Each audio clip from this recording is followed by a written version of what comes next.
Welcome to AI Otaku Studio. If you enjoy fantasy and audiobook adventures, please like, subscribe, and turn on notifications. Also, check out my second channel, Infinite Novel Audio, for more anime and AI inspired content. Now, let's begin. Chapter 1 4 choices out of 9 in Douluo, starting with the awakening of the Thunder Hellvine spirit. Holy cow, watch how you're driving, and where the heck did you send me this time? Is this still Earth? Meng Chen looked at the 4 bare walls of the house, which only had an earthen kang left, and then looked at the coarse hemp clothes on his body, his young face full of bewilderment. He had simply replied to a post while crossing the street, so how did he run into such great luck? Moreover, he was walking on a green light. Fine. You wanted to work hard to live, so you aren't going to let me live, right? The next second, a section of memories surged into Meng Chen's mind. After digesting these memories, a trace of astonishment surfaced in his eyes, and he exclaimed in his heart. No bro, you actually dragged me into the Douluo world. After all this time, the reason he underwent transmigration was because of the post he replied to while crossing the street. Furthermore, it was not possession, but rather reincarnation and rebirth. He had only awakened his memories of his past life just now. Before his transmigration, Meng Chen had seen a post on Taiba. If you transmigrated to the Douluo Continent and were allowed to choose 4 out of these 9 items, which 4 would you choose? 1. Random twin spirits. Randomly awaken 2 spirits with uncertain quality, relying purely on luck. 2. Favorability of the Shrek 3 beauties. Gain the favorability of Zyro Wu Ning Rongrong and Zhu Zhuking. 3. Innate full spirit power. Start with rank 10 spirit power. As long as you work hard, achieving title Douluo in the future will not be a problem. 4. 100,000-year spirit bone. 100,000-year spirit bone. 5. Favorability of the Spirit Hall 3 beauties. Gain the favorability of Bibai Dong, Kaian Renxu, and Hu Liena. 6. Random guardian. Randomly assign a guardian, with the lowest being a title Douluo and the highest being a super Douluo. 7. God King legacy. You will attract the attention of a God King, and after growing to a certain height, the God King legacy will be unlocked. 8. Immortal herb. An immortal herb suitable for you. 9. Mysterious heaven treasure record. Tang sect unique arts, not even dogs would learn them. In this difficult 4 out of 9 choice, Meng Chen ultimately chose 1, 3, 6, and 7. Random twin spirits, innate full spirit power, random guardian, and God King legacy. First, even if the 2 randomly awakened spirits were not very good, with innate full spirit power as a fallback, becoming a titled Douluo would not be a problem. Second, having a titled Douluo, or even potentially a rank 99 super Douluo, as a guardian would greatly increase his safety. Finally, the God King legacy also laid the foundation for his future. It's just that I don't know if it's real. Meng Chen looked at his hands and whispered. According to the memories in his mind, the village chief said yesterday that today was the day of the spirit awakening, and he should come to call him later. Speak of the devil and he shall appear. Little Chen, are you home? An elderly voice rang out from outside the house. Hearing this, Meng Chen hurriedly went to open the door. Under the noon sunlight, the old village chief was standing at the doorway leaning on a cane, wisps of sweat beading on his forehead. Seeing that Meng Chen was home, the old village chief waved his hand. You child, don't you know what day it is today? Why aren't you leaving with this old man? Grandpa village chief, please take it slow. Looking at the hunchbacked old man, Meng Chen hurriedly stepped forward, supported the old village chief whose legs and feet were inconvenient, and walked with him. The village was not big, and it didn't take long to arrive at the spirit hut. The door of the hut was open, and inside, some children were already undergoing the spirit awakening. Go ahead, child. The old village chief urged Meng Chen to go quickly. Meng Chen nodded and jogged into the hut. Child after child underwent the spirit awakening, and most of them were farm tools with no spirit power. Before long, it was Meng Chen's turn. The spirit master responsible for the awakening was none other than Su Yuntao. Step up. The somewhat exhausted Su Yuntao pointed at the awakening array. Meng Chen stepped onto it, and immediately after, Su Yuntao injected his own spirit power into the array. Under the enhancement of the spirit power, countless particles of light surfaced and surged into Meng Chen's body. Meng Chen only felt his body warm up and then heard Su Yuntao say, "Raise your right hand and try to summon the spirit within your body." Meng Chen did as he was told and raised his right hand. Crackle, crackle. Suddenly hearing the sound of thunder, Su Yuntao looked at Meng Chen's palm. A vine that was entirely dark purple in color emerged from his palm. The vine body was slender, with golden thunder patterns faintly visible. Purple thunderbolts lingered and flashed around it, and an aura of destruction permeated the air, causing Su Yuntao's breathing to stall involuntarily. Meng Chen looked at his own spirit, a look of joy on his face, and secretly marveled. Thunder Hell Vine. His own spirit turned out to be the Thunder Hell Vine. This was an existence possessing the Thunder God bloodline and the ultimate Thunder attribute, the true supreme destroyer in the plant world. In front of the Thunder Hell Vine, the Blue-Silver Emperor was nothing more than a little sister. Furthermore, aside from the Thunder Hell Vine, Meng Chen felt that there was another spirit within his body. It seemed to be a spear. He really was a twin spirit's bearer. This also meant that those choices were real. Then, Meng Chen placed his hand on the spirit testing crystal, and in an instant, the crystal was filled with purple spirit power without a single gap. Innate full spirit power, another innate full spirit power. Su Yuntao was astonished. Over 2 months ago, he had measured an innate full spirit power in Saint Spirit Village, and today he had measured another one right here in Xiaoth Village. Had the once-in-a-century innate full spirit power become so worthless now? Looking at Meng Chen's Thunder Hell Vine spirit, Su Yuntao felt somewhat gratified again. As long as it wasn't the blue-silver grass, it was fine. Although it was also a plant spirit, judging by its appearance, it should be a mutated spirit, and it even mutated a thunder attribute. It was a beneficial mutation. Su Yuntao smiled at Meng Chen and said, "Little friend, your spirit is a mutated thunder vine spirit, and you also have innate full spirit power. Not only can you become a spirit master, but your future achievements will not be low. Would you like to join Spirit Hall? With your talent, you will definitely receive key cultivation in Spirit Hall." Spirit Hall, not even dogs would join. Meng Chen decisively shook his head and refused. Seeing this, Su Yuntao felt deeply powerless. Had the Spirit Hall's reputation worsened? Why was everyone refusing to join one after another? Su Yuntao did not force Meng Chen either. "Little friend, think about it carefully. If you figure it out, come find me at the Spirit Hall in Niuding City." Having said that, Su Yuntao packed his things and walked out of the hut. Seeing him come out, the old village chief stepped forward leaning on his cane and asked, "Sir Spirit Master, is there any child who can become a Spirit Master?"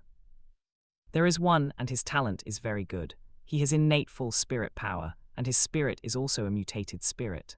With extra cultivation, he will definitely become a powerful Spirit Master."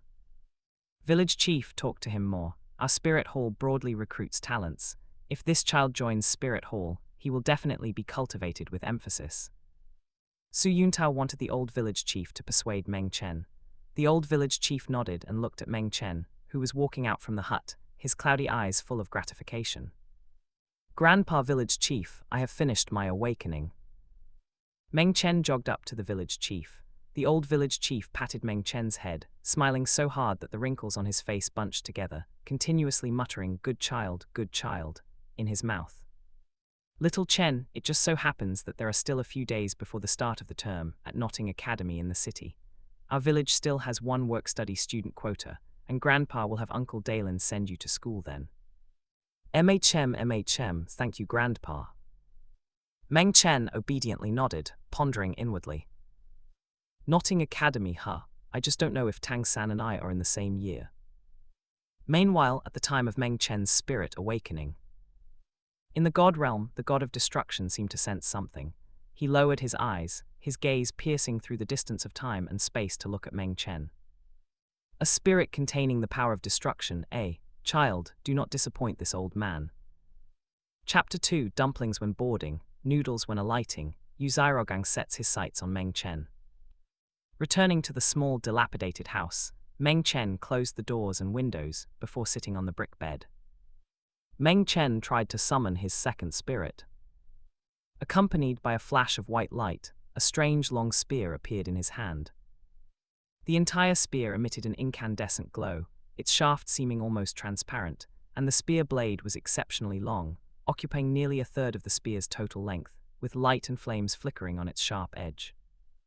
On the spear shaft, the two characters, sky propping, were engraved, shimmering with colorful light, ancient and powerful.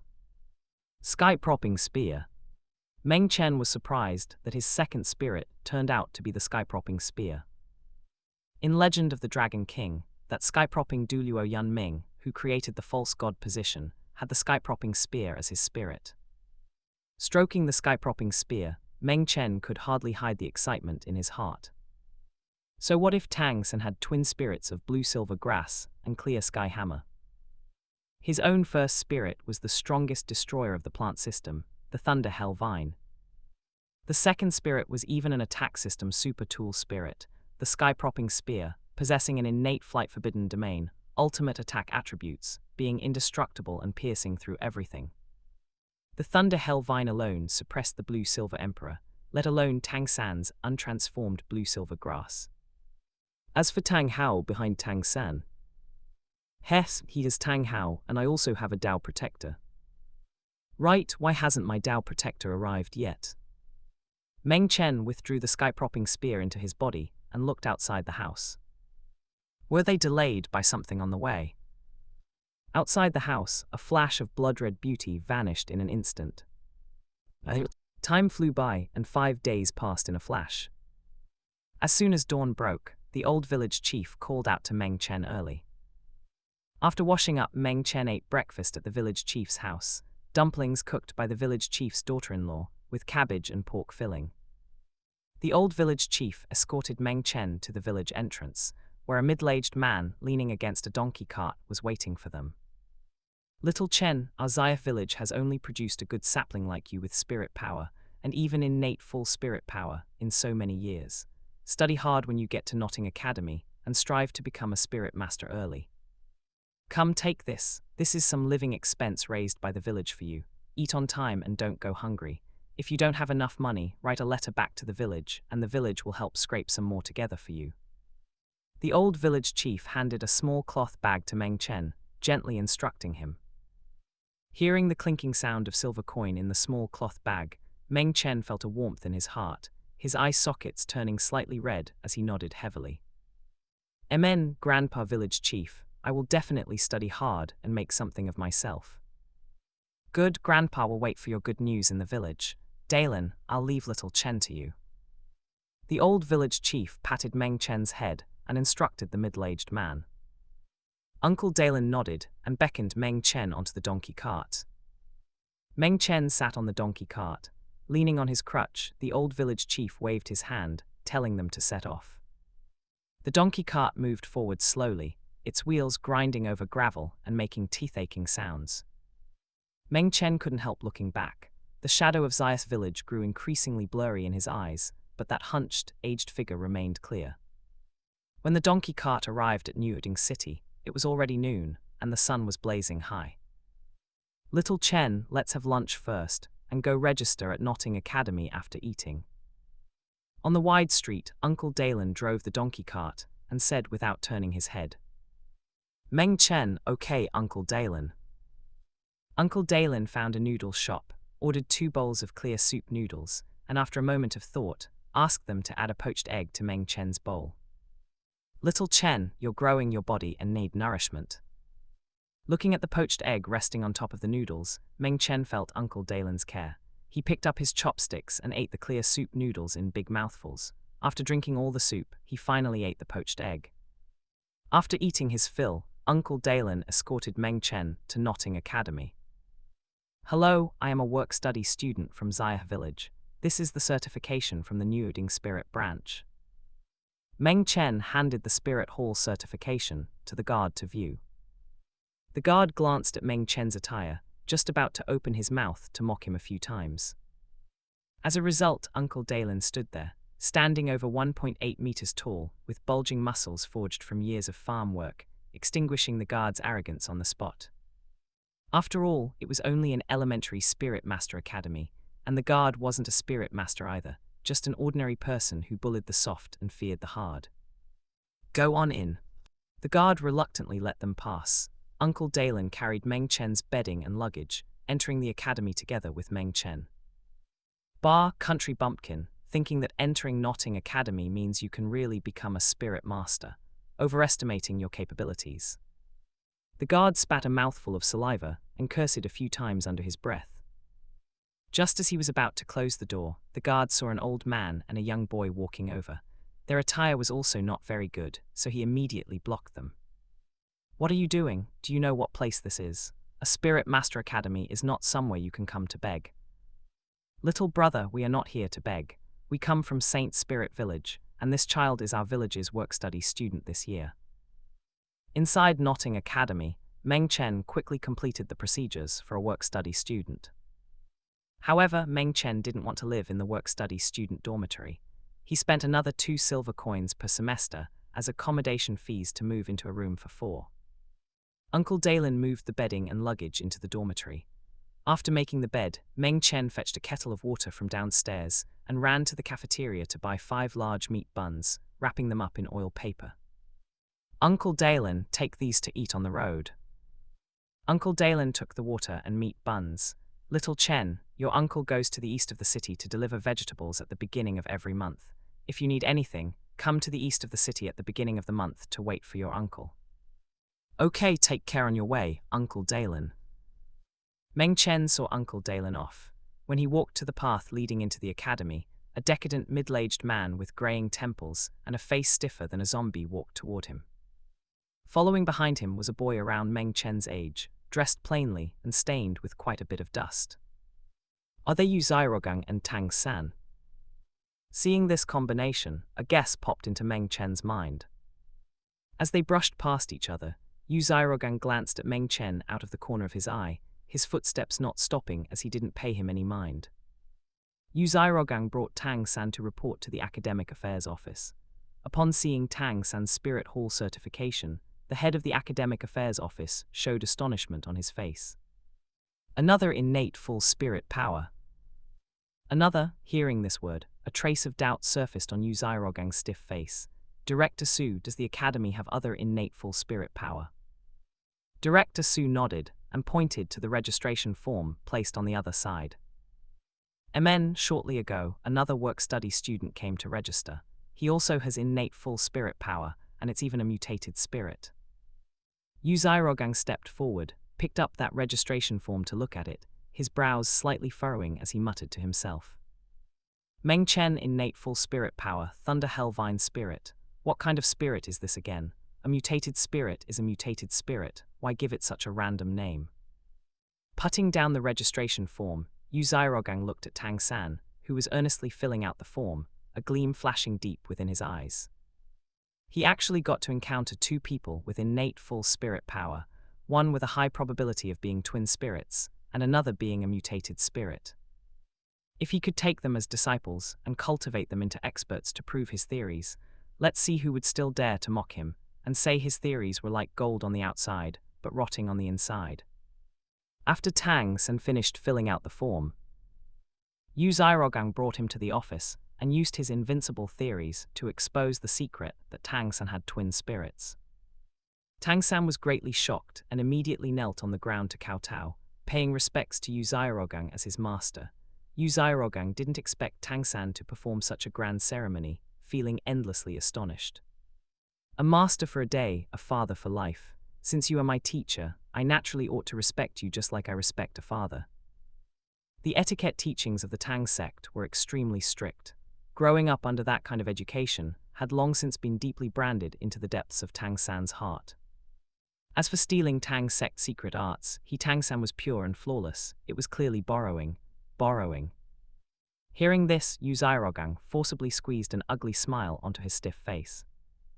Good little San, then teacher will give you a task. When you get to the work-study student dormitory, if you meet that work-study student named Meng Chen, bring him to see teacher. Chapter 3, The Guardian appears, and it is actually Death Douluo Yizishui. However, when Tang San arrived at the work-study student dormitory, he could not find Meng Chen. After asking other work-study students, he learned that there was no such person as Meng Chen in the work-study student dormitory. On the other side, after Meng Chen sent Uncle Dalen off, he did not return to the academy, but instead turned and walked into a small alley beside the academy.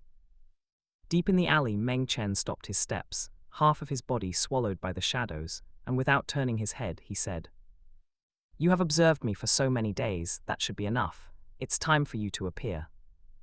A gentle breeze blew past, and suddenly a charming laugh rang out in the alley. A blood-red, graceful figure emerged from the shadows like a gooey May, with long hair reaching her waist, tall and slender. Looking at Meng Chen, who had his back to her and was calm and collected, her blood-red lips parted slightly, her charming voice mixed with a hint of surprise. "Little fellow, your perception is quite sharp. You were actually able to detect my existence." In fact, Meng Chen did not perceive the existence of the red-robed woman. He only thought that the options would not be wrong, and he definitely had a guardian, they just refused to appear. Therefore, he thought of bluffing his guardian. Meng Chen turned around, looking at the blood-red, graceful figure, his dark eyes reflecting her true appearance. Don't forget to like, comment, subscribers, and share to AI Otaku Studio. The woman was very beautiful, gorgeously peerless, her beautiful eyes painted with light black makeup, wicked and enchanting. A blood-red long dress wrapped around her curvaceous and graceful, delicate body. Her skin was like congealed fat, delicate as suet white mutton jade, and her towering breasts were magnificent and proud. The V-shaped collar was wide open, revealing a deep cleavage. Her snow-white neck was as slender as a swan's, and a blood-colored skull pendant hung in front of her chest. Her full buttocks were round like a millstone, wider than her shoulders, and her skirt fluttered with the breeze, revealing a pair of slender, long legs with a golden ratio, even fairer than ivory. Most surprisingly, her jade feet were wrapped in only a few foot ornaments, largely exposed. Even though she only stepped on silver high heels, she was still steadier than a cannon mount. After seeing the true face of the woman clearly, Meng Chen's heart skipped a beat, and he asked somewhat uncertainly, "Death Douluo Yizishui. Oh little fellow, you still recognize me." Hearing this, a trace of faint surprise appeared on Yizishui's gorgeous face. Meng Chen was also dumbfounded. "So this Yizishui is my guardian. Should I be happy? Or should I cry? Little fellow, looking at your expression, you are very conflicted. What, are you unsatisfied with me as your guardian?" Yizishui took elegant steps, instantly appearing in front of Meng Chen, looking down at him from above, her slender, beautiful eyes revealing a hint of scrutiny. Not long ago, she was originally in seclusion within the Holy Spirit cult, but in the blink of an eye, she was forcibly teleported here by a magnificent force. Furthermore, a piece of information appeared in her mind, asking her to act as the guardian for this child named Meng Chen. As a reward, once Meng Chen inherited the position of God King, she would also obtain a god position and ascend to become a god. Becoming a god, this was her long-cherished wish. No matter what, she had to seize this opportunity. Whoever dared to ruin her plans, even Dragon Zairoyao, she would kill them without hesitation. Meng Chen raised his head and looked up at Yizishui, but his line of sight was blocked by those proud mountains, and he spoke helplessly. "It's not that I'm unsatisfied. With your cultivation as a rank 99 Super Douluo, you are enough to roam unhindered across the Douluo Continent, but the problem is that you are an evil spirit master."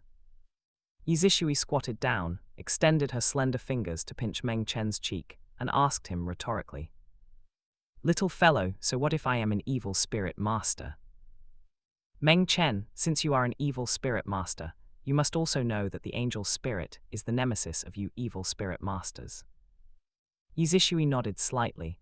This was common sense for evil spirit masters. The angel spirit naturally restrained evil spirit masters like them. That is the problem. In your era, the angel spirits were few and far between and could not amount to much, but here the angel spirits are extremely prosperous. Not only is there the Angel Legion, but there is also a rank 99 Super Douluo just like you, and she is also the High Priest of the Angel God, capable of mobilizing the divine force of the Angel God. So, do you think if a rank 99 evil spirit master like you is discovered by that Angel High Priest, what percentage of certainty do you have of surviving? After hearing Meng Chen's words, Yizishui furrowed her delicate brows slightly, and a grave look appeared on her face. This era actually possessed a rank 99 angel spirit master, who could even use the divine force of the angel. If she fought that angel spirit master, even if the opponent did not use the divine force of the angel, just that natural restraint alone would cause her to melt away like butter in not many rounds. Thinking of this, Yi Zishui sneered inwardly. I knew this guardianship wouldn't be so simple. Meng Chen, however, you don't need to worry too much. That angel high priest stays in Spirit City year-round and almost never goes out. As long as you don't go to Spirit City and use your blood soul demon puppet spirit less, there shouldn't be much of a problem. Isn't your second spirit the Radiant Phoenix? You can also use the Radiant Phoenix spirit to cover for it.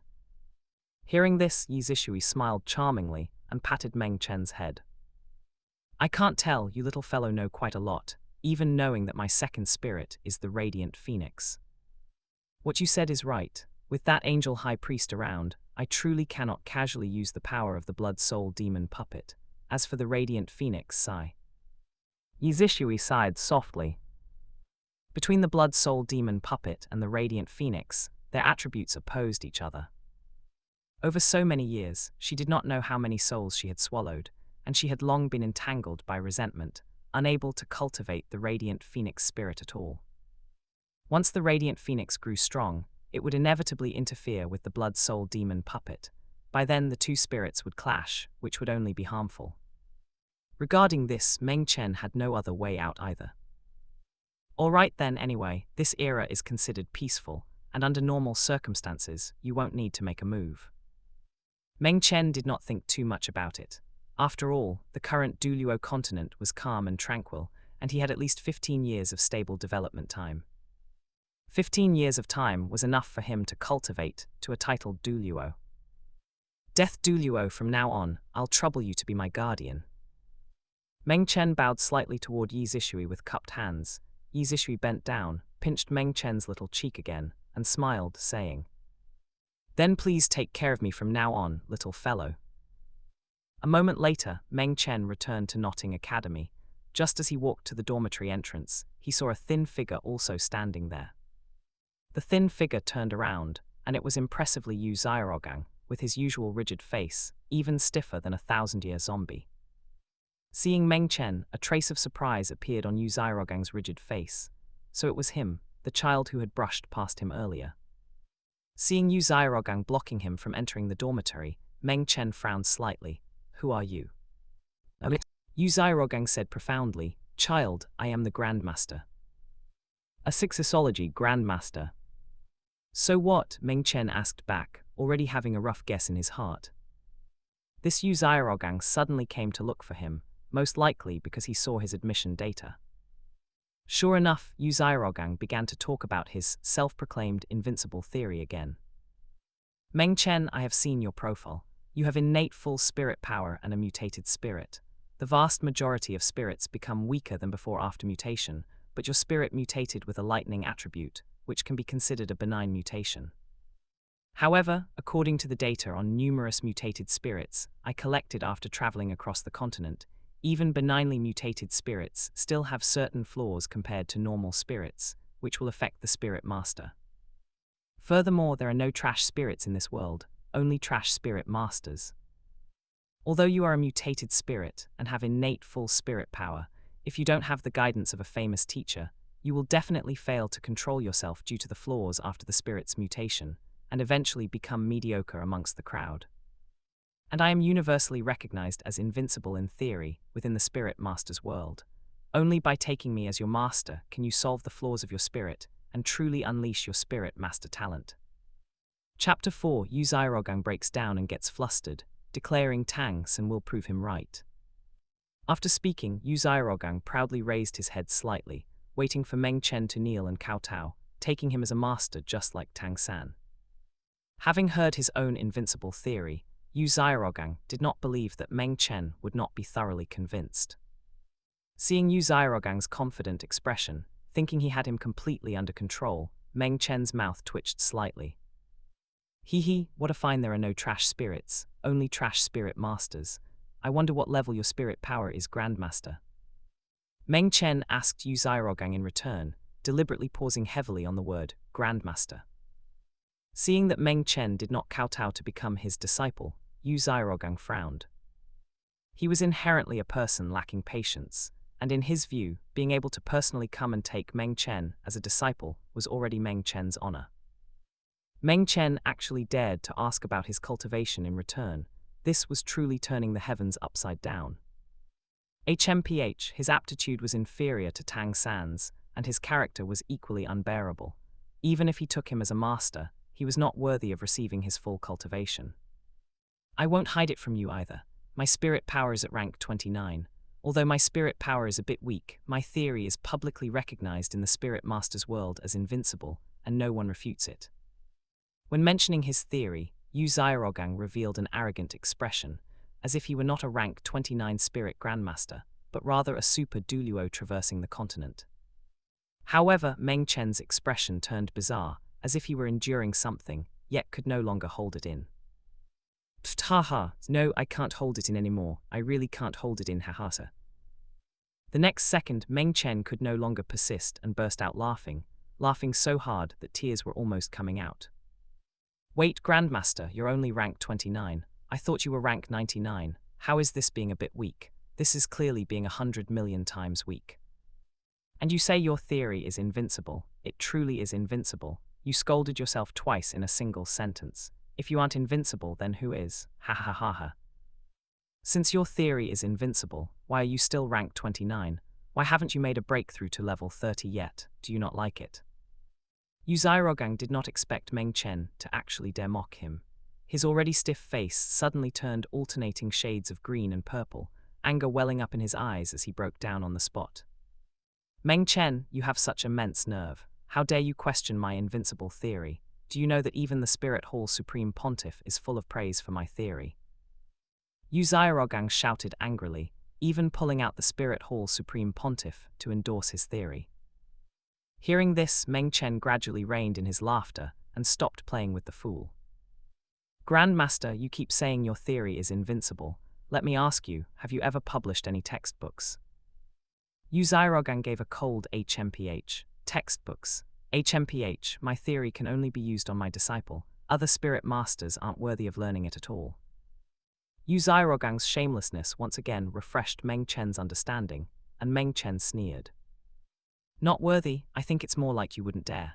Holding a set of theories copied from goodness knows where, bragging everywhere that they're your own, and talking about an invincible theory.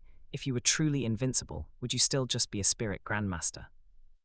Meng Chen, shut your mouth for me. Hearing this, Yu Xiaogang completely panicked and grew desperate. What copying or not copying, I am the grandmaster. What I did is called borrowing, it's called reviewing. Seeing Yu Xiaogang get anxious just like that, Meng Chen instantly felt that the other's mental endurance was simply too poor. How many words had they even spoken? He was still only warming up. Meng Chen, what, breaking down and getting flustered already? Where is this even going? I've only just begun. Yu Xiaogang forcefully suppressed the raging fire in his chest, his stiff face becoming even stiffer as he coldly looked at Meng Chen. Good, Meng Chen, I kindly wanted to take you as a disciple, but you don't appreciate it, and you even dare to slander me again. Do you believe I'll have the principal expel you? Expel me, I'm so scared, tilde. Meng Chen feigned fear, his body even trembling slightly. Seeing him look like this, Yu Xiaogang was just about to feel smug when he saw Meng Chen raise his hand, curl his 5 fingers into a fist, and then fiercely thrust out his middle finger. Come on, if you have the ability, expel me. Whoever doesn't expel me is a grandson. Meng Chen stopped pretending as well, wearing a rebellious and untamed expression. As someone who isn't even a teacher and relies on connections with the principal to freeload in the academy, if you can expel me, I wouldn't care about attending this academy anyway. Seeing Meng Chen be so unyielding, Yu Xiaogang was so angry he nearly bit through his back molars. He swept his sleeve fiercely and turned to leave. He was afraid that if he spoke a few more words with Meng Chen, he would be angered to death by this fellow. Yet just after taking 2 steps, Yu Xiaogang stopped again, turning his head to say, Meng Chen, don't think that just because you have innate full spirit power with a mutated spirit, you can think you're amazing. There isn't only you with innate full spirit power in this academy. My disciple Tangsan is too, and his aptitude is even above yours. I will use my invincible theory to cultivate him, and by then, he will help me prove the invincibility of my theory. Dropping this harsh threat, Yu Xiaogang strode away proudly.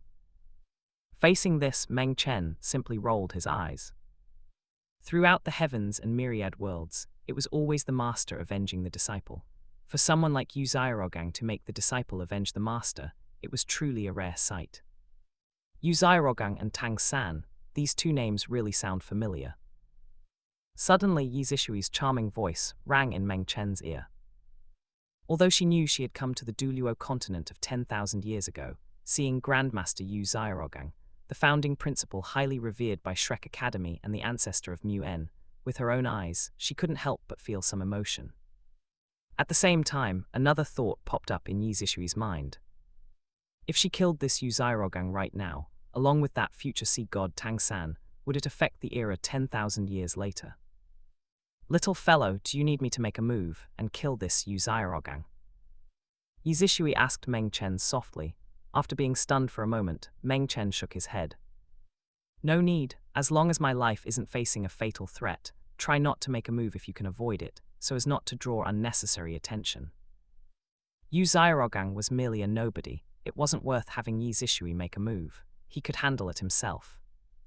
Meng Chen didn't want to rely too heavily on Yi Zishui either. Without a sense of crisis, there would be no motivation for progress.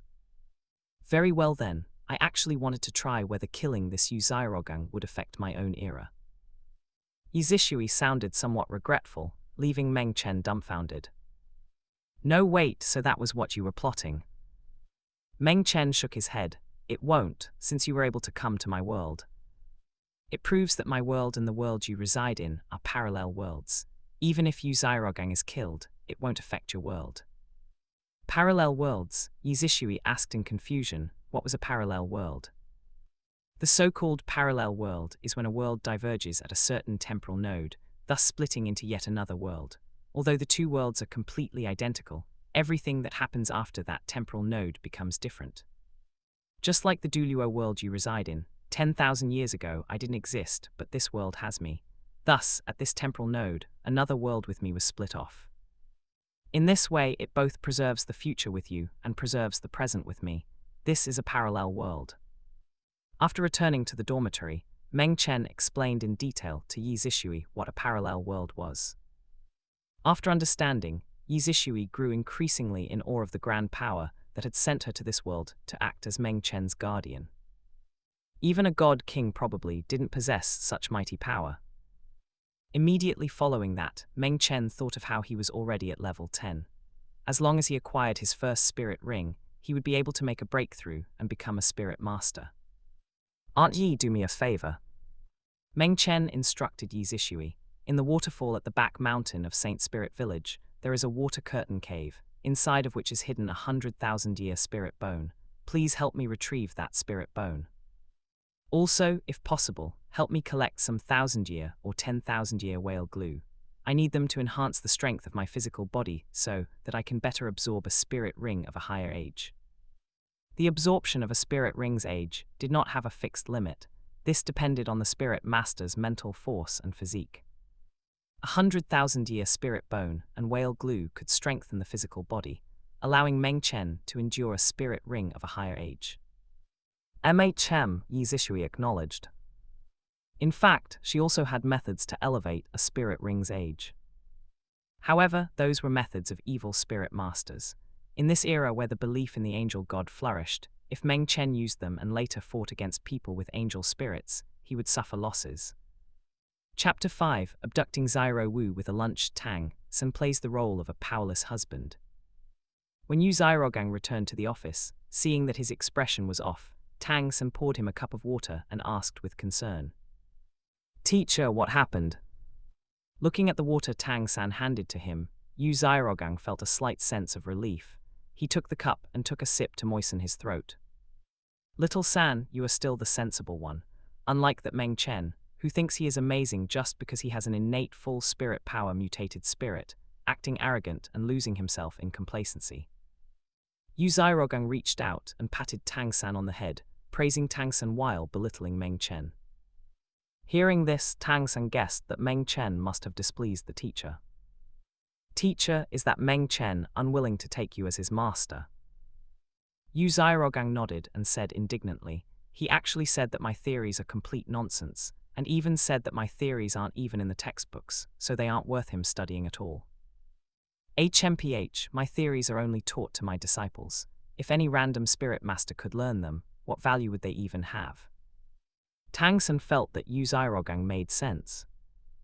Secret arts are never leaked outside, just like his Tang sect, where the mysterious heaven treasure record could only be learned by inner sect disciple, and he could only secretly borrow and read it.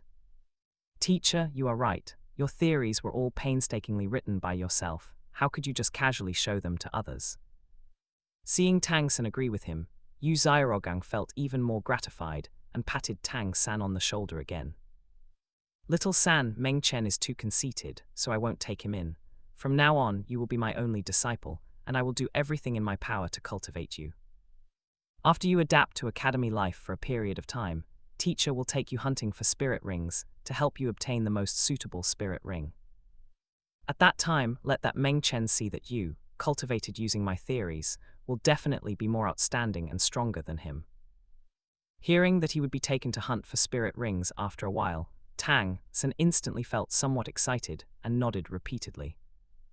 Thinking about how Meng Chen was blind and actually refused to take Grandmaster as his master, Tang San let out a soft huff in his heart. He was ultimately just a narrow-minded country child. How could he understand Grandmaster's greatness? What of innate full spirit power and a mutated spirit? Without a good teacher, he would just be another prodigy whose talent is wasted. Achoo, achoo. Just as he took out the small cloth bag given by Grandpa Village Chief, Meng Chen suddenly sneezed twice. Rubbing his nose, Meng Chen couldn't help but look out the window. Damn it, which bastard is cursing me? It must be that prick Yu Xiaogang. After cursing, Meng Chen lowered his head to look at the small cloth bag, carefully poured out the coins inside, and counted them seriously once over.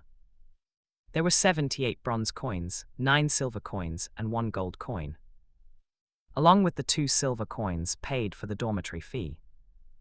These were all the schooling expenses raised for him by Xia Village. Putting the coins back into the bag, Meng Chen tightly gripped the small cloth bag, vowing that he would never let Grandpa Village Chief down. However, leaving this much money just lying in the dormitory made Meng Chen a bit uneasy. Aunt Yi, do you still have a storage spirit tool over there? Meng Chen asked Yi Zishui. He remembered that Yi Zishui was not only a super Douluo and a level 9 spirit tool master, but also controlled the quasi-level 10 spirit tool, Death God Tower. He just didn't know if Yi Zishui had brought the Death God Tower over as well. A silver-grey ring flew in from outside the window and landed on Meng Chen's bed, followed by Yi Zishui's voice. This bone dragon ring is a storage spirit tool I made. It has a space of 100 cubic meters inside, which is enough for you to use. Thanks, Aunt Yi. Meng Chen wore the bone dragon ring on his right index finger, and the ring band automatically adjusted to fit his index finger. True to its name, the face of the ring was carved into the shape of a bone dragon head, with a dark purple gemstone inlaid in the dragon's mouth, revealing a hint of evil amidst its ferocity. Contacting a storage ring for the first time, Meng Chen put the small cloth bag into the bone dragon ring, then took it out again, repeating the cycle over and over and having a blast. Outside the dormitory, Yi Zishui raised her hand to support her forehead, shaking her head and sighing lightly. This little fellow truly had a child's heart nature. Mentioning spirit tools, Yi Zishui also felt a bit regretful. Her Death God Tower was still left in the original world, and she didn't carry many spirit tools on her. However, with her strength as a level 9 spirit tool master, rebuilding a Death God Tower wouldn't be a problem either. This world had no spirit tool masters, and no one knew how to manufacture spirit tools. Those rare metals were left unused by anyone. Wouldn't that just make things cheap for her? The next day, the weather was fine and bright with clear skies and warm sunshine. After finishing breakfast, Meng Chen walked into the first grade classroom. A bunch of little kids had already gathered inside, chattering away and making quite a racket. Meng Chen found a seat by the window in the back left and sat down. A few minutes later, another new student arrived, wearing the standard uniform of Notting Academy. The boy had a darker complexion, and while his appearance wasn't particularly handsome, it grew on you. The girl was different. She had a long scorpion-tail braid, wore a pink rabbit ear hair accessory, had tender pink skin, and looked cute and playful. Wearing pink long stockings, she didn't look like a work-study student from a peasant family at all. After glancing at them, Meng Chen recognized these two new students: Tang San and Xiao Wu. As the class bell rang, the originally noisy classroom gradually quieted down. A middle-aged teacher walked in and began class. The head teacher first had each student go on stage to introduce themselves.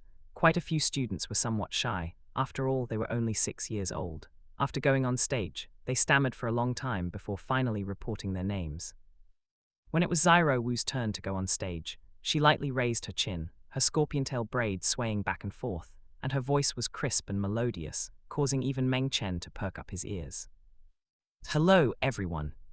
My name is Xiao Wu, Wu as in dancing, spirit soft bones rabbit. Of course, you can also call me Sister Xiao Wu, and Sister Xiao Wu will cover you from now on. MHM Tilda as expected of Tao Diandian's dubbing, listening to it is just comfortable.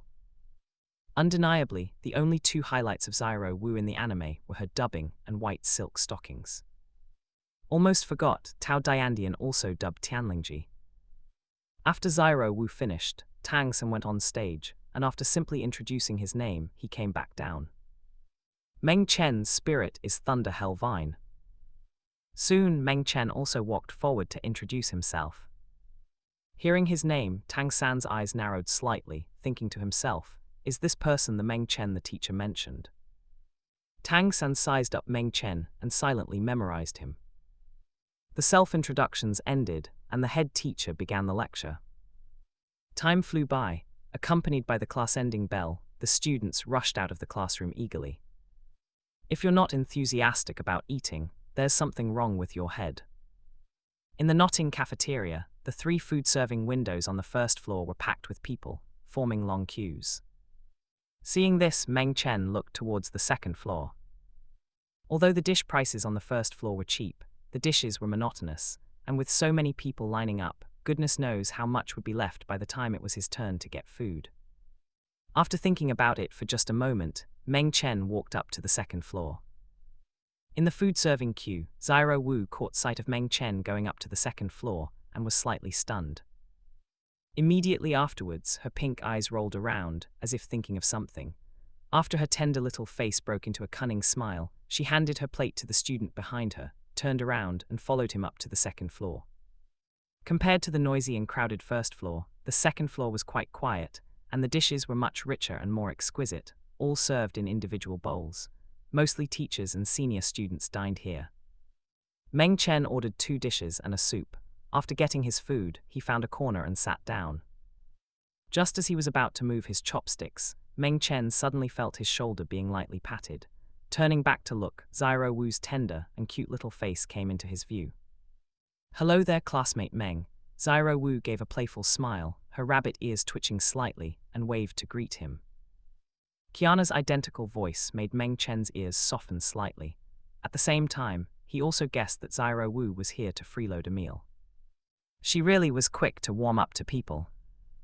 After smiling at her, Meng Chen pointed to the empty seat beside him and invited, judging by your look, you wouldn't want to wait in line downstairs either. It just so happens that I ordered a bit too much food. How about eating together? Really great. Xiao Wu didn't expect Meng Chen to be so generous. She was even prepared to act cute and beg to be fed. Meng Chen smiled, stood up, went to get another portion of rice, and handed it to Xiao Wu. Xiao Wu took the rice and said sweetly, "Thank you, classmate Meng." Dig in. Meng Chen smiled and picked up his chopsticks to eat, while using his peripheral vision to size up Xiao Wu as he ate. Regarding this Douluo heroine, many people on the internet in his past life had mixed reviews about her. Some said she was a vase, a pendant, lacking self-awareness, and just a tool arranged to be sacrificed for Tang San. Regarding this, Meng Chen didn't have much to comment on. He didn't have any ill feelings towards Xiao Wu. On the contrary, he had a bit of favorable impression. After all, his initial understanding of Xiao Wu came from the manhwa, not the novel and anime. The Zyro Wu in the manhua had a distinct personality, being playful, cute, and unyielding, making her appear much more flesh and blood compared to the novel and anime. And precisely because of the manhua, he started contacting the novel and anime, only to find out it was a completely different story. Sang-gu should kowtow a few times to Mu Fengchen. In Meng Chen's view, the reason Zyro Wu in the novel and anime became that annoying appearance was because no one properly taught her. Soon the meal was finished. Zyro Wu gave Meng Chen a thumbs up, and the look she gave him gained a bit more approval. Classmate Meng, you treated me to a meal, so from now on you are the person I cover. If anyone dares to bully you, come find me, and Sister Zyro Wu will clean them up for you. MHM, then I'll have to trouble Sister Zyro Wu in the future. As Meng Chen spoke, he pulled out a few tissues and wiped the corner of Zyro Wu's mouth, which still had a few grains of rice stuck to it. His movements were gentle, and his eyes revealed a hint of a smile. Such an intimate action caused a faint blush to rise on Zyro Wu's tender and pretty face, and her upright rabbit ears softened down as well. This scene fell into the eyes of Tang San, who had gone up to the second floor to find Yu Xiaogang. Tang San felt a slight ache in his heart, suddenly feeling the illusion that something belonging to him was about to be snatched away by someone. It was extremely stifling and uncomfortable. Clearly, he and Zyro Wu met first, and they even had a fight. Yet why? Why was Zyro Wu closer to Meng Chen now? And Zyro Wu even blushed. Let's go, Meng Chen stood up and said. Zyro Wu obediently nodded and followed behind Meng Chen downstairs. When passing by Tang San, she didn't even give him a glance, treating him as if he didn't exist.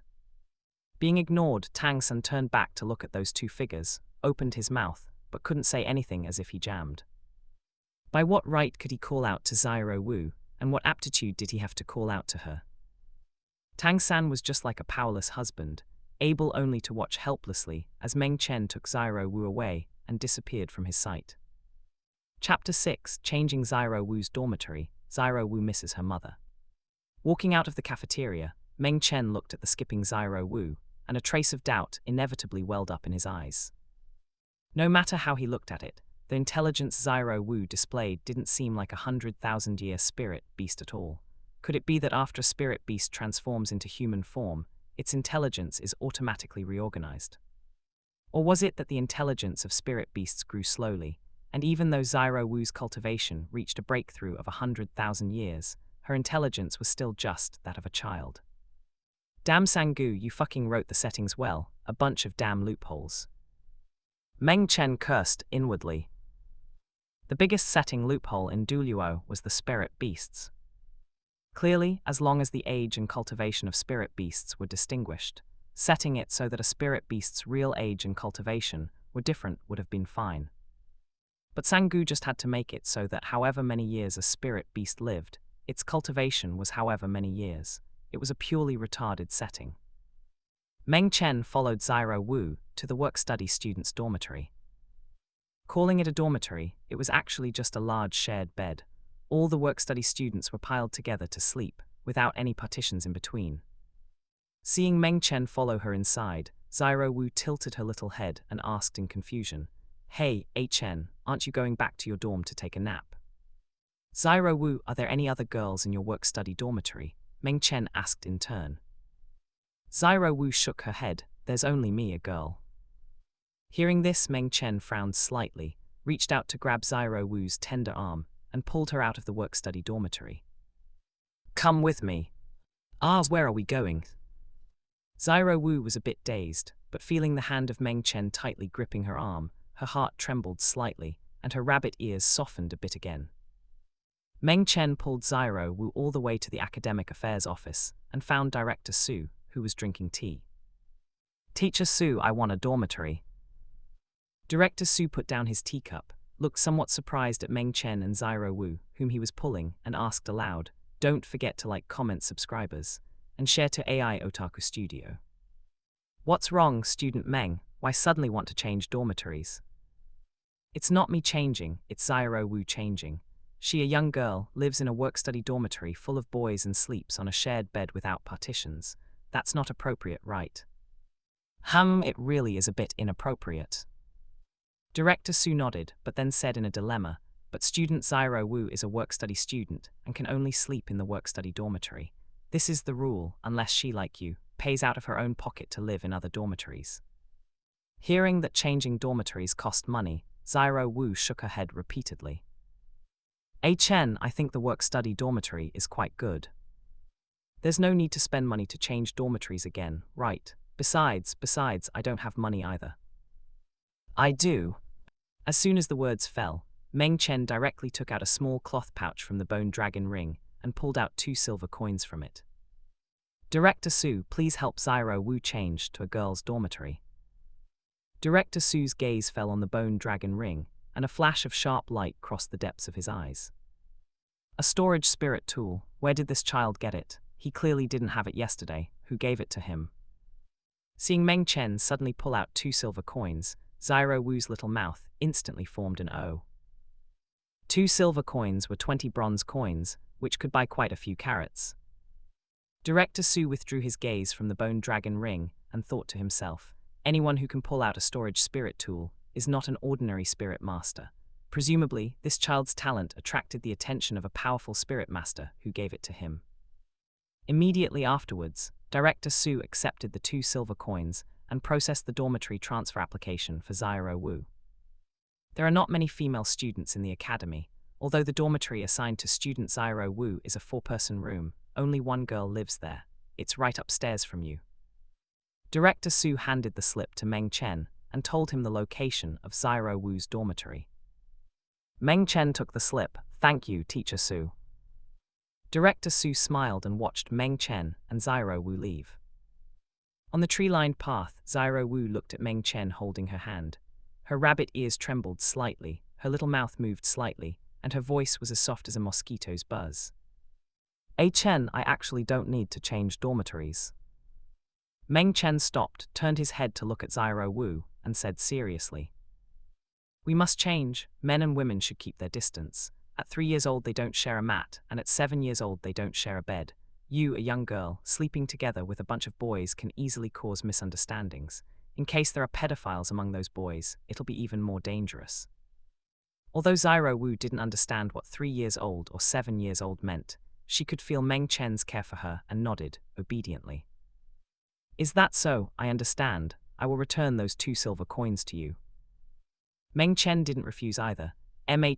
Once you become a spirit master, you can go to the spirit hall to collect the spirit master subsidy.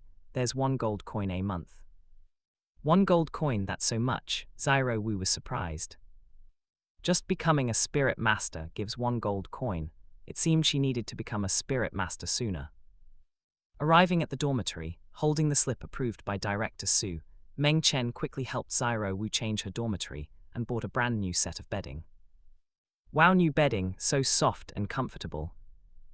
In the new dormitory, Zyro Wu lay on the new bedding Meng Chen had made for her, tossing and turning while hugging a pink pillow, humming contentedly. Seeing Zyro Wu's cheerful appearance, the corners of Meng Chen's mouth curled up slightly, revealing a faint smile. The dormitory is also changed. Zyro Wu, you take a nap first, and I'll go down to rest too. As for your other luggage, we can go get it after school in the afternoon. MHM. Zyro Wu buried her head into the new pillow and grunted twice.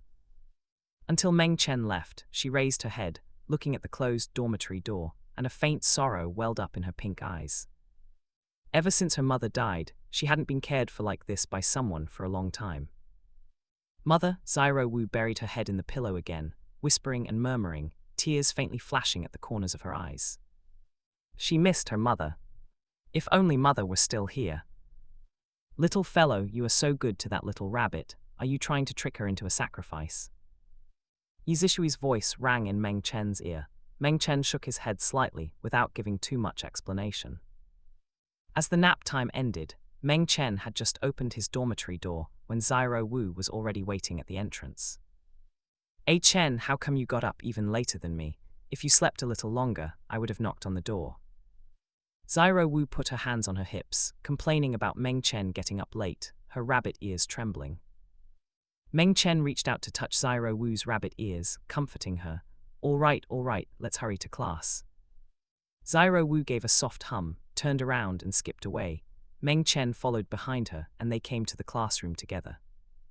Inside the classroom, seeing Meng Chen and Xiao Wu walk in, a trace of gloom flashed across the depths of Tang San's eyes. As the afternoon classes ended and the after-school bell rang, Xiao Wu swooshed out of the classroom in a flurry, heading straight for the second cafeteria.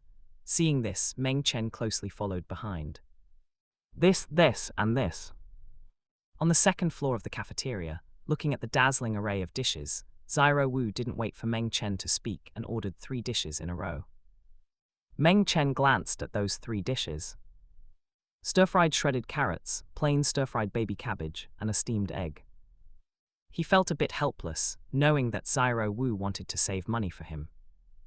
Regarding this, Meng Chen didn't say much else, just asking the chef to add 2 large chicken drumsticks. When Xiao Wu saw the large chicken drumsticks, she was slightly stunned. She hadn't ordered them. I ordered them, we are both growing bodies. What's the use of just eating these vegetarian things? We need to eat more meat. Meng Chen handed a large chicken drumstick to Xiao Wu and explained. Looking at the large chicken drumstick, Xiao Wu's little mouth opened slightly, but in the end she didn't say anything and just picked up the large chicken drumstick and started gnawing on it. After finishing dinner, Meng Chen said he needed to relieve himself and asked Xiao Wu to go down first to wait for him. After Xiao Wu went down, Meng Chen walked back to the kitchen, asked for a few tender carrots, and put them into the bone dragon ring. Chapter 7. Xiao Wu moves out of the working student dormitory, and Tang San panics. Working student dormitory. Tang San looked at Xiao Wu's bed in the corner. Xiao Wu's small pink bundle was still there, bringing him a slight sense of comfort. Even if Meng Chen flirted with Xiao Wu in class, so what? Xiao Wu, just like him, was only a working student and could only live in the working student dormitory. She still had to come back to sleep. Proximity yields first access. He had an advantage Meng Chen lacked. Sister Xiao Wu. Wang Sheng's shout attracted Tang San's attention. Tang San turned his head to look outside the door, seeing Xiao Wu's return, and joy flashed in his eyes. He just knew it, Xiao Wu would definitely come back. However, the moment his joy bubbled up, it was snuffed out by Meng Chen, who was following right behind Xiao Wu. Why is this guy following Xiao Wu as well? A trace of displeasure welled up in the depths of Tang San's eyes, and he mentally cursed Meng Chen, thinking he was truly like a ghost lingering on.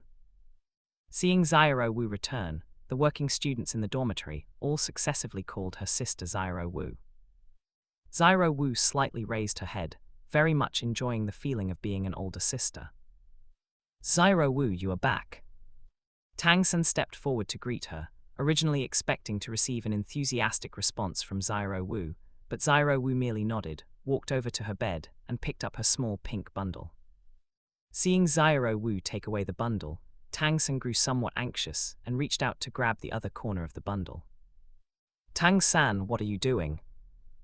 Seeing that Tang San was trying to snatch her things, a trace of anger surfaced on Xiao Wu's small face, and she raised her leg to kick directly at Tang San. Tang San dodged aside and also let go of the bundle. Seeing this scene, Meng Chen also stepped forward and stood in front of Xiao Wu. Xiao Wu tightly guarded her bundle, looking at Tang San vigilantly. Seeing that Xiao Wu had misunderstood, Tang San hurriedly explained, Xiao Wu, I did not mean to. I just wanted to ask where you are going with your luggage. Where Xiao Wu goes has nothing to do with you. Before Xiao Wu could speak, Meng Chen retorted first, coldly staring at Tang San. Xiao Wu nodded in agreement. That is right, where I go has nothing to do with you. Seeing Meng Chen and Xiao Wu acting in such a synchronized manner, Tang San's mental defense somewhat shattered, and he said anxiously, How does it not concern me? Xiao Wu, you are the boss of Dorm 7. If you leave, what will happen to our Dorm 7? That is right, Sister Xiao Wu, where are you going? Sister Xiao Wu, you are not going to move dormitories, are you? Sister Xiao Wu. Tang San's words resonated with the other working students, and they all began to ask where Xiao Wu was going. Seeing that her underlings were all asking, Xiao Wu did not hide it either. I am indeed moving dormitories. After all, I am a girl, and living together with so many boys like you is not appropriate. However, since you all call me Sister Zyro Wu, Sister Zyro Wu will not ignore you. If you encounter trouble in the academy or are bullied by anyone, you can come find Sister Zyro Wu, and Sister Zyro Wu will beat them back for you. After Wang Sheng and the others thought about it for a moment, they felt that what Zyro Wu said made sense. The adults in the village had also said that once boys grew up, they could no longer sleep in the same room as girls. Before leaving, Zyro Wu gave Tang San one final glance, not out of reluctance to part, but out of alienation and vigilance. She seriously suspected that Tang San was the one Meng Chen called a pedophile. Tang San stood in place, once again watching Zyro Wu leave following Meng Chen, yet he could do nothing. Even more incompetent than an incompetent husband. Meng Chen, do not think you have won just like this. Just wait, once I obtain my first spirit ring, I will take Zyro Wu back. Tang San gritted his teeth, the flames of anger burning in his eyes and incinerating his rationality, forcing the words out one by one from between his teeth. Time flew by, and in the blink of an eye, more than half a month passed. Meng Chen adapted to the life at Notting Academy. During the day, he attended classes and casually fed Zyro Wu. At night, he meditated to cultivate and accumulated spirit power. Although his cultivation was still stuck at rank 10, the spirit power accumulated through Cultivate was all stored up, and it would be automatically released once he achieved a breakthrough. It was another day off. The dormitory door was knocked on, and Meng Chen opened it. Zyro Wu's petite figure came into view, wearing a white dress he had bought for her, with white short socks on her calves, as playful and cute as ever. "Hey Chen, today is a day off. Why did you not call me to go out and play?" Zyro Wu pouted her lips with some life kai, her rabbit ears standing straight up. Seeing this, Meng Chen pinched Zyro Wu's puffed-up cheeks and gently explained. "Do not have life kai. It is not that I was not looking for you to play. It is that I have something to do today and need to go on a long trip, which might take several days." "A long trip, Chen, what are you going to do?" Hearing this, Zyro Wu hurriedly asked further. "Meng Chen, you also know that I am innate full spirit power, and as soon as my spirit awakens, I can obtain my first spirit ring. My teacher sent me a letter yesterday saying she wants me to ask for leave today and go hunting for spirits with her to help me obtain my first spirit ring." "A teacher, Chen, you have a teacher." Zyro Wu was startled. Meng Chen nodded. "A teacher I acknowledged before enrolling." "All right then, Chen, go and return early." Zyro Wu wasn't too disappointed. Just right, she could also take advantage of this opportunity to condense her first spirit ring. Reaching out to stroke Zyro Wu's head once more, Meng Chen watched her leave. Afterwards, Meng Chen found Director Su and asked for 10 days of leave. Director Su asked what he was going to do, and Meng Chen said he was hunting for his first spirit ring. Director Su did not ask any further and directly approved the leave. Leaving Notting Academy, Meng Chen did not rush to go to Stardew Great Forest, but instead returned to Xiaoth Village. Seeing Meng Chen return, Grandpa Village Chief was both surprised and delighted. "Child Chen, why have you come back?" "Grandpa Village Chief, I asked the academy for 10 days of leave. My teacher is going to take me to hunt spirits, and once I acquire my first spirit ring, I will be a spirit master in the future." Meng Chen explained softly. Upon hearing that Meng Chen was going to become a spirit master, the old village chief was overjoyed, hurriedly calling his daughter-in-law to slaughter a chicken and inviting Meng Chen to have a meal at his house. While eating, Meng Chen talked about the interesting events at the academy, making the old village chief laugh heartily, his eyes filled with gratification. After finishing the meal, Meng Chen returned to his little home, and the figure of Yi Zishui appeared. "Little fellow, I did not find the spirit bone you wanted, but I managed to get a piece of 10,000-year whale gum." Hearing this, Meng Chen was somewhat surprised. "You did not find the spirit bone?" Yi Zishui slightly nodded. "That back mountain of Saint Spirit Village that you mentioned has no waterfall, nor does it have a spirit bone." Meng Chen fell silent. After recalling the original work, he cursed inwardly. F***ck, fanfiction has deceived me. Meng Chen only then remembered that in the original work, there was no mention at all of the back mountain of Saint Spirit Village, hiding the Blue-Silver Emperor and her spirit bone. The true location of the Blue-Silver Emperor was among a range of mountains, Tang San had cultivated there for 2 years before going to the Blue-Silver Forest. After completing the awakening of the Blue-Silver Emperor bloodline, he then went to Slaughter City. Whatever nonsense about the Blue-Silver Emperor being hidden in the back mountain of Saint Spirit Village was completely made up by fanfiction writers. If it is not there, then so be it. Meng Chen felt it was a bit of a pity, but did not care too much. It was just 100,000-year spirit bone. Immediately after, Yi Zishui took out that piece of 10,000-year whale gum. Yi Zishui, let us begin. Meng Chen nodded. A ball of blazing golden flames ignited in Yi Zishui's palm, first wrapping around a piece of whale gum. Under the scorching of the phoenix flames, the whale gum gradually underwent changes. Gradually, a strange fragrance emitted from the whale gum. The fragrance was extremely rich, yet it condensed without dispersing, merely lingering within a range of about 1 meter in diameter around Yi Zishui's hand. A faint golden brilliance began to emanate from the whale gum, turning it into a strange dark golden color. And as the heat increased, it also began to turn into a soft colloidal substance. Upon entering the mouth, the whale gum had a thick fishy smell, but very quickly, the fishy smell would turn into a warm current flowing into the abdomen. Not only that, after entering the abdomen, this whale gum would instead echo a faint fragrance exhaled from the nostrils. This sensation was truly somewhat wonderful. Just after eating the first piece of whale gum, Meng Chen felt his chest and abdomen warm up. The comforting warmth gradually turned into a scorching heat, and Meng Chen only felt rolling warm currents continuously flowing through his limbs and bones. Soon, sweat began to overflow from his body, as if slowly expelling the impurities within his body. In a short while, the large piece of whale gum had all been eaten by Meng Chen. Meng Chen's skin flushed red, and even his sweat was a faint reddish brown, quickly dyeing his entire set of clothes dark red. Although reddish-brown sweat was flowing out, at this moment, the vigor of Meng Chen's blood and kai was even more exuberant than that of an adult. Chapter 8 I have no father and no mother, Yi Sixin, I really deserve to die. The next day, Meng Chen quietly left Xiaf village and returned to Niuding City. Uncle, is there a carriage going to the Stardew Great Forest? In a carriage hiring agency, Meng Chen asked the manager while not forgetting to display the gold coin in his hand. This sight of a child carrying gold through a bustling market instantly caught the manager's attention. Looking at the gold coin in Meng Chen's hand, a flash of greed crossed the manager's eyes, and he hurriedly nodded and said, "Yes, of course there is. Wait here for a moment, Uncle will arrange it for you right away." After speaking, the manager turned around and walked into the coachman's room. Before long, he led out a rather robust coachman with a scar on his face. Seeing the gold coin, the scar-faced coachman also showed a look of greed. He exchanged a glance with the manager and nodded.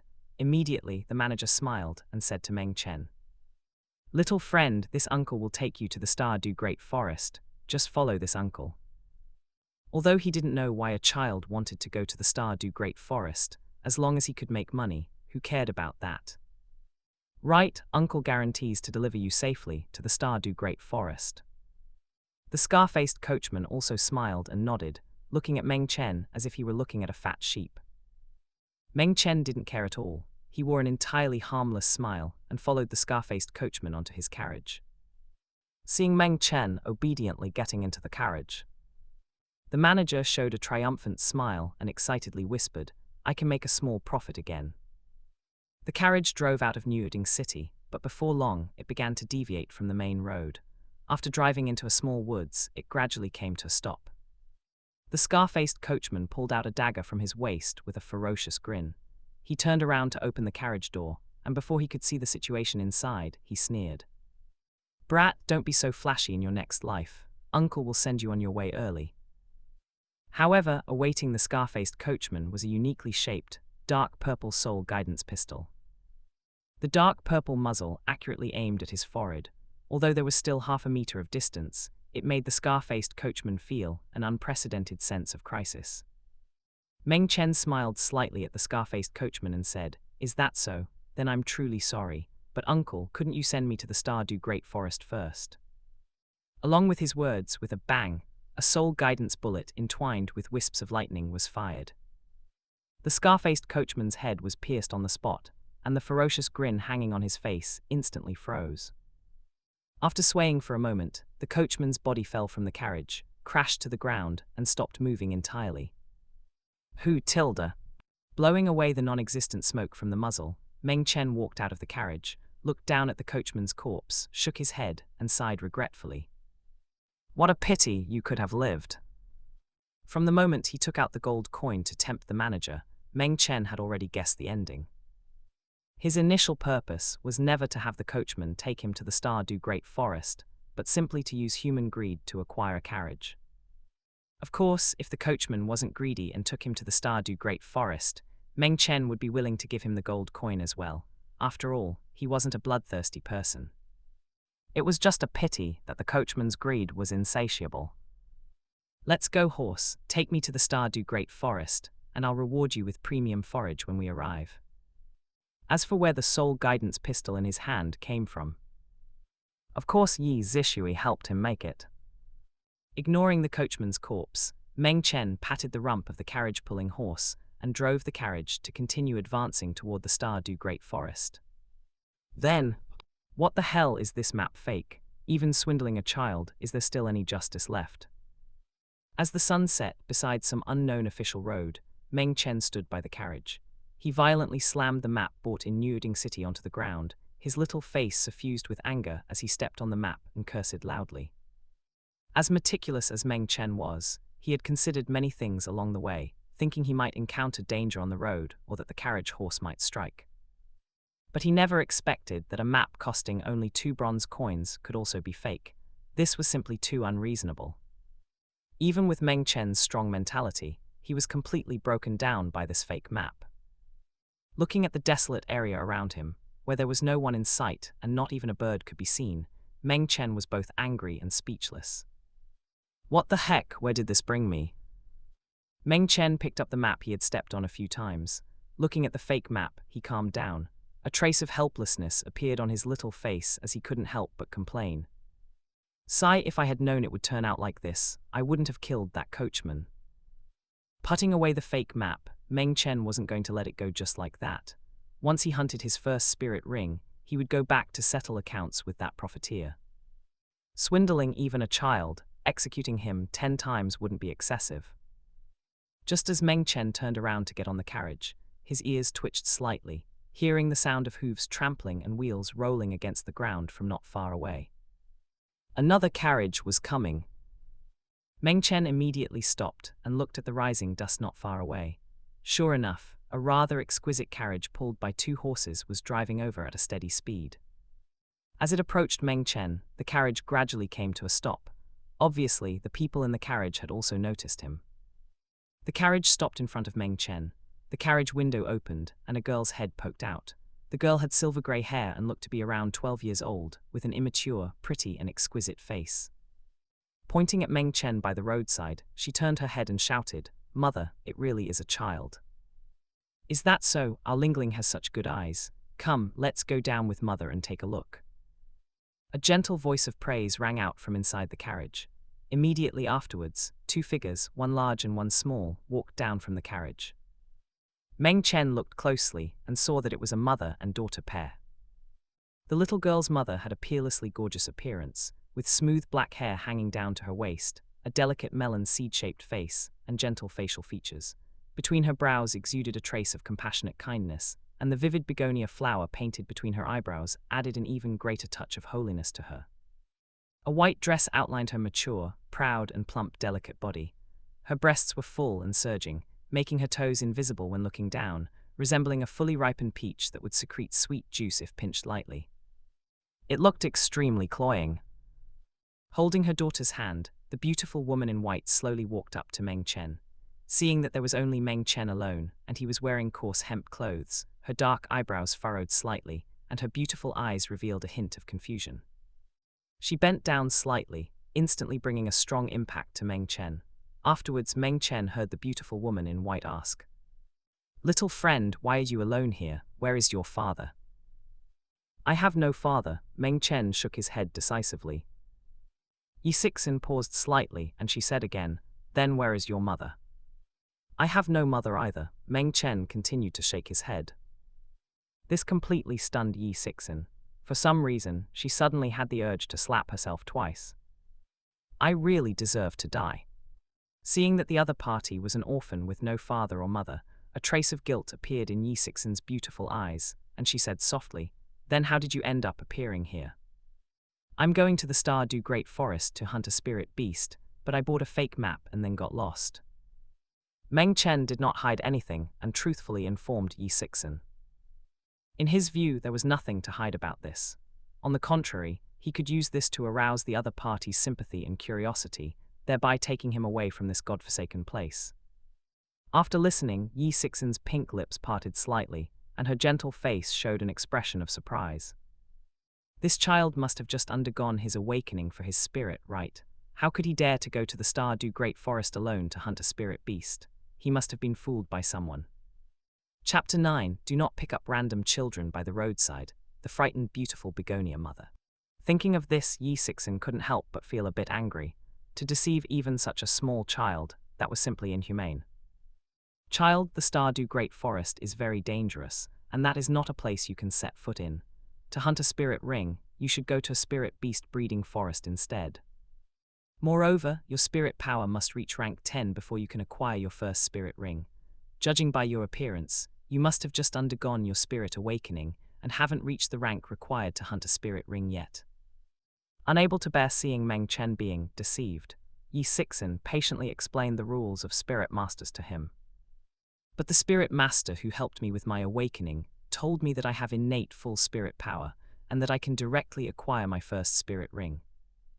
Unexpectedly, Meng Chen made a startling remark, causing the eyes of the beautiful woman in white to suddenly change. Filled with shock, she blurted out, "What, you have innate full spirit power?" Meng Chen nodded. In an instant, Yi Sixin's gaze towards Meng Chen changed completely, filled with pleasant surprise. Family members who understands this. While traveling, I found a wild innate full spirit power. If you're slow on the draw, you'll miss out. Little friend, it's not safe for you to be alone in this outskirts. Why don't you come with Auntie? The Stardew Great Forest is too far from here. Auntie will take you to the Sunset Forest to hunt a spirit ring. How about that? Are you hungry? Auntie's carriage has the best pastries in Heaven Dew City. At this moment, Yi Sixin took the incarnation of a scheming wolf grandmother. Beginning to tempt Meng Chen in an attempt to lure this wild, innate full spirit power onto her carriage. Hearing that her mother was going to share her pastries with Meng Chen, Yi Lingling pouted, feeling a bit unhappy. Seeing things develop as he had anticipated, Meng Chen feigned vigilance and said, "Auntie, you wouldn't happen to be thinking of selling me, would you?" "HMPH, my mother is the #1 healing spirit master under heaven.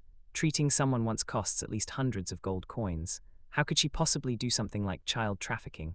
Mother, let's go, stop paying attention to this little brat." Hearing her mother being doubted, Yi Lingling jumped out immediately, her little face puffed up with anger as she glared fiercely at Meng Chen. Seeing her daughter causing trouble and jumping out to defend her, Yi Sixin couldn't bear to scold her. After all, the reason she wanted to take Meng Chen away was so that he could protect Yi Lingling in the future. "Sorry, little friend, my daughter speaks without thinking sometimes. Trust Auntie. Auntie guarantees you on the reputation of the #1 healing spirit master under heaven that Auntie is definitely not a bad person." Yi Sixin assured Meng Chen, looking at him with a sincere expression. Considering that the act had gone on long enough, it wouldn't do for Meng Chen to refuse again. "All right, I'll trust Auntie this once." Amen, come, get into Auntie's carriage. Auntie will have a guard drive that carriage of yours." Seeing Meng Chen agree, the beautiful woman in white instantly beamed with joy. Yi Sixin's fair and tender hand took Meng Chen's small hand, pulling him toward her carriage. Yi Lingling followed behind her mother, looking at Meng Chen, and let out a light huff from her dainty nose. She hated him. Yi Sixin's carriage was much better than the scarred driver's. Not only was the carriage spacious and filled with a faint fragrance, but it also had a soft sofa and a small coffee table, upon which many fruits and pastries were placed. Auntie hasn't introduced herself yet. Auntie is called Yi Sixin, and this is Auntie's daughter, Yi Lingling. She is 6 years older than you, so you can call her elder sister. Yi Sixin handed an exquisite pastry to Meng Chen and introduced herself to him. After listening, Meng Chen's conjecture about their identities was confirmed. Upon hearing the name Ling Gleng earlier, along with that silver-grey hair, Meng Chen had guessed that the girl might be Yi Lingling. However, the original work had very little description of Yi Lingling, so Meng Chen didn't know much about her. She only appeared twice in total, and after that, she was never seen again. Clearly possessing the 9-heart begonia which offered group area healing, she never appeared on the battlefield. The ending for her and her mother was quite thought-provoking. As for whether they fell into the hands of Spirit Hall, at least within the intelligence of Spirit Hall known to Meng Chen, there were no operations targeting them. Eating the pastries fed to him by Yi Sixin, Meng Chen pondered how to modify his plan. The reason he wanted to go to the Stardew Great Forest was precisely because the spirit beast resources there were abundant. Don't forget to like, comment, subscribers, and share to AI Otaku Studio. Although the Stardew Great Forest was fraught with danger and 10,000-year spirit beasts were everywhere, as long as he didn't approach the inner circle and only operated in the outer perimeter, it posed not much danger to Meng Chen. Furthermore, he had Yi Zishui protecting his path. Even if the Titan Giant Ape and Sky Azure Bull Python made a move against him, he wouldn't fear them. Only, little friend, you haven't told Auntie what your name is yet. Auntie happens to want to adopt a boy to keep Ling Gleng company. Since your parents are no longer around, why don't you become Auntie's adopted son, Auntie? Looking at the chattering, beautiful begonia mother, Meng Chen instantly regretted getting into the carriage, because this was simply not a car headed to kindergarten. Also, he was getting a bit dizzy from being dazzled by those huge headlights. Aunt Yi, although I don't have parents, I have a teacher, so please do not arbitrarily decide to adopt me. Seeing Yi Sixin getting more and more enthusiastic as she spoke, Meng Chen hurriedly interrupted her. He knew what this beautiful begonia mother was planning. Innate full spirit power was widely recognized as a seed of a titled Douluo. As long as they didn't perish midway, they were bound to become a titled Douluo in the future. Being able to adopt a child with innate full spirit power as an adopted son was equivalent to getting a future titled Douluo for free. For Yi Sixin, this was the best protection she could give her daughter. Is that so? It seems Auntie thought too much. Since you have a teacher, why don't I discuss it with your teacher? Yi Sixin still didn't want to give up, attempting to achieve her goal by roundabout means. Unexpectedly, as soon as she mentioned Meng Chen's teacher, she felt an unprecedented sense of crisis, as if a large hand was tightly wrapping around her. It was as if the beautiful begonia mother said one more word, it would drag her into an endless abyss. Yi Sixin instantly had a freezing sensation of falling into an ice cellar, and her plump, mature body trembled involuntarily. Looking at the young Shota in front of her, her expression changed slightly, and a trace of fear arose in her heart. Could his teacher be nearby? Yi Sixin gently rolled her throat, making a gulping sound as if swallowing back the words she originally intended to say. At the same time, her gaze towards Meng Chen also changed, revealing a trace of dread. Only then did she realize that a child who dared to go to the Stardew Great Forest to hunt spirit beasts, alone right after his spirit awakening, how could there possibly be no one protecting him by his side? In an instant, the carriage fell silent. Yi Sixin didn't dare to ask any more questions, and she also somewhat regretted bringing Meng Chen onto the carriage. Seeing that the beautiful begonia mother stopped chattering endlessly, Meng Chen knew that Yi Zishui had made a move. Aunt Yi, I appreciate your kindness, but please let me down directly once you reach the nearest city. Good, all right. Yi Sixin nodded repeatedly. After being deterred like this by Yi Zishui in the shadows, how would she still dare to harbor any ideas about him? Right now, she just wanted to quickly get rid of Meng Chen, this ticking time bomb, and hide as far away as possible. As expected, how could there be any wild, innate full spirit power in this world? More than 2 hours later. Outside Kia City, the carriage gradually came to a stop. Yi Sixin told Yi Lingling to stay well inside the carriage, and she and Meng Chen stepped down from it. Not far ahead is Kia City. It is very far from the Stardew Great Forest, but relatively close to the Sunset Forest, only a little over 400 miles away. Although the spirit beast quality of the Sunset Forest is not as good as the Stardew Great Forest, it is not as dangerous as the Stardew Great Forest. Auntie still suggests you go to the Sunset Forest, as it is much safer there. Yi Sixin bent down to instruct Meng Chen, reaching out to stroke his head, a trace of regret appearing in her beautiful eyes. What a pity, why wasn't this child a wild one? Although she failed to bring Meng Chen home, it didn't hinder her from forging a good karma with him. Afterwards, the beautiful begonia mother handed a detailed Heaven Do map to Meng Chen and also gave him a gold coin card. Sorry, Auntie didn't mean to ask about your parents earlier, and I hope you can forgive Auntie's slip of the tongue. There are 10,000 gold coins in this gold coin card. Consider it Auntie's apology gift. If you have time in the future, you can come to Heaven Do City to find Auntie. Looking at the Heaven Do map and the gold coin card, Meng Chen did not refuse. After accepting them, he smiled and said to Yi Sixin, "Thank you, Aunt Yi. Right, my name is Meng Chen. When I grow up in the future, I will go to Heaven Do City to find you, Auntie." Meng Chen, what a good name. Auntie won't delay your time any longer. Let's meet again in Heaven Do City. After murmuring Meng Chen's name, a soft and beautiful smile appeared on the beautiful begonia mother's face. After bidding farewell to Meng Chen, she turned around and walked back to the carriage. Chapter 10 Spirit Hunting in Stardew Great Forest, Thousand-Year Green-Scaled Thunder Worm. Watching Yi Sixin's carriage depart, Meng Chen sat back into his own carriage. Seeing on the map that the Stardew Great Forest was indeed very far from Coal City, after pondering for a long while, he still chose the Stardew Great Forest. There was no other reason. The spirit beast resources in the Sunset Forest were ultimately not as rich as those in Stardew. He would rather walk a few more steps than waste time searching aimlessly in the Sunset Forest. As for the ice and fire yin-yang well, that thing didn't grow legs and wouldn't run away. Meng Chen drove the carriage and headed towards the Stardew Great Forest. At noon the next day, the sunlight was scorching, making the pedestrians on the official road feel hot and irritable, drenched in sweat. A carriage walked slowly on the official road, and the black horse pulling the carriage was also panting with its tongue hanging out from the heat, questioning its equine life. The black horse was puzzled. Why was its fur black? Couldn't it be some other color? Didn't it know that black absorbs heat? Looking at the cool woods not far away, the black horse didn't care anymore, directly leaving the official road and running into the woods to cool off. Meng Chen walked out of the carriage.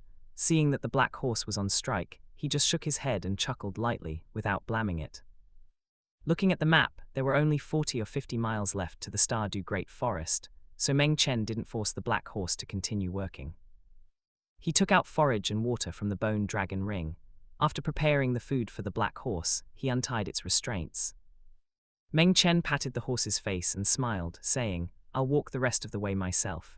Thank you for your hard work. You can rest here. After eating, you can go wherever you want, just don't let people catch you to pull carts again." The black horse looked at Meng Chen, who had set it free, and then looked at the forage and water prepared for it, stunned for a moment. Until Meng Chen disappeared from its sight, the black horse finally came back to its senses, lowered its head, but occasionally looked towards the direction where Meng Chen had disappeared. More than an hour later, the outline of the forest appeared before Meng Chen. The Stardew Great Forest was extremely vast, spanning across the two major empires of Heaven Do and Star Luo. Inside, it had a variety of complex terrains, forming multiple types of landscapes such as volcanoes, wetlands, and grasslands, nurturing numerous heaven and earth treasures. Not long after entering, Meng Chen encountered a small pack of netherworld wolves, numbering about 17 or 18. Although their cultivation wasn't high, with the leader being only a 100-year-old beast, an ordinary one-ring spirit master surrounded by them would still be in grave danger. Facing the eager pack of netherworld wolves, attempting to surround and kill him with their numbers, Meng Chen raised his soul guide pistol and grinned. "Spirit beasts, the times have changed." Bangs, bangs, bangs, bang. Gunshots rang out one after another, and the netherworld wolves didn't even have a chance to react before they all fell under the muzzle. Having resolved the pack of netherworld wolves, Meng Chen continued forward. As time passed, the sky gradually grew late, and the sun was setting at dusk. The figures of spirit beasts flickered in and out of sight among the woods, lingering without dispersing, yet hesitating to advance, like the most alert hunters waiting for their prey to lower its guard. Bang! A gunshot rang out abruptly in the forest, startling birds and causing them to scatter in flight. As the line of sight gradually zoomed in, a mottled cat was seen with its head pierced by a bullet, dying beside the bushes. A white spirit ring emerged from its corpse, floating towards Meng Chen. Like a Western cowboy, Meng Chen gently blew away the non-existent smoke on the muzzle, and then waved his hand to disperse the mottled cat's spirit ring. As he went deeper and deeper, the spirit beasts Meng Chen encountered became even stronger. 100-year and 1000-year spirit beasts were everywhere, and he even mistakenly wandered into the territory of a 10,000-year spirit beast. If not for Yi Zishui's reminder stopping Meng Chen, he would have almost walked right into a bear's mouth. Lightning attribute spirit beasts were already rare. Meng Chen searched for most of the day before finding a few, but none met his expectations. In secret, Yi Zishui also scanned the forest with her mental force, helping Meng Chen search for a suitable spirit beast. Seeing that it was getting late, Meng Chen found a stream, sat down to rest, and took out a flatbread from the bone dragon ring to eat. Little fellow, follow this stream downwards. A little over 5 miles away from you, there is a green-scaled thunder worm. It should be suitable for your thunder hellvine spirit. He had only taken a few bites of the flatbread when Yi Zishui's voice rang out abruptly. Meng Chen paused his movements, abruptly turned his head, looked downstream towards the stream, and a look of joy appeared on his face. A green-scaled thunder worm, how many years of cultivation does it have? It exceeds 10 meters, and its cultivation years have already broken through to the millennium level. A 1000-year green-scaled thunder worm. Meng Chen was overjoyed. What he wanted was precisely a 1000-year spirit beast. The ones he encountered before either had poor quality or insufficient cultivation years. Now he had finally found a spirit beast that met his requirements. Immediately, Meng Chen put away the flatbread he had eaten a small portion of and sprinted wildly downstream. After sprinting for 5 miles, as the distance gradually closed, the green-scaled thunder worm became clearer and clearer in Meng Chen's line of sight. A 10-meter-long green-scaled thunder worm came into his view.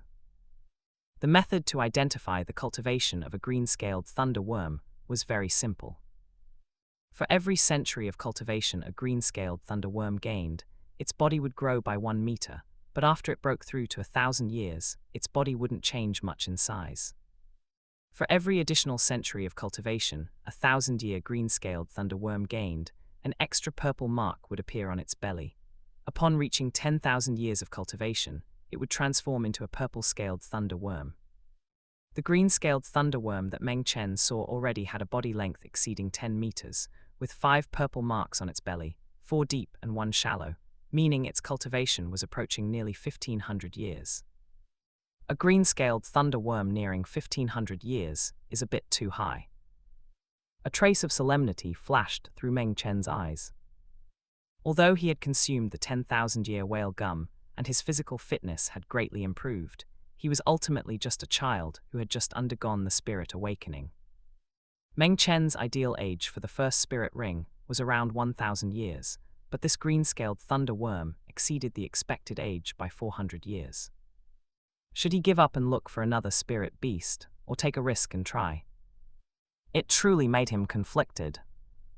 Facing a green-scaled thunder worm of around 1,500 years, Meng Chen had no absolute certainty in his heart either. After much deliberation, Meng Chen gritted his teeth. Do it, the bold are stuffed to death, the timid starve to death. Isn't it just 1,500 years? What is there to be afraid of? If I cower in fear, how can I talk about becoming stronger? Meng Chen no longer hesitated and instructed Yi Zishui, Aunt Yi, I'll have to trouble you. It's just a 1000-year spirit beast, what trouble are you talking about? By the stream, the green-scaled thunder worm, which was gnawing on a rock-horned deer, also sensed Meng Chen's approach. It slowly raised its head, its vertical pupils looking upstream, and Meng Chen appeared in its vision. A human cub. It looked at the rock-horned deer, then recalled the taste of humans. That was much more delicious than the rock-horned deer, and it could also increase its cultivation.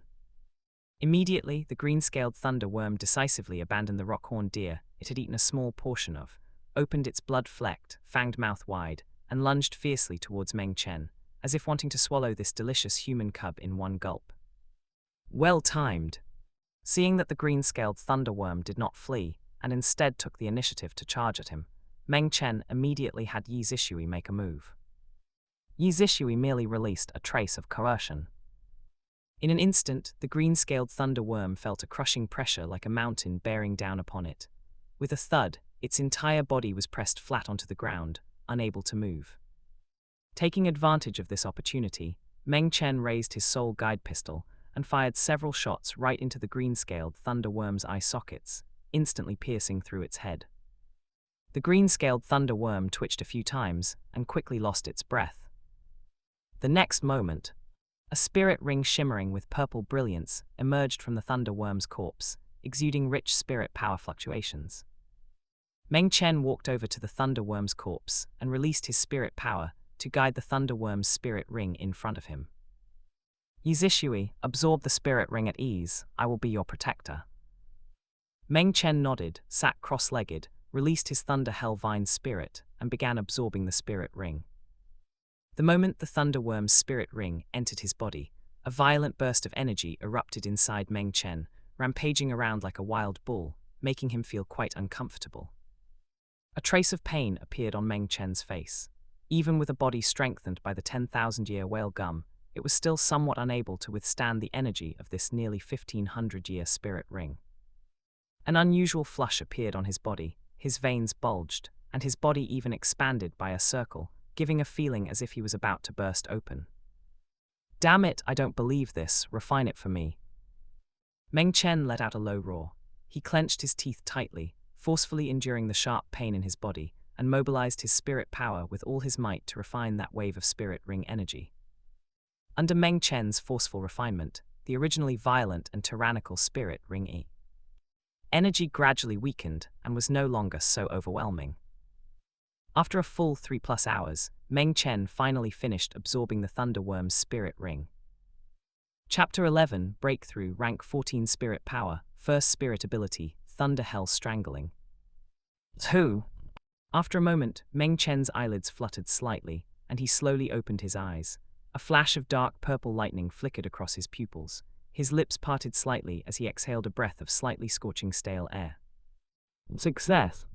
Meng Chen softly sighed in emotion, carefully sensing his own spirit power, which had already broken through the level 10 limit. The spirit power brought by the Thunder Flood Dragon Spirit Ring, after he reached level 11, raised his cultivation by another 3 ranks, reaching rank 14. Meng Chen summoned his spirit once again, and the appearance of the Thunder Hell Vine had undergone considerable changes. Its color had deepened, and the vine body was as thick as a python, with fine scale patterns appearing on it, greatly enhancing its toughness. The power of thunder released by the Thunder Hell Vine was also much more intense and concentrated, with its strength increasing by more than double. A purple spirit ring floated around his body, flashing with a magnificent purple light. As for the spirit ability bestowed by the first spirit ring, it was named Thunder Hell Strangling, which was a spirit ability that combined crowd control and continuous damage. After using the spirit ability, the Thunder Hell Vine's speed, strength, and toughness were greatly enhanced, and its thunder attribute amplification was 100%. With lightning speed, it would bind the enemy, contract and tighten, and release the power of thunder to continuously erode, scorch, and paralyze the enemy, disrupting the operation of the enemy's spirit power. Meng Chen was quite satisfied with this spirit ability. After all, it was only a first spirit ability. Being able to possess so many effects was already quite good. Meng Chen got up and stretched, suddenly feeling that his clothes were a bit tight. He lowered his head to look. The clothes that originally fit him well had all become tight. Under the remodeling of the spirit ring's energy, his body had grown a bit taller and also a bit sturdier. Meng Chen felt somewhat helpless. It seems I will need to prepare a few sets of larger clothes in the future. Although it was a bit tight, it didn't affect his movement. Meng Chen did not stay long in the Stardew Great Forest. Taking advantage of the night and under the guidance of Yi Zishui, he quickly withdrew. However, when Meng Chen returned by the original route, he unexpectedly discovered that the carriage he had previously abandoned was still by the official road, and even that Black Horse was still guarding the side of the carriage. When the Black Horse saw Meng Chen, it hurriedly ran towards him and blocked his path. Meng Chen looked at it in astonishment. Why are you still here? Nay, the Black Horse shook its head. Although Meng Chen could not understand horse language, Judging by the black horse's appearance, it seemed unwilling to leave. So you didn't want to leave and specifically waited here for me. The black horse tilted its head. It also couldn't understand human language. But it felt that this child Meng Chen was not bad. Not only had he released it, but he had also given it food. It wanted to follow him. Seeing this, Meng Chen reached out and patted the black horse's head. Since it wasn't willing to leave and had waited for him for so long, he might as well keep it. When the time came to return to Zaya village, leaving it in the village would suffice. Meng Chen reharnessed the black horse, patted it, and under Meng Chen's guidance, the black horse pulled the carriage and once again stepped onto the official road. 2 days later. In Zaya village, the carriage stopped at the entrance of the village. Meng Chen jumped down from the carriage and walked towards the village chief's house. It happened to be noon, and the old village chief's family was having lunch. Seeing Meng Chen appear at the doorway, the old village chief was overjoyed and hurriedly greeted him. "Little Chen, you're back. Have you eaten?" "Meng Chen, I've eaten, Grandpa village chief." Following that, Meng Chen took out a small cloth bag from the bone dragon ring. It was precisely the one the old village chief had given him earlier. Looking at the bone dragon ring, the old village chief's aged face revealed surprise, recognizing it as a storage spirit tool. Having lived for so many years and traveled far and wide in his youth, he still had this bit of insight. "Grandpa village chief here, this is a small token of my appreciation." Meng Chen handed the small cloth bag to the old village chief. After taking it and opening it to look, the old village chief saw it was packed full of quite a few gold coins, at least over 100 of them. These gold coins were withdrawn by Meng Chen using the gold spirit card given by Yi Sixin, withdrawing a total of 1,000 coins. The old village chief was startled. "Little Chen, where did all these gold coins come from? Take them back, Grandpa cannot accept this." As he spoke, the old village chief tried to shove the small cloth bag back to Meng Chen, but Meng Chen nimbly dodged. "Grandpa village chief, please just accept it. Consider it as me returning it to the village, and thank you for pooling together my living expenses before." Pinching the small cloth bag, the old village chief said anxiously, "Little Chen, this is too much. Grandpa cannot accept it." "You should accept it. Also, I've broken through to become a spirit master." Fearing that the old village chief would insist on returning the small cloth bag to him, Meng Chen dropped those words and scampered off in a flash. The old village chief had difficulty moving. With turbid eyes, he gazed at Meng Chen's disappearing figure, gripping the small cloth bag in his hand even tighter, his eyes filled with gratification and a myriad of emotions. "It's good to become a spirit master. It's good to become a spirit master. Someone in our Zaya village has finally made something of themselves. Good, good."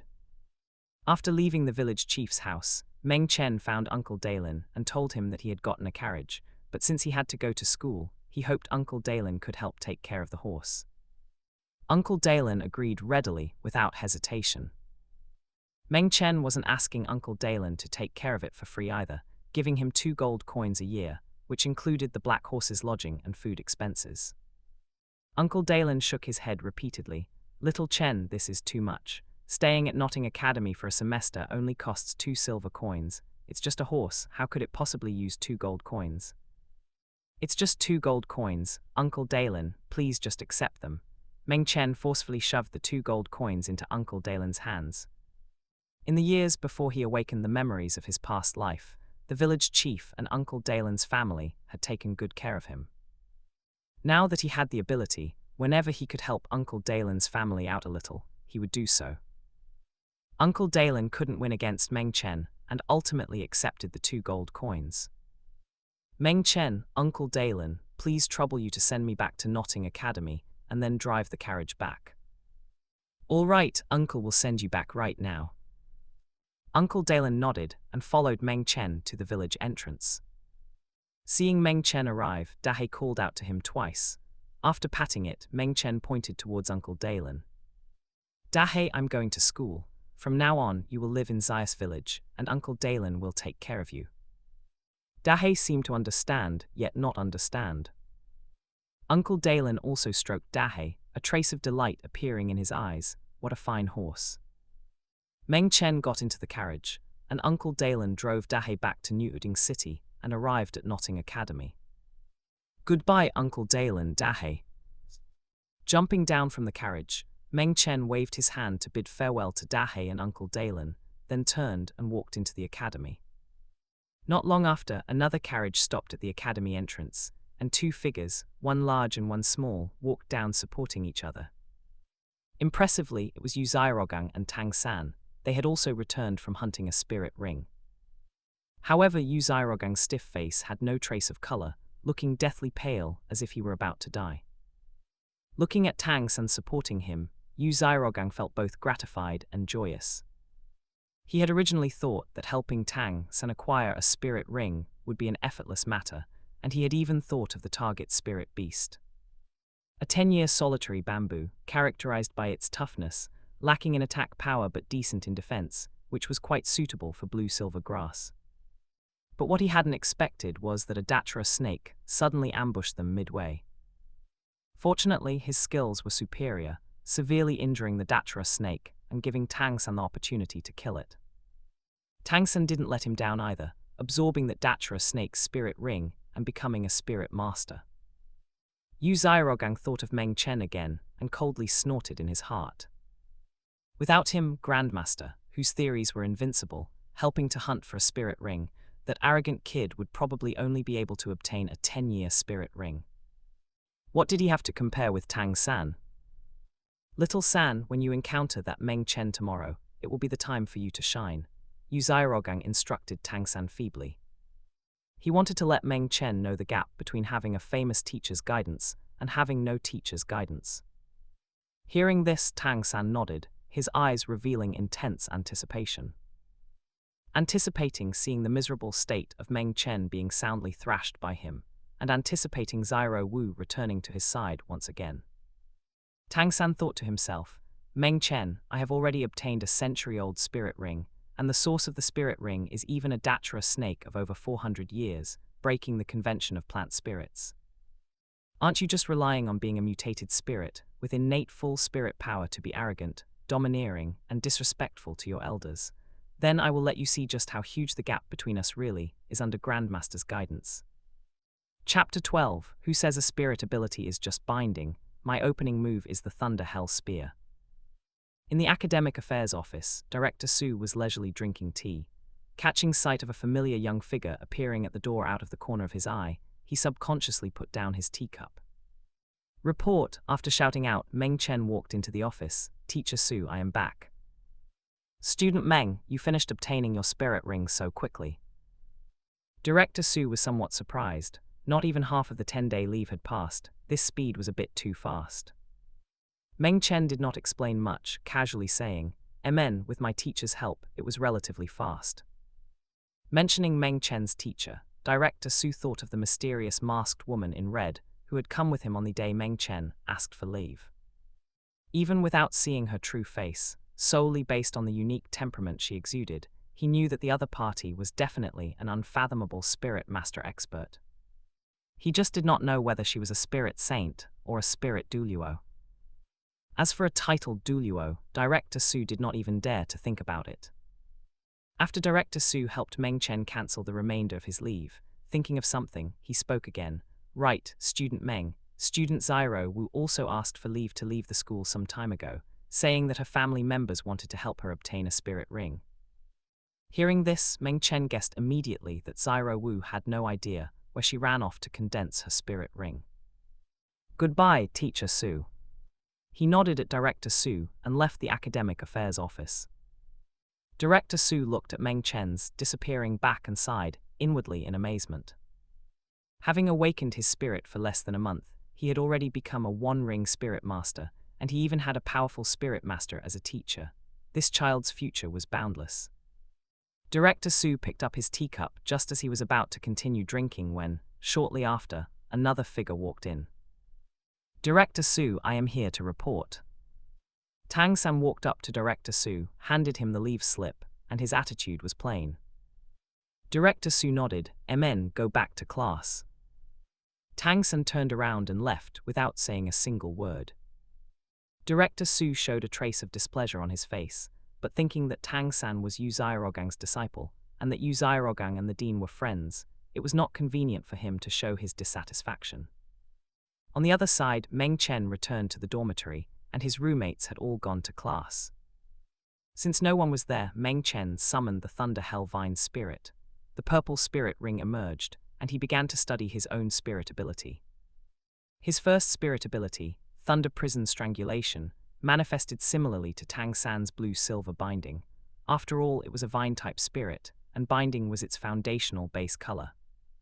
You couldn't possibly have a vine bite someone to death, right? Furthermore, the true manifestation of this spirit ability's effect was not binding, but rather strangling. There were various manifestations of strangling. Binding the enemy and then strangling them to death was merely the most intuitive manifestation. What Meng Chen pursued was the extension and versatility of spirit abilities, rather than a single binding and strangulation. On the way back, he had already thought about many things. As the saying goes, a single chopstick is easily broken, but 10 held together form a bundle. If multiple Thunder Hell Vines were twisted together, would they become even tougher?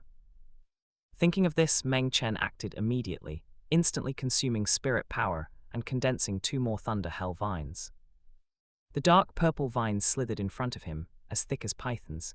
Their vine bodies shimmered with fine scale patterns, surrounded by thunder and swaying gracefully. The spirit ring lit up with a purple glow, and Meng Chen's eyes narrowed. Starting from the front end, he tried to twist the 3 Thunder Hell Vines together bit by bit. It was like a triple helix. The further along it went, the tighter the 3 Thunder Hell Vines were twisted together, and the greater the resistance became. After 2 minutes or so, traces of cold sweat also appeared on Meng Chen's forehead. Realizing that he had reached the limit of his control, Meng Chen controlled the 3 twisted Thunder Hell Vines and slowly stabilized them. It succeeded. Meng Chen looked at the Thunder Hell Vine somewhat uncertainly. No, it should be called the Thunder Hell Spear. Only, compared to a real spear, the Thunder Hell Spear looked more like the javelin used by athletes in his past life. The front end was as sharp as an awl, while the spear shaft was spiral-shaped like the spear of Longinus, tightly fitted and as hard as refined iron. Furthermore, it was tempered with the power of thunder, making the awl-like spearhead even sharper. "Aunt Yi, help me test the power of this spear of mine," Meng Chen called out to Yi Zishui. Yi Zishui appeared, glanced at the Thunder Hell Spear, saw through the key points at a glance, and smiled sweetly. "Little fellow, you certainly have ideas. Come on, let me see how powerful your little ingenuity can be." "All right then, Aunt Yi, you must be careful." Meng Chen controlled the Thunder Hell Spear, aiming it at Yi Zishui. Following that with a thought in his mind, the Thunder Hell Spear suddenly erupted with lightning-fast speed. A flash of thunder, and the air even let out a sonic boom. Speed was power. A trace of surprise welled up in Yi Zishui's eyes. Was this the speed a One-Ring Spirit Master's first spirit ability should have? But Yi Zishui was even faster. Raising her hand instantly, the awl-like spearhead was steadily blocked by her bare hand, not even piercing the skin. "It's not over yet." Meng Chen reminded Yi Zishui. Yi Zishui saw the Thunder Hell Spear begin to disperse from the tail end. Driven by inertia, the spearhead actually began to spin like a spiral drill, as if it wanted to drill through her palm. Amen. Yi Zishui sensed a trace of itching in the center of her palm. It was extremely faint, but it made her quite surprised. Don't forget to like, comment, subscribers, and share to AI Otaku Studio. She was a 99th rank limit Douluo after all, and her physical body was comparable to a vicious beast, with her resistance maxed out. To actually be able to make her feel a trace of sensation, this little fellow was quite something. After a while, the Thunder Hell Vine dissipated, and Yi Zishui looked at her palm. Observing carefully, she then discovered an extremely subtle little white dot had appeared on her palm. "Little fellow, your spirit ability is not weak in power." Yi Zishui's red lips parted slightly as she praised Meng Chen. "Of course, I thought about this move all the way back. Given evaluation, can it kill a spirit grandmaster with a single spear? There shouldn't be much problem against ordinary spirit grandmasters. If you encounter defensive-type spirit masters like the Xunwu Tortoise or Diamond Mammoth, it can heavily injure them." Yi Zishui thought for a moment and analyzed it for Meng Chen. In her view, the change in Meng Chen's spirit ability was extremely fast. If one didn't pay attention at all times, under a sneak attack, even a spirit elder might not be able to dodge it. Furthermore, there was a secondary change, breaking through a surface with a single point, maxing out the attack power. If some spirit elders who were not good at defense took such a hit, they would also have to kneel. But the shortcomings were also very obvious. The Thunder Hell Spear was formed by twisting multiple Thunder Hell vines together, which could be understood as charging up. This process required a certain amount of time. Little fellow, your spirit ability's variation is very good, except that the charging time is a bit long. But this is not a fixed limitation of the spirit ability. Practice more, and if you can compress the charging time to 2 or 3 seconds, it will be even more perfect. Yi Zishui pointed out Meng Chen's strengths and weaknesses, and Meng Chen accepted the advice. He also knew that this move had a long charging time. Moreover, it was a severe test of control. The reason he succeeded on the first try just now was because he had already experimented with it several times on the way back. Compressing over 2 minutes of time down to 2 or 3 seconds is not ordinarily difficult. Aunt Yi, do you have a secret technique to cultivate mental force? Meng Chen looked eagerly at Yi Zishui, begging for a secret technique to cultivate mental force. Yi Zishui gave Meng Chen an eye roll. This little fellow really asked her for everything. Yi Zishui recalled for a moment and told Meng Chen to take out pen and paper. After Meng Chen found them from his dormitory desk, he brought up one more point. Aunt Yi, it cannot be a mental force enhancement method of evil spirit masters. I definitely don't want to melt away like butter in the future. You sure have a lot of demands. Rest assured, it is not an evil spirit master secret technique. It is a mental cultivation secret technique of the Sun Moon royal family from my era. Chapter 13, Shuangzhou dreams of butterflies. Tang San believes reality should be like his dream. Early the next morning, sunlight spilled into the dormitory. Meng Chen sat cross-legged on the bed to cultivate the silver moon meditation technique, his breathing even and steady like a mountain. Faintly, a trace of weak mental force rippled between his brows, condensing into a blurry silver moon pattern. This silver moon meditation technique was an unpassed secret of the Sun and Moon Empire royal family, complementing another method, the Blazing Sun Soul Gathering technique. The former cultivated mental force, while the latter condensed spirit power. As the supreme honored elder of the Sun and Moon Empire, Yi Zishui could read the Sun and Moon classics, so she could naturally view these two secret techniques as well. Yesterday, after teaching the Silver Moon meditation technique, she also passed down the Blazing Sun Soul Gathering technique to Meng Chen by the way. The Silver Moon condenses the mind, the Blazing Sun gathers the soul, and the Sun and Moon complement each other. When his roommate woke up and saw that Meng Chen was still cultivating, he didn't tap him directly, but instead gently knocked on the table to remind Meng Chen. Meng Chen slowly opened his eyes, a flash of silver light passing through his pupils before quickly returning to clarity. After a night of cultivating, not only was he not tired at all, but he was instead refreshed and full of spirit.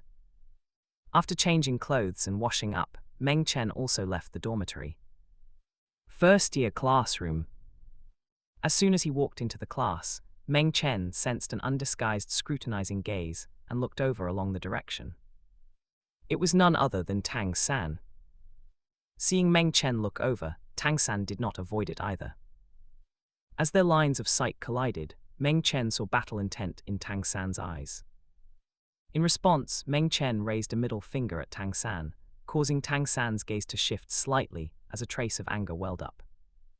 Paying no more attention to Tang San, Meng Chen walked over to his seat and sat down. Tang San looked at Meng Chen bitterly, thinking to himself, Meng Chen, no matter how arrogant you are now, you will be just as pathetic later on, and Zyro Wu, she can only be mine. Clearly Tang San and Zyro Wu had just met. Why did he harbor such strong possessiveness towards Zyro Wu? All of this was because, after his spirit awakening, Tang San had once had a dream. In the dream, Tang San dreamed that he came to Notting Academy, took Yu Xiaogang as his master, and met a girl named Zyro Wu. They happily studied together, grew up together, and Zyro Wu even called him brother. 6 years later, they graduated from Notting Academy, and under Grandmaster's recommendation, went together to Soto City to study at a monster academy named Shrek Academy. The dream abruptly stopped here. Originally, Tang San didn't care much about that dream, until everything that happened in the dream came true one by one after he entered Notting Academy. He took Yu Xiaogang as his master, was assigned to Dormitory 7, and fought with Xiao Wu. Tang San was shocked, guessing whether this could be Zhuangzhou dreaming of butterflies. But when Meng Chen appeared, everything changed. Xiao Wu was not as intimate with him as in the dream, moved out of the working study student dormitory, and didn't call him brother either. This gave Tang San a feeling that everything that should have been under his control had lost control. He was very unhappy.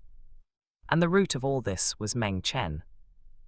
If not for Meng Chen, all of this should have proceeded just like in his dream. Tang San wanted to wrench everything back onto the right track and proceed just like in his dream. Morning classes ended, and Meng Chen packed up his textbooks, getting up to go to the cafeteria. Meng Chen! An abrupt shout made most of the people in the class turn back and look at Tang San. Feeling many gazes cast over, Tang San wore a confident expression, walked up to Meng Chen and blocked him. Meng Chen looked at Tang San, who was a bit shorter than him, with a trace of impatience on his face. Tang San, do you have any upbringing? Tang San was slightly stunned, and immediately a burst of anger surged from his heart. A trace of killing intent flashed in his eyes, and he questioned coldly, Meng Chen, what do you mean? What do I mean? Do you know that blocking someone from eating is like killing their parents? Didn't your mother teach you this principle? Meng Chen's last sentence heavily dealt a critical blow to Tang San's soul, causing Tang San to instantly overheat with his eyes wide open in rage. Meng Chen, don't go too far. So what if I'm going too far? Hit me if you dare. Didn't you stop me just because you wanted to fight me? I'm giving you the chance now, don't lose face. Meng Chen wore a sneer, not forgetting to encourage Tang San a bit. Tang San didn't expect Meng Chen to see through his intention. Since that was the case, he couldn't blame him. Immediately, Tang San let out an angry shout. Meng Chen, how dare you insult my mother? Today I'm going to teach you a good lesson. Seeing that a fight was about to break out, Tang San was still trying to claim the moral high ground, hypocritical to the point where Meng Chen felt a bit like vomiting. Heh, if you want to fight, then fight. What kind of damn excuses are you looking for? How disgusting. Don't fight in the classroom, lest we break the desks and chairs, and the academy makes us pay for them later. Having said that, Meng Chen let Tang San follow him to the playground. It happened to be noon dismissal, and students of all grades had finished class, rushing to the cafeteria to eat. But when they heard that 2 first-year students were going to engage in spirit combat on the playground, they successively changed direction and headed to the playground instead. Meals could be eaten anytime, but if you missed the excitement, you wouldn't get to see it. Even some teachers received the news and came to the playground. Learning that Tang San and Meng Chen were having a spirit combat, Yu Xiaogang also hurried over. On the playground, Meng Chen and Tang San stood facing each other, separated by a dozen meters, surrounded by a circle of students discussing spiritedly.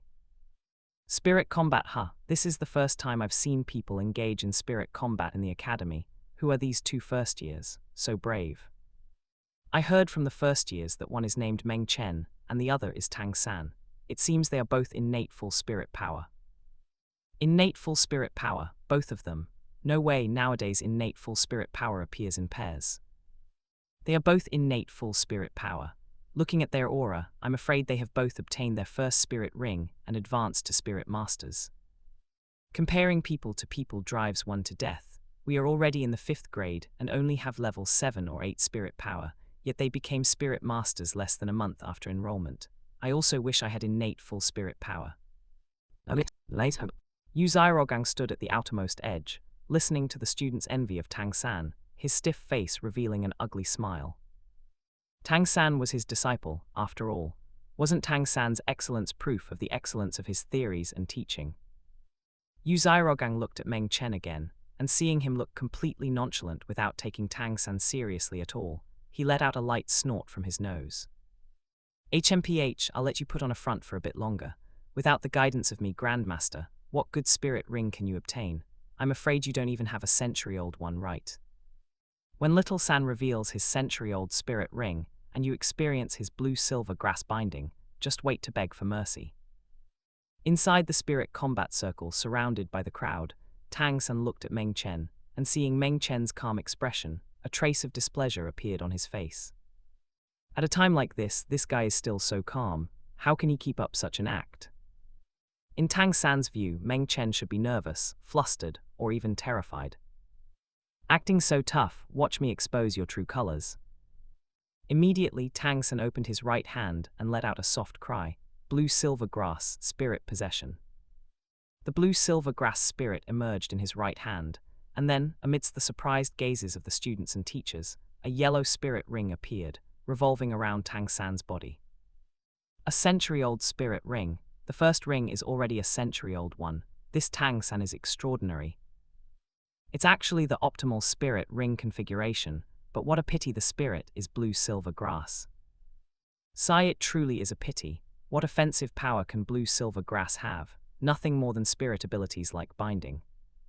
The crowd was shocked by Tang San's spirit ring, but upon seeing that the spirit was merely blue-silver grass, they all revealed expressions of disappointment. Chapter 14. After you finish acting cool, I will slap your face again. That is even more satisfying. Hearing the surrounding students and teachers gasp in admiration at the century-old spirit ring, Tang San wore a look of satisfaction, feeling it was worth risking danger to absorb the spirit ring of the Datura snake. But hearing them belittle the blue-silver grass spirit, Tang San let out an angry huff in his heart. A bunch of short-sighted fellows, so what if it is blue-silver grass? I can still defeat Meng Chen's mutated spirit. Seeing that Meng Chen still hadn't revealed his spirit, Tang San thought he was frightened by his century-old spirit ring and sneered. Meng Chen, are you still not going to reveal your spirit? Could it be that you haven't obtained a spirit ring yet, or is the quality of your spirit ring too low to show others? Meng Chen glanced at Tang San's century-old spirit ring and said calmly, No, I am waiting for you to finish acting cool, so that slapping your face later will feel even more satisfying. Hearing this, Tang San sneered, Heh, slap my face. What are you going to use to slap my face? Relying on your spirit and spirit ring that you dare not reveal, or relying on. However, before he could finish speaking, thunder rumbled, and a purple light lit up in everyone's eyes, incomparably magnificent, overshadowing the yellow light emanating from Tang San's spirit ring. All the students and teachers instantly widened their eyes, revealing expressions of disbelief. Especially Yu Xiaogang, who was hiding in the back, rubbed his eyes repeatedly, suspecting that he had seen wrong. The thousand-year spirit ring emitting purple light rotated around Meng Chen, and the thunder hell vine was as thick as a python, swaying gracefully, with purple lightning flashing and a destructive aura permeating the air. You are right, just by relying on my spirit ring. Meng Chen pointed at his own spirit ring. Looking at the purple spirit ring, revealed by Meng Chen, Tang San's pupils shrank violently with a look of utter astonishment. A purple spirit ring, Meng Chen's spirit ring, turned out to be a thousand-year spirit ring. How could this be possible? Didn't the teachers say that the maximum age limit of the first spirit ring cannot exceed 423 years? Why could Meng Chen absorb a thousand-year spirit ring? Impossible. How could any spirit master's first spirit ring reach 1,000 years? Absolutely impossible. This does not comply with my 10 core competencies of martial souls. Before Tang San could open his mouth to question, Yu Xiaogang in the crowd had bloodshot eyes and roared towards Meng Chen. Quite a few people looked at Yu Xiaogang, who was panting like an ox, his stiff face filled with complete disbelief. He did not believe, nor would he believe, that someone could possess a thousand-year spirit ring while only being a one-ring spirit master. Even if there were, it should be a genius cultivated by him, Yu Xiaogang. Meng Chen was just a bumpkin from the countryside. Why should his first spirit ring be a thousand-year spirit ring? Seeing Yu Xiaogang so agitated, the people around him quickly moved away, fearing that his heart would explode from excessive excitement and splatter them with blood. The other students and teachers looked at that thousand-year spirit ring, and after a brief silence, they instantly burst into tsunami-like exclamations. A thousand-year spirit ring. Didn't they say that a first ring cannot exceed 400 years? Why is his spirit ring 1,000 years? Is this reasonable? Regardless of whether it is reasonable or not, he is simply a monster. Hilarity to death that Tang San absorbed a century-old spirit ring and thought he was so awesome. As a result, Meng Chen turned around and pulled out a 1,000-year spirit ring. This face-slapping sound is truly loud. Don't say anything else. With a first spirit ring already being 1,000 years, what will he become in the future? I announce that Meng Chen is my idol. I originally just wanted to watch the commotion, but I didn't expect to see such a huge surprise. Hearing the surrounding discussions and ridicules, Tang San's expression turned alternately green and purple. The century-old spirit ring he used to show off was completely crushed by Meng Chen's 1,000-year spirit ring, making it amount to nothing.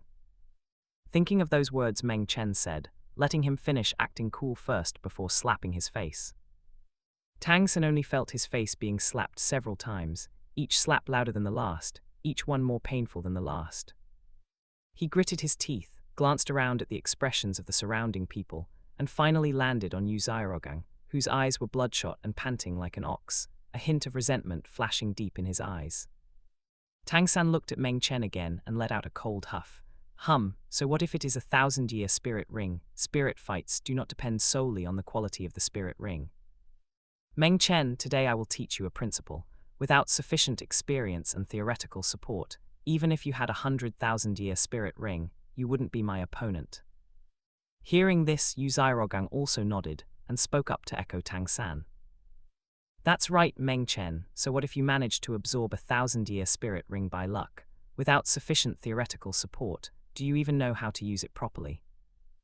Meng Chen looked at the two stubborn fellows whose mouths were as hard as dead ducks, and simply raised his hand to crook his fingers at Tang San, urging him to make a move. Why talk so much nonsense? Hurry up and finish fighting so I can go eat. Today the cafeteria has braised pork trotters, and if I go late they'll be gone. Hearing this, Tang San glared angrily at Meng Chen. At a time like this, he was actually still thinking about eating. This completely didn't take him seriously at all. Very well, very well, very well. In a rush to eat, are you? I'll grant your wish right now. Seeing that the spirit fight was about to begin, the onlookers consciously stepped back several steps, making space for Meng Chen and Tang San. Tang San shifted his feet slightly, ready at any time to activate Ghost Shadow Perplexing Track to dodge Meng Chen's spirit ability. First spirit ability, Binding. At the same time, his first spirit ring immediately lit up, and the blue-silver grass in his hand quickly released more than a dozen blue vines, slithering across the ground like a daturous snake. Seeing Tang San use his spirit ability, Yu Xiaogang immediately introduced the origin of Tang San's spirit ring. Little San's spirit ring comes from a daturous snake with an age close to 400 years. I presume I don't need to say much about the horror of the datura snake. His blue-silver grass is not only extremely tough, but also possesses the toxicity of the datura snake.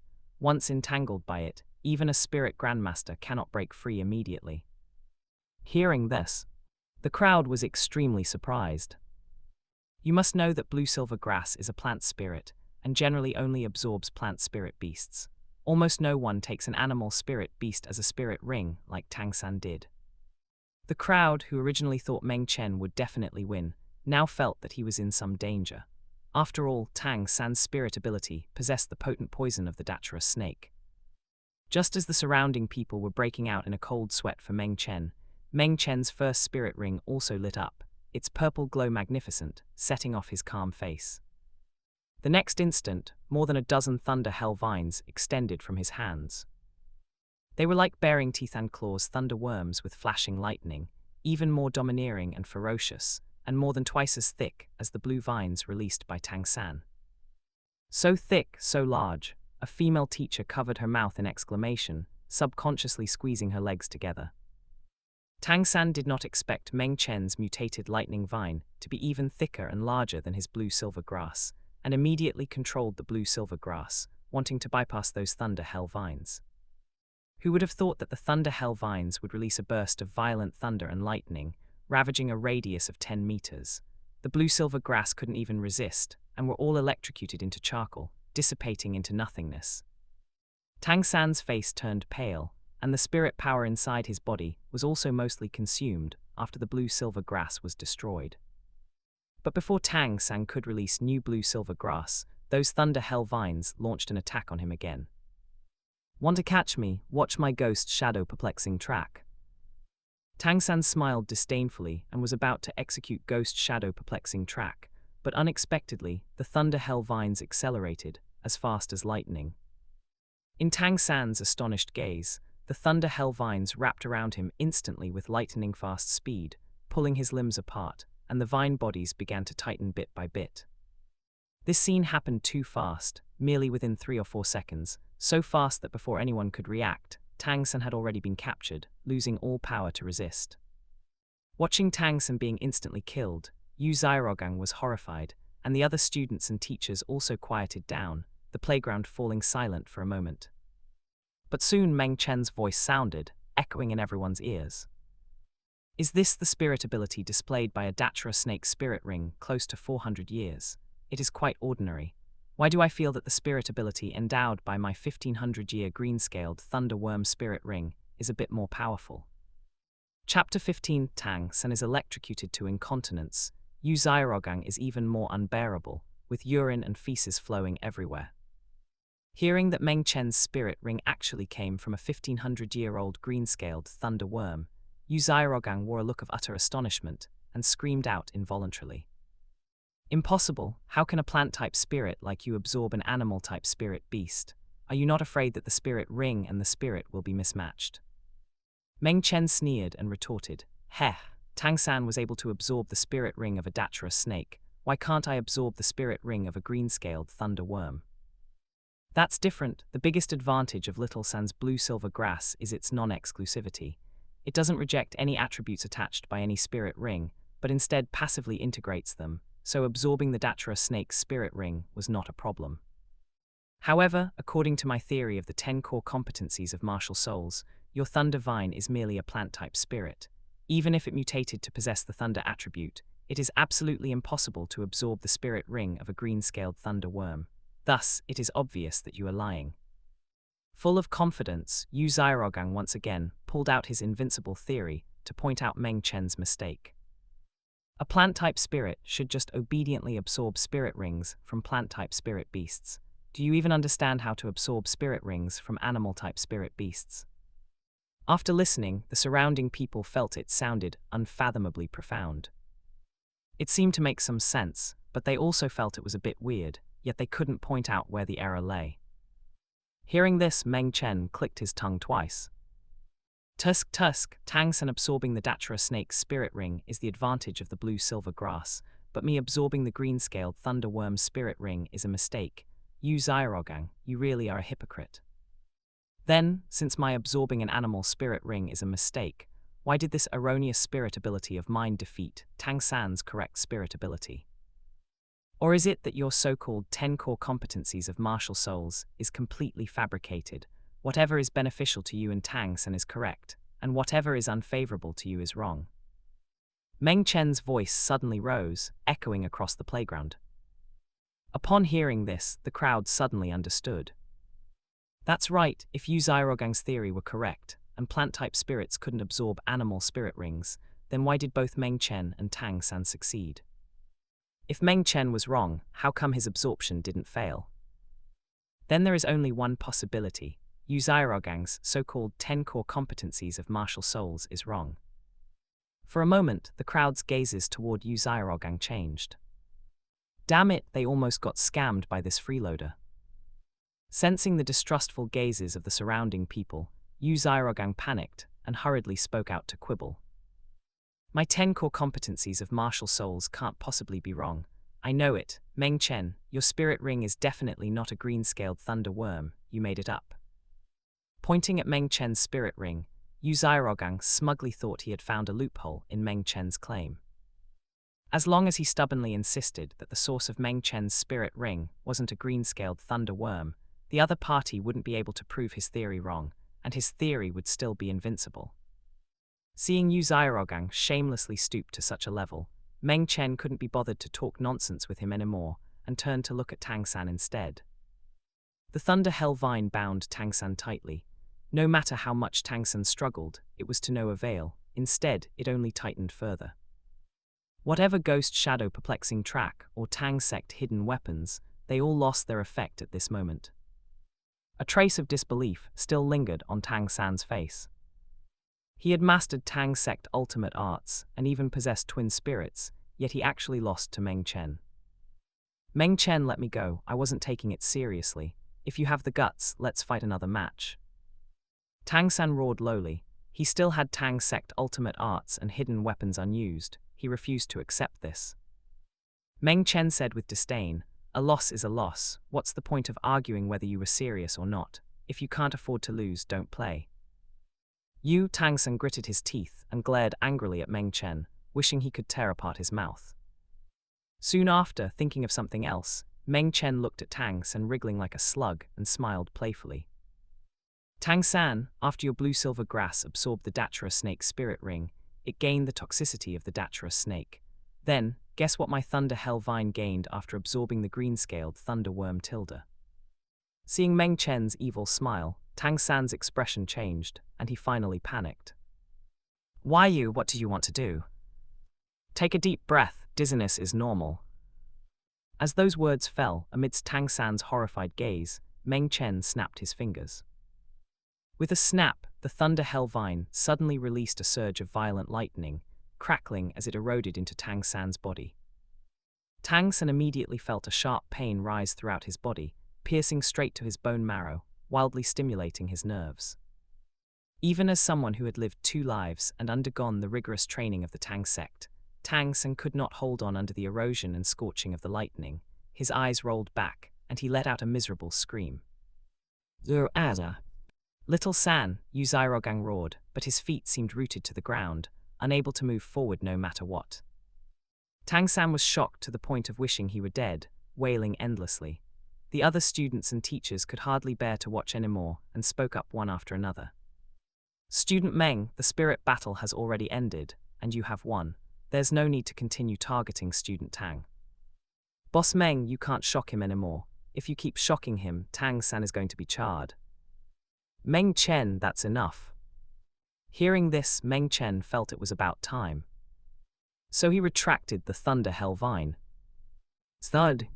Having been electrocuted into unconsciousness, Tang San rolled his eyes, slumped on the ground with his buttocks sticking up, his body still trembling unconsciously, looking extremely pathetic. However, it wasn't over yet. Accompanied by a series of hissing sounds under everyone's gaze, Tang San's crotch wet at a visible speed, and some light yellow unknown liquid flowed out, dampening the ground. Tang San had been electrocuted to incontinence. The surrounding students and teachers felt a chill of disgust.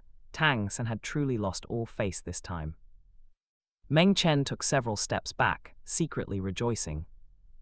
Fortunately, he had retracted the Thunder Hell Vine a step faster, almost getting stained by Tang San's filth. Without caring about the others' gazes, Meng Chen turned around and was about to hurry to the cafeteria for dinner, but he was blocked once again by Yu Xiaogang, who was panting heavily and had bloodshot eyes. "Meng Chen, how vicious of you. Little San only wanted to spar with you, yet you tortured him like this, and even made him lose so much face. How is he supposed to establish himself in the academy from now on?" Meng Chen's expression turned slightly cold. What he hated most was someone disturbing him while he was eating. "I was too busy shocking him and forgot to shock you, huh?" "What?" Yu Xiaogang was stunned for a moment. Meng Chen raised his hand and summoned a Thunder Hell Vine right away. Because Yu Xiaogang had previously been poisoned by the Datura snake, his body had not yet recovered, and his reflexes were sluggish. Even in his peak period, he wouldn't have been able to dodge it. Yu Xiaogang's ankles were instantly bound by the Thunder Hell Vine. Meng Chen directly increased the power, crackling as he shocked Yu Xiaogang until his eyes rolled back, howling continuously and convulsing endlessly on the spot. Allah. Feeling that it was about enough, Meng Chen immediately retracted the vine. The next second, Yu Xiaogang also rolled his eyes just like Tang San, collapsing onto the ground with his buttocks sticking up. Already weak, being shocked like this made him even more unbearable than Tang San. Urine and feces flowed everywhere, a foul stench emerged, and the surrounding students and teachers all covered their noses and backed away repeatedly. "Damn it, so stinky." "No way," he shitted himself. "Bleck." What's more, some even vomited on the spot. Meng Chen didn't expect Yu Xiaogang to be such good-for-nothing trash, hurriedly turning his head away, losing any mood to eat.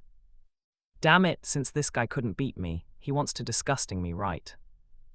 No, he needed to find a place to wash his eyes. Covering his nose, Meng Chen quickly retreated. The crowd of students and teachers also scattered like birds and beasts, not even going to the cafeteria anymore. How could they have any appetite to eat? Why is nobody coming to eat today? My pork trotters were stewed for nothing. On the playground, the master and disciple, who had been electrocuted into unconsciousness, lay on the ground like maggots, and no one came to care for them for a long time. Chapter 16, Yu Xiaogang learns he shitted himself in public, vomits blood from anger and faints. Ultimately, the academy dean brought a few staff members to clean up after Yu Xiaogang and Tang San. After learning the cause and effect, the dean found it hard to blame Meng Chen. Over 2 hours later, after being treated by a support spirit master, Yu Xiaogang and Tang San gradually woke up. When they learned that after fainting, they had actually lost control of their bowels in front of so many students and teachers, and even shat themselves, their complexions turned extremely ugly. Especially Yu Xiaogang, whose stiff face was paler than a dead person's, as shame, anger, and resentment intertwined within him. He had lived for so many years, enduring countless sneers and jeers, being cursed as trash, and told that a toad wanted to eat swan meat. Yet never before had he experienced a day like today, where his face was thoroughly trampled under someone's feet, repeatedly stepped on and humiliated. Yu Xiaogang's eyes were bloodshot, breathing like a dying ox, and as his throat rolled, a fishy sweetness surged up. Puff! Overwhelmed by anger, Yu Xiaogang instantly spat out a large mouthful of fresh blood, his aura withering as his eyes rolled back, and he was once again angered into fainting. Teacher, seeing Yu Xiaogang vomit blood and faint, Tang San was extremely anxious. Teacher, don't faint. What am I supposed to do if you faint? Although I also lost control, you shat yourself. You need to help me draw the fire. Tang San could no longer care about the saying that a teacher for a day is a father for life, nor could he care about the Tang sect etiquette engraved into his bones. He continuously pinched Yu Xiaogang's philtrum, stimulating his acupoints, and forcefully woke Yu Xiaogang up. Yu Xiaogang slowly regained consciousness, but remembering that he had shat in front of so many people, his eyes rolled back, and he fainted once again. Seeing this, Tang San silently cursed Yu Xiaogang for having such poor mental resilience. It was just shitting oneself, not getting castrated by someone. He once again stimulated Yu Xiaogang's acupoints, waking him up yet another time. This time Yu Xiaogang didn't faint again. He turned his head to look at the dean sitting nearby, his blood-stained lips parting as his voice came intermittently and tremblingly, as if he might croak in the next second. Expel that Meng Chen. Hearing this, the dean hesitated for a moment before shaking his head. Sorry Xiaogang, I cannot expel that child. Are you kidding me? Expel Meng Chen. Although he had a deep friendship with Yu Xiaogang, he was also the dean of Notting Academy. His own academy had produced a peerless genius, whose very first spirit ring was a 1,000-year-old one. He was too happy to even process it. How could he possibly expel him? Upon hearing this, Yu Xiaogang could no longer support himself. His head tilted to the side, and he fainted yet again. This time, no matter what Tang San did to him, he simply wouldn't wake up. The dean stood up and turned to leave the infirmary. As he reached the door, he paused his steps, looked back and said, Tang San, when your teacher wakes up, tell him to take you and leave Notting Academy. It is not that I am driving you away, but given everything that has happened, it is no longer appropriate for you to remain in the academy. After listening, Tang San looked at the dean's departing back, a trace of hatred welling up in his eyes. It was all Meng Chen's fault for causing him and his teacher to lose such face, and even getting expelled from Notting Academy. And this dean, who claimed to be his teacher's friend, yet now kicked them while they were down, he had already courted death. Following the farce on the playground at noon, Meng Chen's reputation soared in Notting Academy. From a complete nobody, he instantly became an idol in the eyes of the students. After school in the afternoon, a crowd of students surrounded Meng Chen on the playground, chattering noisily and asking how he had absorbed a 1,000-year-old spirit ring, and if there were any secret tricks to it. Don't forget to like, comment, subscribers, and share to AI Otaku Studio. Pure luck, it was all just pure luck. Facing the enthusiastic classmates, Meng Chen wore a helpless expression, repeatedly stating that he had just gotten lucky. Wow, so lively, what are you all gathered here for? A familiar, playful voice rang out from outside the crowd. Meng Chen looked over, and a pair of pink rabbit ears came into view. His eyes lit up, and he motioned for the students surrounding him to step aside. It was none other than Xiao Wu. Xiao Wu was wearing a white dress, her rabbit ears twitching as her little face revealed a trace of curiosity. Seeing the crowd scatter, Meng Chen walked out from the middle, causing Xiao Wu to show a look of surprise. "Hey Chen, it's you, why are they all surrounding you?" "That's a long story, have you eaten yet? Come, I'll take you out for something good." Wanting to shake off the surrounding classmates, Meng Chen spoke as he pulled Xiao Wu's delicate arm, smiling as he led her toward the outside of the academy. Along the way, Meng Chen told Xiao Wu about what happened at noon, naturally omitting the matter of Yu Xiaogang shitting himself, lest Xiao Wu lose her appetite. "Serves him right, that fellow Tang San deserved a thorough beating. If I had known, I would have come back earlier so I could have kicked him a couple of times too." Xiao Wu regretfully waved her fist, and Meng Chen reached out to stroke her head, smiling as he said, "Next time, if Tang San dares to come harass you, we'll teach him a lesson." Xiao Wu nodded, her pink eyes flashing with a trace of eagerness. To celebrate Tang San and Yu Xiaogang getting beaten to pulp, Meng Chen brought Xiao Wu to the most luxurious hotel in Niuding City. A single dish here reportedly cost 1 silver coin, something even spirit masters might not necessarily afford. Looking at the luxurious decor of the hotel and the beauties standing as greeters at the entrance, Xiao Wu tugged on Meng Chen's sleeve and whispered, "Hey Chen, should we change places instead?" "Right here is fine, don't worry about money, I can be considered to have a small fortune now." Meng Chen took out the soul gold card given by Yi Sixin from his bone dragon ring, waved it in front of Xiao Wu, and pulled her into the Douluo Grand Hotel. "Welcome to Douluo Grand Hotel, are you two little ones here to dine, or?" The greeter lady bowed and asked Meng Chen, while simultaneously noticing the soul gold card in his hand. "Meng Chen's to dine." "Very well, little ones, please follow me." The greeter lady led the way in front. Inside the hotel, it was resplendent in gold and jade, with a faint aroma of aromatherapy lingering in the air. Walking on the soft carpet, Xiao Wu felt as if she was stepping on clouds. Coming to such a luxurious place to eat for the first time, Xiao Wu was still a bit nervous, hugging Meng Chen's arm and refusing to let go. Upon reaching the dining area, Meng Chen booked a small private room. A waiter brought a menu, and Meng Chen handed it to Xiao Wu. "Xiao Wu, you order the dishes." Looking at the exquisite dish pictures above, and prices starting at several silver coins each, Xiao Wu didn't know what to order.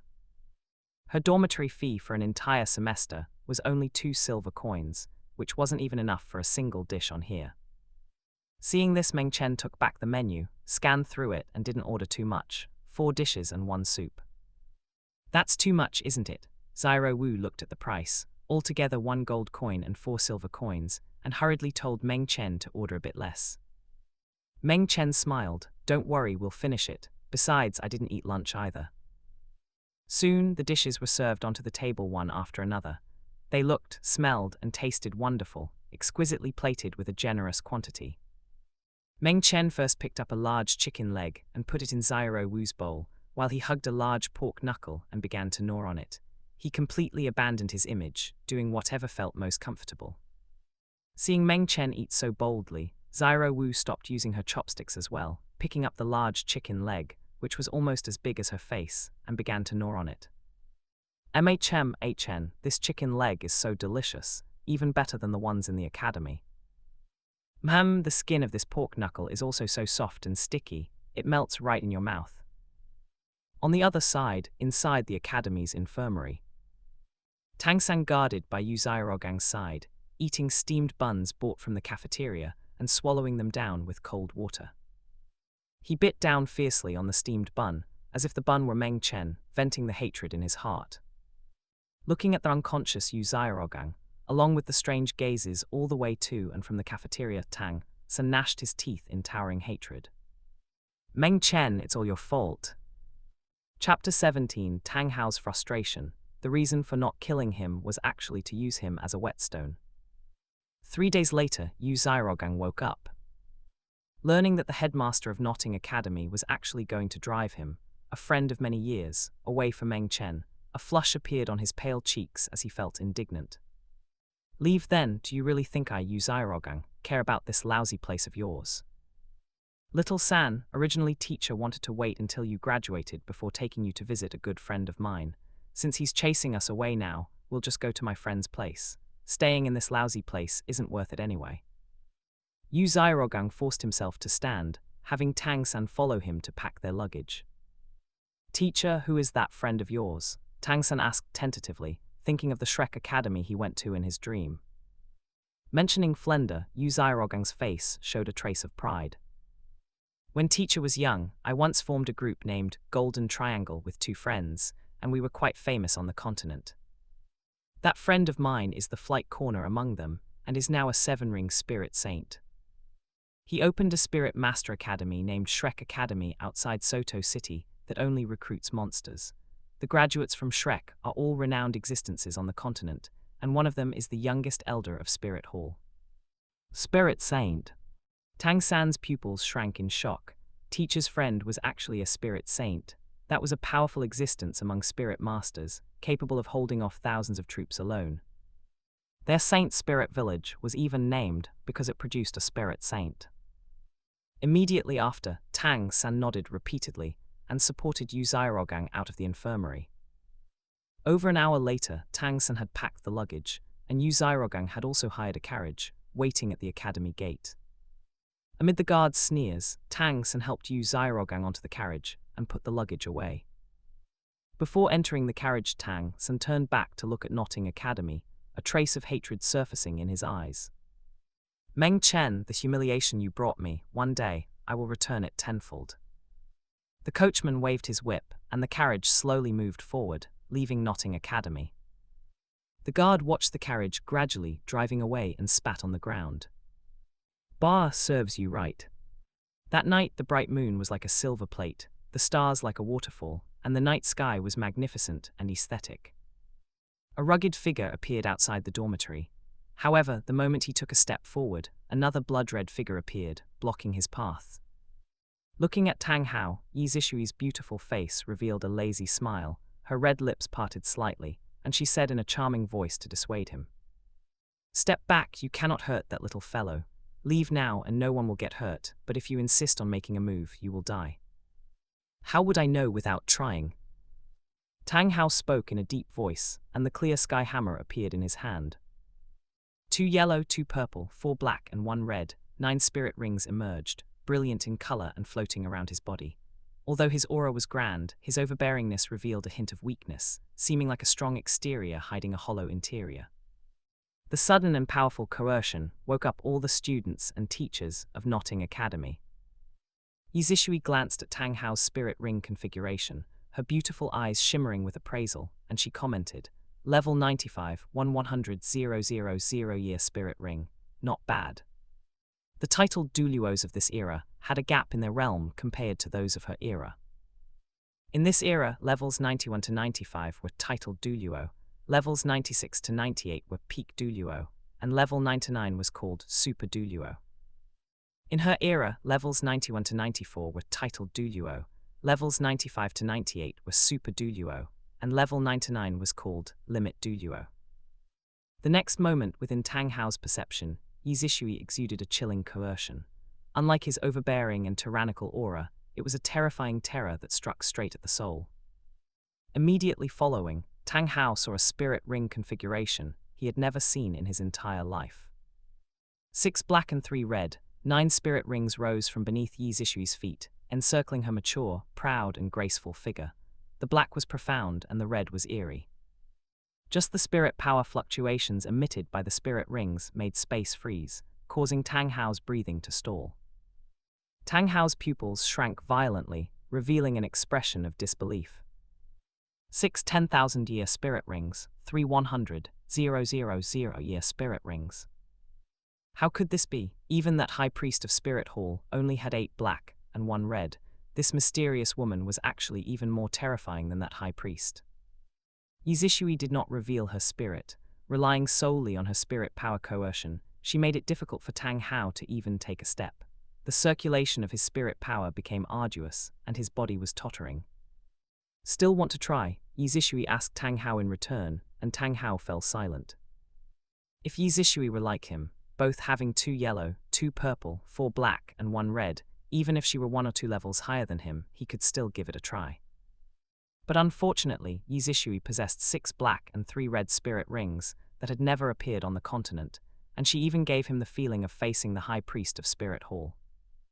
Deep powerlessness was all that remained in Tang Hao's heart. He looked at Yizishui and couldn't help asking, "Who on earth are you?" Yizishui, obviously, I am that little fellow's guardian. While that little fellow has yet to grow up, I will protect him. Since you are his guardian, why are you letting me leave? Tang Hao was baffled. Since this woman wanted to protect that Meng Chen, she should have killed him instead. Why would she let him leave? Guessing what Tang Hao was thinking, Yizishui smiled and said, "Very simple, killing you is as easy as turning over my hand, but it has no meaning. Your life should be kept for the future, left for that little fellow, that way it will have more value." Tang Hao understood. This mysterious woman was treating him as Meng Chen's future touchstone, using him to test Meng Chen. A wave of humiliation surged within Tang Hao's heart. As the dignified clear sky Douluo, the youngest titled Douluo on Douluo Continent, he was actually being treated as a whetstone by someone. This was simply an unprecedented humiliation. Tang Hao's eyes turned red, breathing like an ox, and he gritted his teeth in anger. I, Tang Hao, will remember today's humiliation. If you want to use me as a whetstone, you'll have to see if the blade you've nurtured is sharp enough. Dropping a harsh remark, Tang Hao suddenly burst forth with power, forcefully breaking free from Yizishui's suppression, turning around with a few large leaps, and disappearing into the night. What Tang Hao didn't know, however, was that Yizishui had already left a soul mark on his body to monitor his movements. Sensing that the powerful coercion had disappeared, the people in Notting Academy all breathed a sigh of relief, mistakenly believing that it was merely an expert passing by Newding City. Notting Academy returned to peace once more. Meanwhile, in Meng Chen's dormitory, Yizishui appeared before Meng Chen's bed. Meng Chen's roommates had lifeless eyes, both falling into a dazed state. Little fellow, I have already sent Tang Hao away, according to your instructions. Yizishui said with a smiling expression. Not killing Tang Hao was actually Meng Chen's idea. Meng Chen had long anticipated that Tang Hao would come looking for trouble because of Tang San, but letting Yizishui just kill Tang Hao that would be too boring. He wanted to wait until he grew up and personally slay Tang Hao himself. Only then would there be a sense of accomplishment. On the other side, Tang Hao left Newding City and returned to Saint Spirit Village, extremely furious. Looking back in the direction of Notting Academy, raging flames ignited in his weathered eyes as he let out a low, angry roar. Meng Chen, what a good Meng Chen. Just a mere mutated spirit with innate full spirit power who only happened to win against Little Sun once, and you really think you're invincible. My son Tang San possesses twin spirits and the aptitude to become a god, whose stepping stone he is remains to be seen. Chapter 18, 6 years pass in a flash. Zyro Wu develops exceptionally well, 1 year equivalent to 2. The scorching sun blazed in a clear, vast sky, sunlight spilling over Heaven Du City, as if draping it in a golden robe. The swan flags atop the city walls fluttered, and the imperial capital's gates stood wide open, like the maw of a gluttonous beast, endlessly swallowing carriages and pedestrians. On the main road, a carriage pulled by a black steed was slowly following behind the procession entering the city. The carriage curtain was lifted, revealing a stunning, unadorned face. Her soft, jet-black hair was tied into a ponytail, lifted by the wind blowing into the carriage, while a pair of pink rabbit ears twitched and trembled, looking utterly adorable. Gazing at the magnificent and towering Heaven Du City, the young girl's beautiful eyes brimmed with slight surprise, her soft, pink lips slightly parted. Wow, is this Heaven Du City? It's so tall and so big, it's many times larger than Newding City. Inside the carriage, besides the young girl, there was also a handsome young man. He had a slender build, dressed in a purple outfit with pale golden lightning patterns embroidered on the sleeves. It had no complex designs, looking clean and sharp, and he wore a silver-grey ring on the index finger of his right hand. A faint, elusive smile always lingered on the young man's lips as he watched the rabbit-eared girl, his dark pupils reflecting her image. The girl was beautiful, that elfin, stunning face was flawless, her features delicate to the extreme. Her rounded lips were as pink and smooth as jade, her cheeks like a peeled egg, her skin fair and tender, glowing with a faint flush. She wore a white choker around her snow-white, tender neck, and her exceptionally well-developed body was clad in a fluffy white dress. She was tall and proud, with a curvaceous figure, her heavy, bountiful assets plump like jade melons, ready to burst forth. Her slender waist was cinched by a pink belt, her hips were rounded like peaches, and her straight, long, beautiful legs were clad in sheer white silk stockings with silver patterns, her jade-like feet encased in crystal shoes, resting together at an angle. The young man and young girl were none other than Meng Chen and Xiao Wu. 6 years had passed since Tang Hao retreated in frustration. Not long ago, both Meng Chen and Xiao Wu had successfully graduated from Notting Academy. Furthermore, because of the terrifying talent they had displayed, they received a special invitation to enroll in the Heaven Du Imperial Academy following the strong recommendation of the Notting Academy Dean. Seeing Meng Chen staring at her without blinking, a faint blush appeared on Xiao Wu's pretty face as she asked, feigning ignorance, Chen, what are you looking at? Of course I'm looking at our super, invincible and incredibly cute classmate, Xiao Wu. Meng Chen reached out and pinched Xiao Wu's soft cheeks, causing her face to turn even redder, her voice soft and sweet. It's not that exaggerated. Seeing Xiao Wu shy, Meng Chen's eyes brimmed with smiles. Perhaps because Meng Chen fed her more and with better nutrition, Xiao Wu developed much faster and larger than in the original story. 1 year was equivalent to 2, and she was already approaching the level of the 5-year agreement from the original work. The carriage smoothly entered Heaven Du City, where the streets were extremely wide. Even a small alley here would be a main road in Newding City. Heaven Du Royal Hotel. The carriage stopped at the hotel entrance, and Meng Chen was the first to exit the carriage, looking up at the hotel sign. What an eye-catching name, one could tell at a glance who was behind this hotel. Meng Chen and Xiao Wu got off the carriage, and the combination of a handsome man and a beautiful woman caught the attention of passing guests, especially Xiao Wu's face, which was so exquisite it didn't seem to belong to the mortal world. The hotel's decor wasn't luxurious, but it exuded elegance and nobility everywhere, with melodious music echoing through the lobby, soothing the guests' minds. Hello, I'd like to book 2 guest rooms, preferably adjacent. Arriving at the front desk, Meng Chen instructed the attendant. The attendant glanced at Meng Chen and Xiao Wu. There was no cliché plot of being looked down upon by someone with dog eyes, or being told that only nobles could stay. Their check-in was processed quickly. What a big bed, so soft and comfortable. After going upstairs, Xiao Wu was the first to enter her room. Looking at the large bed, she threw herself onto it, rolling around, her beautiful legs in white silk stockings kicking about, the softness of the bed making her expression one of complete satisfaction. After sitting in the carriage for several days, enduring the bumps along the way, Xiao Wu felt as if her bottom was no longer her own. Seeing this, Meng Chen smiled. Xiao Wu, you rest in your room for a while, I'll call you for dinner later. Memo. Xiao Wu hummed twice, and Meng Chen left the room and went to the one next door. Meanwhile, outside Suituo City. At the entrance of Shrek Academy, some people who had heard of Shrek's reputation but didn't know the truth were lining up, paying the non-refundable registration fees, and being threatened with force by Dai Mubai, only to flee in terror in the end. Mubai, why are you the only one here? Where is little San? Seeing that only Dai Mubai was out there holding down the fort, Li Yusong, who was in charge of registration, asked why Tang San wasn't seen. Tang San, he's still tinkering with those hidden weapons of his, Dai Mubai replied casually. Suddenly, his gaze narrowed, locking onto a graceful figure in the registration line whose development was practically cheating. A strange light appeared in his heterochromatic eyes, and he subconsciously exclaimed in a low voice, "What a hot babe!" Dai Mubai considered himself to have seen countless women, and had played with developed ones too, but this was the first time he'd seen someone so young yet so developed, and there was still plenty of room for growth. Immediately, Dai Mubai stepped forward. "Beauty, my name is Dai Mubai, a student of Shrek Academy. You're here to sign up, right?" Dai Mubai tried to strike up a conversation with Zhu Zhuqing, but after Zhu Zhuqing glanced at Dai Mubai, she ignored him.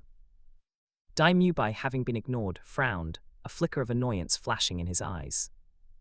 He, Dai Mubai, was the little prince of the Suchu city romance scene, nicknamed the Thousand-Man Slayer of sluts and harlots, and with his handsome appearance and wealthy means, he didn't know how many hearts of young girls and married women in Suchu city he had captured.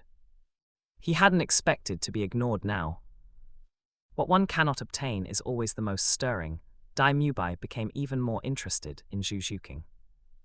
He had heard that these types, who appeared cold as ice on the surface, were actually more intense than anyone in private. It was all about that contrasting bitch appeal. Dai Mubai's lips curled slightly, forming an evil smile. Since that was the case, he would let himself test whether it was true. Sensing Dai Mubai's gaze, which was mixed with a hint of ill intent, Zhu Zhuqing furrowed her eyebrows, a trace of disgust welling up in her heart. In fact, long before coming to Shrek Academy to sign up, Zhu Zhuqing had already observed Dai Mubai in Suichu City for several days. She had seen everything he did. Spending every day in Suichu City drinking, visiting brothels, and playing with women. Zhu Zhuqing hadn't expected Dai Mubai to be so deplorable, and she felt endless disappointment in her heart. She had been hunted down by Zhu Xian, and had survived death multiple times just to find Dai Mubai, and this was it. But thinking of the strict rules of the family and the royal family, Zhu Zhuqing bit her lip lightly. "No, I can't just give up like this. Dai Mubai, let me see if you are really just pretending, or have you truly fallen?" From the moment she fled the Zhu family and the Star Lu Empire, she had no way back. Her strength alone was too weak, so she needed Dai Mubai's strength. Only then could she contend with Zhu Xian and resist the rules of the Zhu family and the royal family. Zhu Zhuqing watched Dai Mubai's retreating figure coldly, her heart heavy, as if infinite pressure weighed upon her shoulders. But no matter how heavy the pressure was, she had to bear it. She didn't want to become like her second sister, losing her freedom and being reduced to a tool. Chapter 19, reporting to Heaven Du Academy, Zyro Wu grows nervous, and Meng Chen says, "I've got everything covered." Early the next morning, Meng Chen woke up early and knocked on Zyro Wu's door. Before long, the door was opened. Zyro Wu's beautiful hair was disheveled, and she looked drowsy. Rubbing her eyes with one hand, she wobbled as she tried to steady herself, looking clearly half asleep and dazed. She was also dressed very scantily, wearing only a set of lace underwear. Her skin was like snow, tinged with a faint pink, and her slender, perfectly proportioned long legs exuded a jade-like luster, as white as ivory. Seeing this, Meng Chen wore a helpless expression. He stepped into the room and closed the door behind him with a reverse of his hand. Taking the still somewhat dazed Zyro Wu by the hand, he led her to sit before the vanity. Meng Chen retrieved a sandalwood comb from the bone dragon ring and gently combed Zyro Wu's lovely hair. Soon, that cascade of pitch-black hair was woven into a scorpion braid, with a few strands gently cascading down beside Zyro Wu's cheeks. Immediately after, Meng Chen helped Zyro Wu put on her white silk stockings and dress. Once everything was dressed properly, Zyro Wu finally fully woke up. Looking at her well-dressed self in the mirror, she turned her head and kissed Meng Chen on the cheek with a playful smile. "With Chen here, I don't even have to do anything myself. All right, wash up, and after we finish breakfast, we'll go report to Heaven Du Imperial Academy." Meng Chen raised his hand and gently flicked Zyro Wu's nose. Zyro Wu nodded obediently and went to the bathroom to wash up. After finishing breakfast at the hotel, they didn't take a carriage, instead leaving Heaven Du City on foot to head toward Heaven Du Imperial Academy. Chen, why isn't Heaven Du Imperial Academy in the city? Why was it built outside the city? Along the tree-lined path outside the city, Zyro Wu walked with her white silk-clad long legs, following behind Meng Chen with a trace of puzzlement on her pretty face. For the sake of mimetic cultivate, a spirit isn't just about accumulating spirit power through meditation. When a spirit master is in an environment compatible with their spirit, their cultivate will accelerate. Therefore, some high-level spirit master academies choose to set their campuses outside the city. Meng Chen patiently explained to Zyro Wu. Zyro Wu half understood. After all, her Cultivate didn't rely on a mimetic environment. She just needed to stay by Meng Chen's side, absorb his aura, and progress together with him. This was the Cultivate method for a transformed spirit beast. Stopping and going along the way, after more than half an hour, they finally arrived at Heaven Du Imperial Academy. The scenery here was indeed very beautiful, especially at this early morning hour when the morning glow was just rising. Set against the morning light, whether it was the lake at the foot of the mountain or the 1,000-meter-high mountain covered in all sorts of plants, it gave people a feeling of a utopia away from the world. It was less than 20 kilometers away from Heaven Du City, and the environment was so pleasant. Thinking that this would become the place where she would live in the future, Zyro Wu's mood became even more joyful. An admissions teacher had been waiting at the foot of the mountain early on. Meng Chen and Zyro Wu took out their special recruitment invitation letters. After verifying and confirming them, the admissions teacher led them into Heaven Du Imperial Academy. Entering the mountains, one could better appreciate the scale of Heaven Du Imperial Academy. The stone steps climbing the mountain were carved from white marble, and each step featured different spirit beast patterns crafted with exquisite workmanship.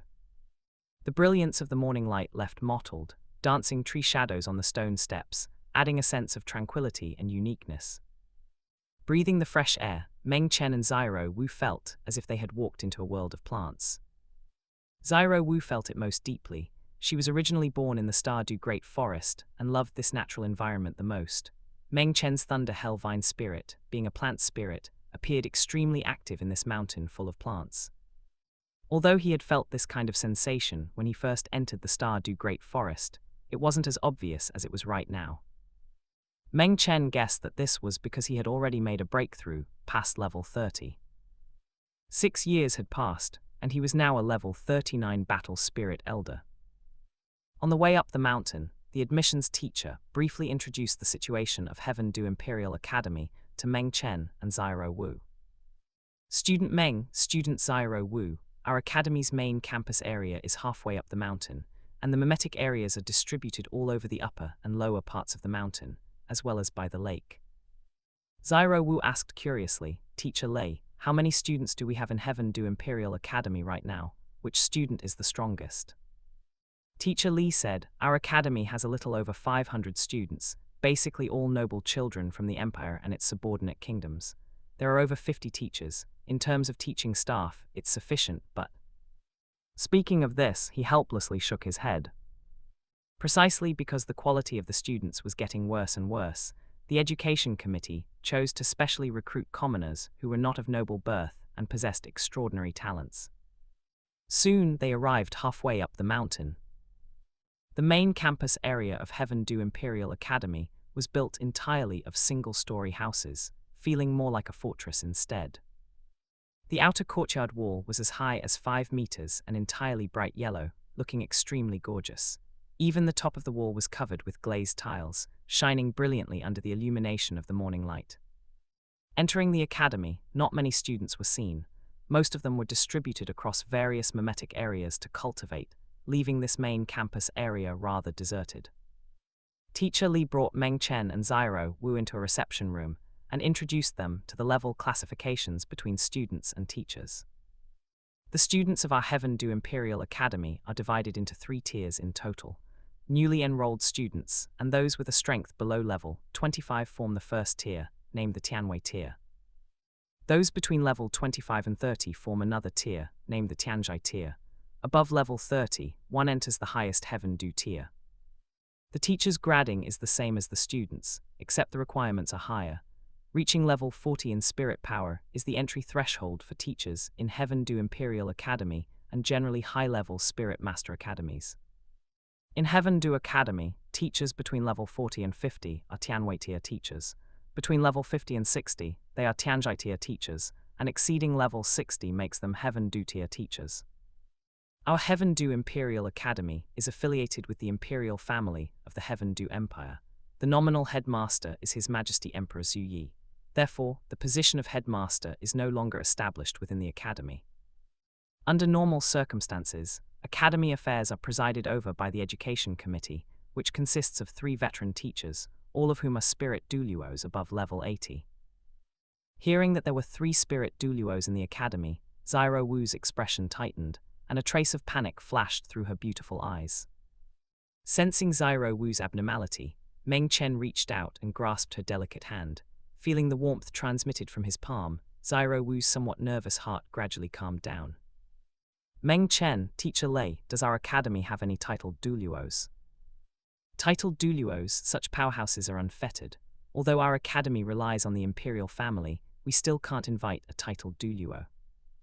Teacher Li shook his head. Hearing that there were no titled Douluos, Zyro Wu inwardly breathed a sigh of relief. I've already finished explaining the academy's situation. Committee member Meng will come to test you shortly.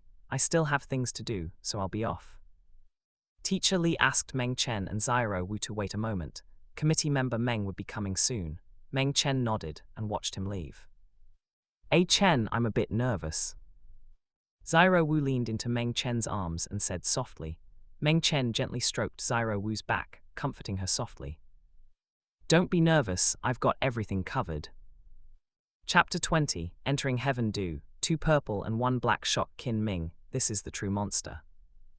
A moment later, the chief administrator of Heaven Do Imperial Academy arrived, and it was he who had issued the special admission invitation to Meng Chen and Zyro Wu.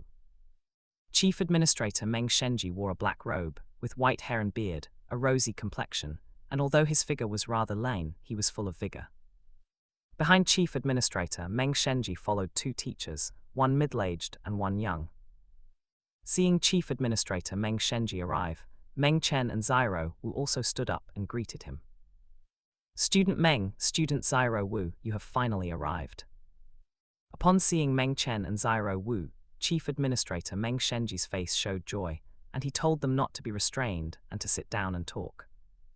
Chief Administrator Meng Shenji then introduced the 2 teachers who came with him to Meng Chen. This is Director Chen of our Heaven Do Admissions Office, and this is Teacher Qin Ming, a rank 59 Battle Spirit King. Qin Ming. Hearing this name, Meng Chen looked at the handsome young man, who looked to be in his early 30s. Rank 59, he had not yet reached the level when he appeared in the original work. However, Chief Administrator Meng Shenji specially let Qin Ming come with him. Could it be that he wanted Qin Ming to be the teacher for him and Zyro Wu? Meng Chen frowned slightly. It wasn't that he looked down on Qin Ming. On the contrary, Qin Ming was not bad in the original work and had some glorious aspects. It was just that Qin Ming originated from Shrek, and sooner or later he would break with Heaven Do for the sake of Shrek. Sure enough, Chief Administrator Meng Shenji pointed at Qin Ming and said again, Student Meng, Student Zyro Wu, Teacher Qin will be your exclusive mentor in the academy from now on. Don't look at how young Teacher Qin is. The ones he is currently in charge of are all Heaven Do grade students, and he has very rich teaching experience. Qin Ming nodded toward Meng Chen. Regarding these 2 students specially recruited by the Education Commission, he was also extremely curious. What kind of talent was it that could make the Chief Administrator of Heaven Do Imperial Academy moved, specifically finding Emperor Zhu Yi to discuss and specially recruit them in? Hearing this, Meng Chen shook his head. Teacher Meng, I'm sorry, it might sound a bit hurtful, and it's not that I look down on Teacher Qin. Zyro Wu and I do not need an exclusive mentor. We both have our own teachers. Coming to study at Heaven Do Imperial Academy is not because we value the faculty, but just wanting a good cultivate environment. Furthermore, since Teacher Qin is already in charge of a batch of students, if Zyro Wu and I were to insert ourselves in, it would only disrupt Teacher Qin's teaching arrangements, doing more harm than good. Chief Administrator Meng Shenji was slightly stunned. He didn't expect Meng Chen to refuse. After listening, Qin Ming felt that Meng Chen's words made sense. After all, a person's ability was limited. He was currently mainly responsible for teaching Yu Tianheng and the others. If 2 more people were suddenly stuffed to him, don't forget to like, comment, subscribers, and share to AI Otaku Studio. Not to mention keeping up with the progress and the like, he would also have to make them fit in with Yu Tianheng and the others, adjust teaching plans, and so on, which would leave him overwhelmed. Well, Chief Meng, I feel Student Meng is right. Tianheng and the others are already an entity. If Student Meng and Student Zyro Wu are forcibly inserted into it, it will only destroy this entity. Besides, Student Meng also said that they have teachers, and joining Heaven Do Academy is because the Academy's Cultivate environment is good. I also feel there is no need to arrange an exclusive mentor, just treat them like normal students. Qin Ming also spoke. Chief Administrator Meng Shenji listened and nodded. It turned out he had been inconsiderate. Since that's the case, let's follow the normal admission process. Teacher Qin, I've made you run for nothing. Chief, you exaggerate. I also happen to want to see how the students specially recruited by the Academy compare to Tianheng and the others. Qin Ming smiled and looked at Meng Chen again, a trace of scrutiny showing in his eyes. Subsequently, Chief Administrator Meng Shenji had Director Chen conduct an admission test for Meng Chen and Zyro Wu. Although he knew how heaven-defying Meng Chen's spirit master talent was, the procedures that needed to be followed still had to be gone through. Director Chen, 2 students, please display your spirits and test your spirit power ranks. I'll go first. Meng Chen stood up. Crackles, snap. The sound of thunder rang out, and the Thunder Hellvine spirit appeared, wrapping around Meng Chen's body. Compared to 6 years ago, the Thunder Hellvine was more than a circle larger, thick as a flood dragon, its vine body swaying, dancing like a thunder dragon. Imprinted on the deep purple vine body were light golden thunder patterns. Purple lightning cascaded down like a waterfall, glowing with 5-colored brilliance, gorgeous and colorful, thunder light flashing. The aura of destruction permeated and enveloped the reception room. What truly terrified Director Chen and Qin Ming was Meng Chen's outrageous spirit ring configuration. It turned out to be 2 purple and 1 black.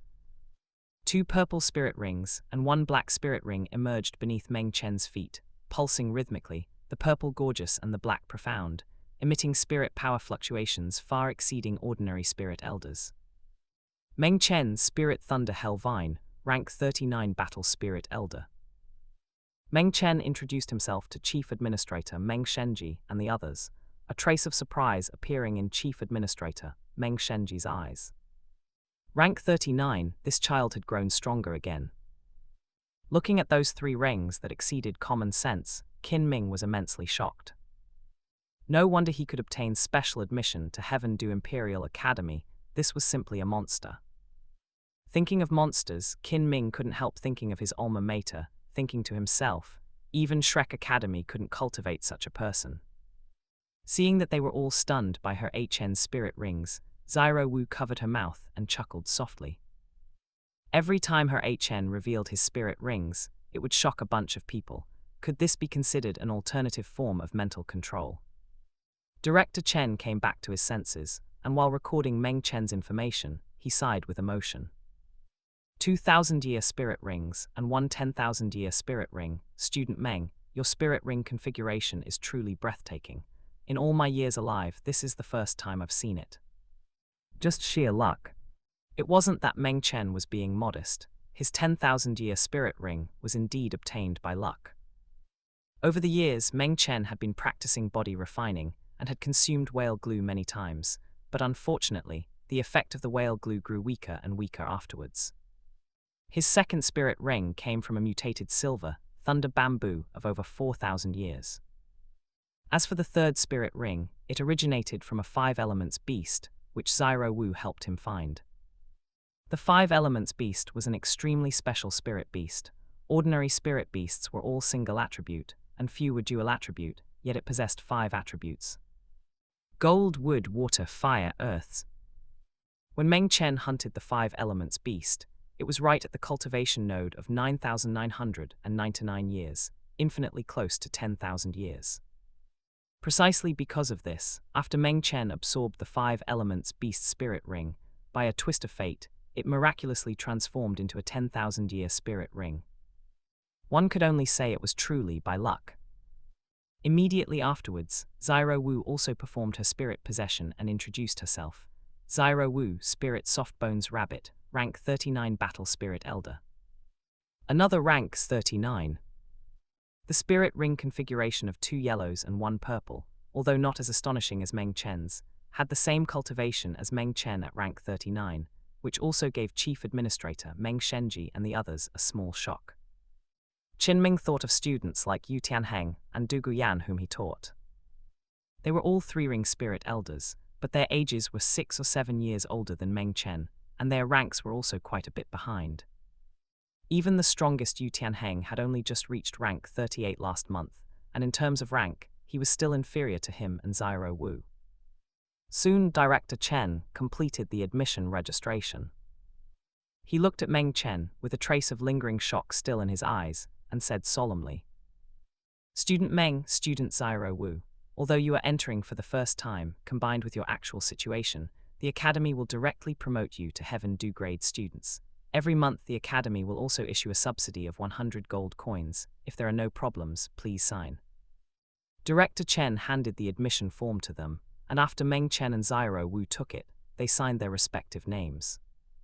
Chief Administrator Meng Shenji also stood up, looking at Meng Chen and Zyro Wu, a smile rising on his aged face.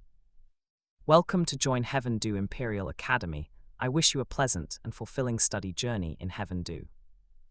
Chapter 21, The Royal Do team is shocked. Du Guyan becomes interested in Meng Chen. After successfully enrolling, Chief Administrator Meng Shenji had Director Chen arrange accommodations for Meng Chen and Zyro Wu. As some of the few Heaven Do grade students in the academy, their dormitories were not 4-person or 6-person rooms, but rather detached small villas, one for every 2 people. Director Chen directly arranged for Meng Chen and Zyro Wu to stay in the same building, and also distributed this month's academy stipend to them. On the other side, Qin Ming returned to the classroom. Inside the classroom, Du Guyan and Yi Lingling were discussing which shop in Heaven Do City had released new cosmetics, with Yu Feng chiming in from time to time. Yu Tianheng was sparring with Oslo, while the Shi family brothers stood by with their arms crossed, watching the battle. Seeing Qin Ming walk in, Yu Feng was the first to run up to him. With a faint smile on his handsome face, which was even fairer than a girl's, he hurriedly asked, "Teacher Qin, what did Chief Administrator Meng want you for?" Yu Tianheng and Oslo also stopped sparring and looked at Qin Ming. "Chief Administrator Meng took me to meet 2 specially recruited new students and wants me to be their exclusive mentor." Seeing how curious Yu Feng was, Qin Ming did not hide it. Hearing this, Yu Tianheng and the others wore varied expressions, some surprised, some astounded, and others disdainful. "Heh, they really shove any stray cats and dogs into our place. Has Chief Administrator Meng forgotten what kind of team we are?" Du Guyan expressed some dissatisfaction. Leaving aside the fact that they were all spirit elders on average, making them the top-tier students of Heaven Do Imperial Academy and the seeded contestants for the Spirit Master Tournament. Secondly, they had spent nearly a year grinding together to familiarize themselves with one another and become a flawless battle team. If 2 random people were just thrust in, wouldn't that destroy the tacit understanding between them, requiring them to spend extra effort to readjust? Yu Tianheng nodded, echoing Du Guyan's words. "Yanyan is right, Teacher Qin, we are all Heaven Do grade students. Even if those 2 people were specially recruited by the academy, how strong could they be? Forcibly inserting them would only hold us back." Yu Feng also nodded repeatedly. "That's right, Teacher Qin, you absolutely must not agree. I don't want to stay up late reading data anymore." Yi Lingling did not speak, her brows cold and indifferent, as if having 2 more people in the team had nothing to do with her at all. Seeing how resistant Yu Tianheng and the others were to new students joining the team, Qin Ming laughed and said, "Ha ha ha, you guys are overthinking it. Those 2 new students weren't assigned to me, they rejected it themselves." That's good, Yu Feng breathed a sigh of relief. Hearing that the 2 special recruits had refused, a look of satisfaction appeared on Du Guyan's alluring and pretty face. It seems those 2 fellows still have some self-awareness, knowing that their strength is insufficient and forcibly squeezing in would only bring humiliation upon themselves.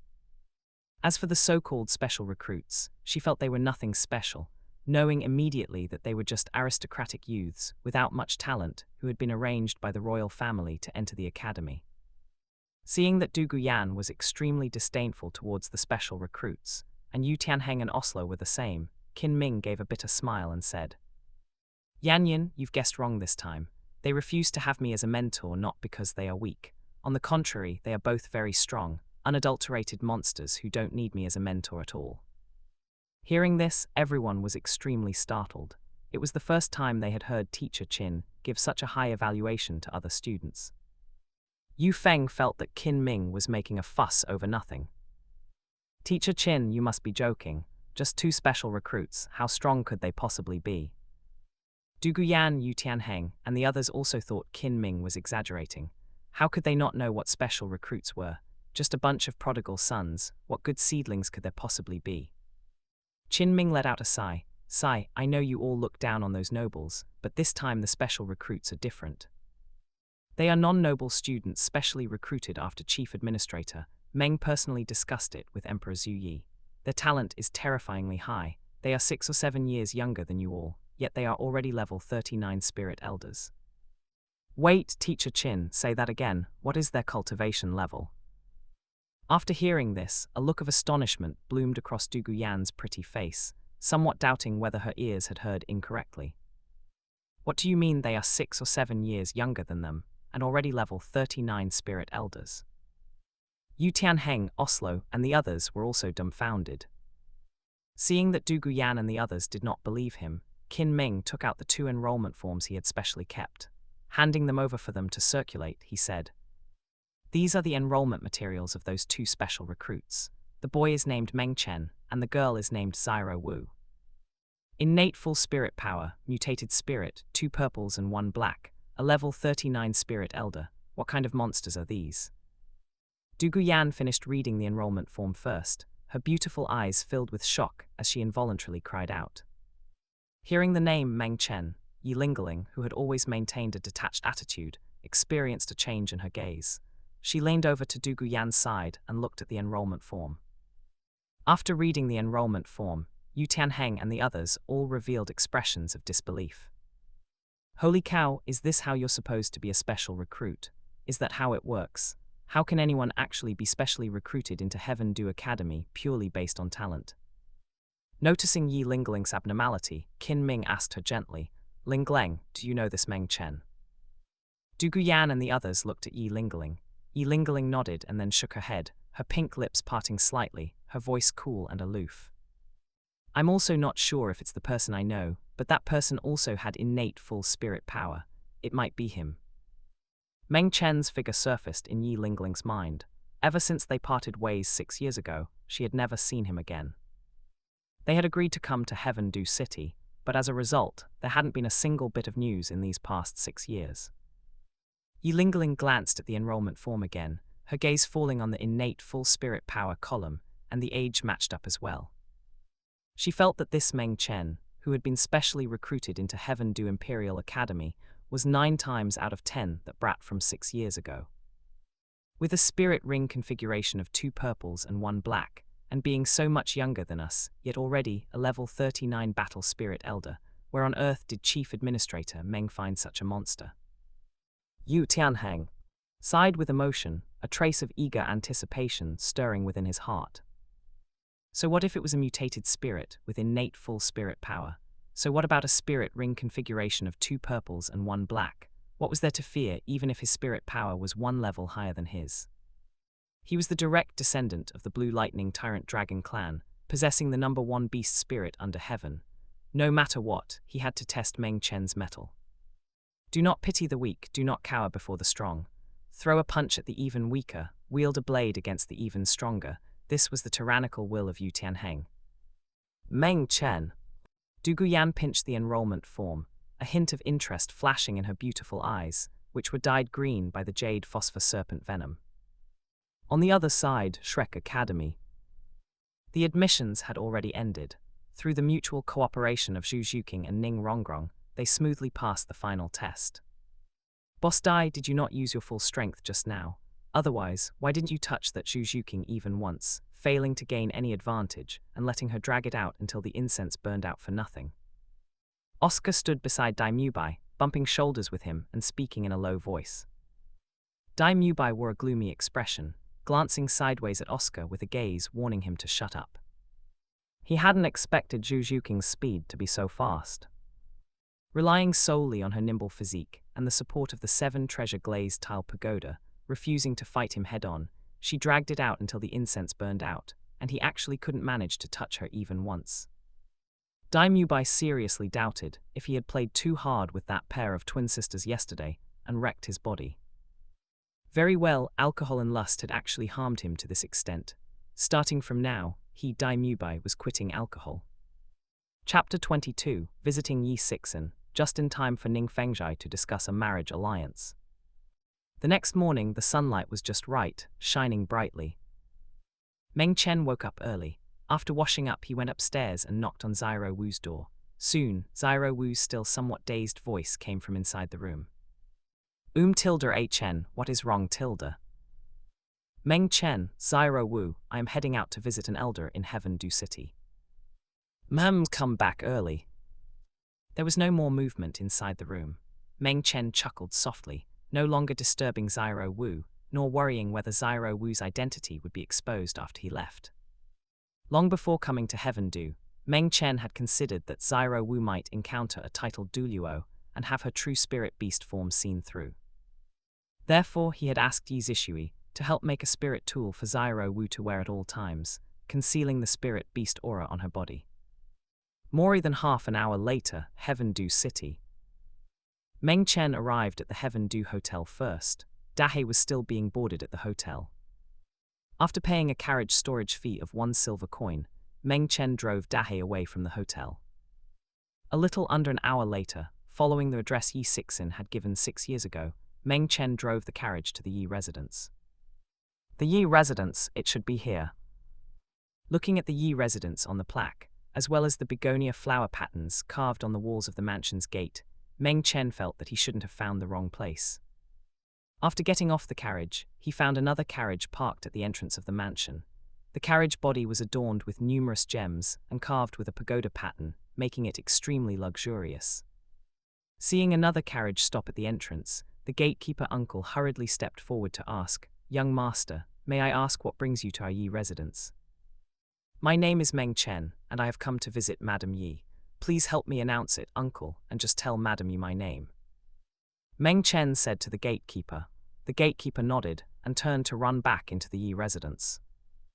Meanwhile, inside the living room of the Yi residence, Yi Sixin sat in the main seat, dressed in white, her delicate hand holding a cup of fragrant tea emitting a faint heat, savoring it carefully. Even after 6 years, her appearance remained unchanged. Her plump and delicate body had accumulated the passage of time, like a begonia flower blooming to its absolute limit, laden with abundant fruit, with plump hips like millstones, exuding a mature charm throughout her body. Sitting below her left were an elegant middle-aged man and a handsome youth. The middle-aged man was none other than the schoolmaster of the 7 Treasure Glazed Tile School, the #1 support system spirit master under heaven, Ning Fengzhai. Ning Fengzhai wore a cyan robe, looking elegant and approachable. After putting down the fragrant tea in his hand, he smiled slightly at Yi Sixin and said in a gentle voice, "Madam Yi, if our 2 families can form a marital union, it can be described as a strong alliance. Will you really not consider it again?" Schoolmaster Ning is joking. Everyone in the world knows that the partners of support system spirit masters are never support system spirit masters. Besides, that child Ling Gleng has her own mind, and I respect her opinion more. Let's forget about this matter of a marriage alliance. Yi Sixin politely declined Ning Fengzhai's request for a marriage alliance. Although there was a smile on her face, her eyes were filled with vigilance and aloofness. Ning Fengzhai was not annoyed by the refusal. Just as he was about to persuade Yi Sixin to think it over more, the gatekeeper uncle barged in recklessly, catching everyone's attention. "Madam, there is a youth outside the mansion who wishes to visit you. He says his name is Meng Chen." Hearing this, Yi Sixin was slightly stunned. Meng Chen, this name sounded a bit familiar. After a brief thought, Yi Sixin suddenly remembered that Meng Chen was precisely that wild innate full spirit power individual she had met 6 years ago. That child had finally come to look for her. "Hurry, quickly invite that child in." Joy appeared on Yi Sixin's mature and beautiful face. She stood up excitedly, her bountiful assets swaying violently, dazzling to behold. The gatekeeper nodded and immediately turned to invite Meng Chen in. Seeing Yi Sixin like this, a trace of doubt flashed in Ning Fengzhai's eyes, and he was secretly surprised. Meng Chen, who is this person, to actually make this woman react so strongly? Before long, the gatekeeper led Meng Chen into the living room. The gazes of Yi Sixin, Ning Fengzhai, and the others all fell upon him. Seeing that Meng Chen turned out to be just an immature youth, Ning Fengzhai felt quite surprised. He had thought it was some secluded expert. However, a youth about the same age as his daughter could actually make Yi Sixin so excited. Presumably, this youth must have extraordinary qualities. A flash of probing passed through the depths of Ning Fengzhai's eyes. "Aren't ye long time no see, you are as graceful as ever." Meng Chen's gaze swept around the living room and finally landed on Yi Sixin's extremely plump and bountiful body, smiling and cupping his hands in greeting toward her. Yi Sixin also smiled softly at him and asked him to sit down first. Afterward, she looked at Ning Fengzhai, her smile subsiding. "Schoolmaster Enning, I will consider your proposal, but I still have to ask my daughter's opinion. Moreover, the women of my Yi family never marry out. If Schoolmaster Ning insists on forming a marriage alliance with my Yi family, then he can only marry into our family as a matrilocal husband." Yi Sixin knew very well what Ning Fengzhai was scheming, and she did not fear the 7 treasure glazed tile school. There were many spirit masters on the continent who had received treatment from the 9-heart begonia, among whom were not a few spirit hall bishops and even elders. Even Sword and Bone Douluo had received multiple treatments from her in their early years, owing her a favor. If Ning Fengzhai wanted to use the power of the 7 treasure glazed tile school to coerce the Yi family, the first hurdle he had to clear would be Sword and Bone Douluo. "Marry into your Yi family thinks far too highly of yourselves."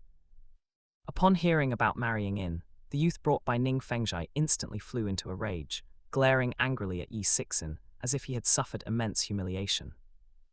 Evidently, he was one of the many sons arranged by Ning Fengzhai to enter a marriage alliance with the Yi family. The youth's impoliteness made Yi Sixin's expression sink slightly. Seeing this, Ning Fengzhai turned back and softly reprimanded his 13th son. "Yung Xiao, do not be rude." Enning Yung Xiao sat down with an unhappy expression. As the genius within the 7 treasure glazed tile school, second only to Ning Rongrong, his spirit was not the 7 treasure glazed tile pagoda. But it was nonetheless a top-tier beast spirit, the Red Dragon. Now only 20 years old, he was already a 37th rank battle spirit elder. He was unwilling to form a marriage alliance with the Yi family, let alone marry in. He wouldn't even think about it. "Schoolmaster Enning, my Yi family's temple is too small to accommodate a great Buddha like you. Since I happen to have a guest arriving, I won't entertain the 2 of you any longer. Please return." Feeling offended, Yi Sixin coldly ordered them to leave, not giving Ning Fengzhai any face at all. Ning Fengzhai's smiling face stiffened for a fraction of a second, but it quickly recovered its consistent composure. "Since Madam Yi has guests to entertain, then Enning will not disturb you any longer. I still hope, Madam, you will give this matter of the marriage alliance more consideration. It will be beneficial to both of our families." Ning Fengzhai stood up, still not forgetting to persuade Yi Sixin, and then left the living room with Ning Yung Xiao. Before leaving, he glanced lightly at Meng Chen once more. Meng Chen looked straight ahead, treating Ning Fengzhai as if he were nothing. "HMPH, this Ning Fengzhai really harbors evil intentions. Still want a marriage alliance, you aren't even worthy of marrying in." After Ning Fengzhai and his son left, Yi Sixin let out a cold snort, and Meng Chen chimed in at a very opportune time. Weren't your words just now a bit too heavy? If that Ning Fengzhai flies into a rage out of humiliation, that would be troublesome." Hearing this, Yi Sixin's face revealed confidence, telling Meng Chen not to worry. Chen, that person Ning Fengzhai cares most about his reputation. On the surface, he wouldn't dare do anything to us. Besides, our Yi family is not so easily bullied. There are countless people on the continent who have received treatment from the 9-heart begonia. Even the 2 sect protecting Douluo of the 7 treasure glazed tile school have received treatment from the 9-heart begonia, and they also owe me a favor. If Ning Fengzhai wants to strike in the dark against the Yi family, those 2 won't agree either. After hearing this, Meng Chen muttered inwardly. Human favors are unreliable. If they were really useful, how come there was not a single trace of Yi lingering in the late stage of the original work? The group healing of the 9-heart begonia has never even appeared on the battlefield.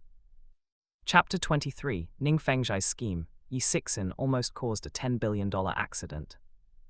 Yi Sixin didn't mention Ning Fengzhai again, turning to look at Meng Chen with soft eyes, gently asking how he had been all these years. 6 years without seeing you, you little fellow has grown so big. What's your cultivation now, and where are you going to school? Why did you only think of coming to see Auntie now? Hit by this series of questions, Meng Chen answered them one by one. Don't blame me, Aunt Yi. It's not that I didn't want to come, but I didn't have much time. Newding City and Heaven-Du City are far apart. A round trip takes about 10 days. I just reported to the Heaven-Du Imperial Academy yesterday. After resting for a night, I came as soon as I woke up this morning. Hearing this, Yi Sixen didn't blame Meng Chen. Since he was willing to visit, it meant Meng Chen hadn't forgotten her. Having this friendship was enough. Good, Auntie doesn't blame you. By the way, I remember you're not an aristocrat. How did you get into the Heaven-Du Imperial Academy? Yi Sixen was puzzled. The Heaven-Du Imperial Academy only recruited children of the nobility. Even she was a marquis of the Heaven-Du Empire and the imperial chief physician. Otherwise, it would have been difficult for Yi Lingling to enroll. Meng Chen smiled and said, I was specially recruited into the Heaven-Du Imperial Academy. Specially recruited, Yi Sixen murmured.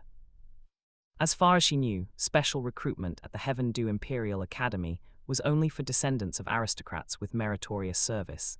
Even if their aptitude was insufficient, they could enter. Meng Chen wasn't an aristocrat but could get specially recruited, which meant his progress over the years must have been significant. By the way, Zyro Chen, you have innate full spirit power. After all these years, you must have already achieved a breakthrough to Spirit Grandmaster, right? Yi Sixen asked about Meng Chen's cultivation again. Seeing this, Meng Chen didn't hide it. When 2 purple and 1 black spirit rings, 3 spirit rings exceeding the standard for an ordinary spirit elder, appeared, Yi Sixen's beautiful eyes widened in intense shock. Her lush body trembled slightly, and her bountiful fruits shook a few times. 2,000 year and 1 10,000 year. Zyro Chen, what have you gone through all these years? Just luck. Meng Chen smiled, looking at the shocked begonia beautiful mother with her pink lips wide open. For some reason, he had an urge to use the Thunder Hell Vine to plug her up. On the other side, in the 7 treasure glazed tile school carriage. Slap! A loud slap echoed in the carriage. Ning Fengzhai's powerful hand struck Ning Yunxiao's cheek, knocking his head to the side. A bright red palm print was branded on his cheek, and traces of blood seeped from the corner of his mouth, dripping onto and staining the snow leopard carpet red. Have you forgotten everything I told you before we came? Who gave you permission to speak, and to dare use that tone? Do you still have any respect for me as your father? Ning Fengzhai berated Ning Yunxiao coldly. If this 13th son hadn't been quite outstanding among his many sons, it wouldn't have been as simple as just 1 slap. What's wrong with marrying into the family? There are only 2 women in the Yi family. Even if you marry in, you'll be the one in charge. But you've completely disrupted my plans. The more Ning Fengzhai thought about it, the angrier he got, unable to maintain even his usual humility. It was just a little bit away. He was ready to agree to let Ning Yunxiao marry into the family, but this rebellious son jumped out and ruined everything. Ning Yunxiao lowered his head in terror, but a flash of resentment crossed his eyes. With so many brothers, why should he be the one to marry into another family? After a moment, Ning Fengzhai gradually suppressed the anger in his heart. He looked at Ning Yunxiao with gloomy eyes and gave him a final ultimatum. Since you don't want to marry into their family, fine, then go pursue Yi Lingling and make her marry you. No matter what method you use, even if you have to cook the raw rice into mature rice, you must win over Yi Lingling. If you can't do it, HMPH. By noon, Yi Sixen kept Meng Chen for lunch. After witnessing Meng Chen's extraordinary spirit rings and rank 39 spirit power, Yi Sixen treated him even more warmly. Zyro Chen, you're studying at the Heaven-Du Imperial Academy. Isn't that a coincidence? Your sister Lingling is also a student at the Heaven-Du Academy, just like you. Since you've just reported, if there's anything you're unfamiliar with at the academy, go find your sister Lingling. She'll help you. Yi Sixen sat close to Meng Chen, picking up food for him while talking about Yi Lingling. When the begonia beautiful mother's lush body leaned toward Meng Chen, a faint, enticing fragrance of a mature woman entered his nose. It immediately made Meng Chen's mind wander, and a surge of heat rose in his lower abdomen. Fortunately, he timely activated the cold jade spirit tool he wore on his chest. A wave of coldness spread from his chest, and he suppressed that heat with practiced ease, preventing any accident. One could only say he succeeded because of the whale glue, and struggled because of it too. Whale glue was inherently a supreme Yankai tonic. If an ordinary adult male took it, it would have an aphrodisiac effect. Don't forget to like, comment, subscribers, and share to AI Otaku Studio. Meng Chen had been taking it for years. Although it strengthened his physical body, it also accelerated his development, making that aspect of him far exceed his peers, with an extreme excess of Yankai. When he was younger, there was no reaction, but as he grew older, Meng Chen began to feel uncomfortable. Luckily, Yi Zishui had found a piece of cold marrow ice jade for him from the far north ice field, and made it into a spirit tool for him to wear close to his body to suppress that Yankai. But as the frequency and intensity of the Yankai outbursts increased, the effect of the spirit tool Yi Zishui gave him was weakening. Meng Chen glanced at the lush, mature body so close it was almost touching him. He quietly shifted his body to create some distance. He was afraid. If he lost control, an accident would occur, and he'd have to pay out at least 10 billion. Aren't ye actually? I came to see you today because I have a favor to ask. Meng Chen really couldn't take it anymore, and quickly stated the purpose of his visit. Hearing this, Yi Sixin put down her chopsticks. What is it? As long as I can help, just say the word. It's not a big deal, really. I heard that Aunt Yi is an expert in herbs. I'm sure you must have compiled many notes on them. I'd like to borrow them for a read. The reason Meng Chen wanted the herb notes was entirely because his knowledge of the ice and fire yin-yang well was half-baked. He only recognized the few immortal herbs mentioned in the original work and was in the dark about the rest. The Yi family had studied medicine for generations and undoubtedly possessed a wealth of herb-related information. Hearing that Meng Chen just wanted to see her herb notes, Yi Sixin was stunned for a moment before smiling sweetly. I thought it was something else. Wait a moment, I'll go get them now. With that, Yi Sixin stood up and turned to leave. Meng Chen watched that voluptuous back view. As her plump grindstones swayed, they were incredibly thick, as if they could grind someone to death. If that landed on me, I'd probably have to sever my tail to survive. A startling thought popped into Meng Chen's head, but he shook his head to banish it. 10 odd minutes later, Yi Sixin returned with a stack of books, placed them before Meng Chen, and introduced them with a jade-like finger. Zyro Chen, these books are herb records from the Douluo Continent compiled by successive heads of my Yi family. Almost every herb that has appeared on the continent is recorded. Although I don't know what herb you're looking for, these should be able to help you. Meng Chen looked at the mix of old and new books, feeling delighted, and thanked Yi Sixin repeatedly. Thank you, Aunt Yi. Yi Sixin smiled charmingly. Why are you being so polite with me? If there's anything else you don't understand, you can ask me, and I'll help you find it. Chapter 24. Zhu Beng picks a fight. Zyro Wu strikes with heavy fists. The Yi family has a long-standing legacy, and every medical book brought by Yi Sixin is the hard work of generation after generation of the Yi family. The herbs recorded in the books are numerous, extremely detailed, and number in the tens of thousands. It is simply impossible to finish reading them all at once. Aunt Yi, I can't finish reading all these books at once. Could you let me bring them back to the academy to read slowly? I guarantee that I will return them completely intact after reading them. Meng Chen pointed at that pile of medical books and pleaded. Yi Sixin smiled faintly and said, All right, Sister Lingeling is also at Heaven Dew Academy, so you can ask her if there is anything in the books you don't understand. Thank you, Aunt Yi. Meng Chen nodded and stored the batch of medical books into his bone dragon ring. Yi Sixin's smile grew even wider. Although the medical books were precious, in her view, it was worth it if it could strengthen the friendship between the Yi family and Meng Chen.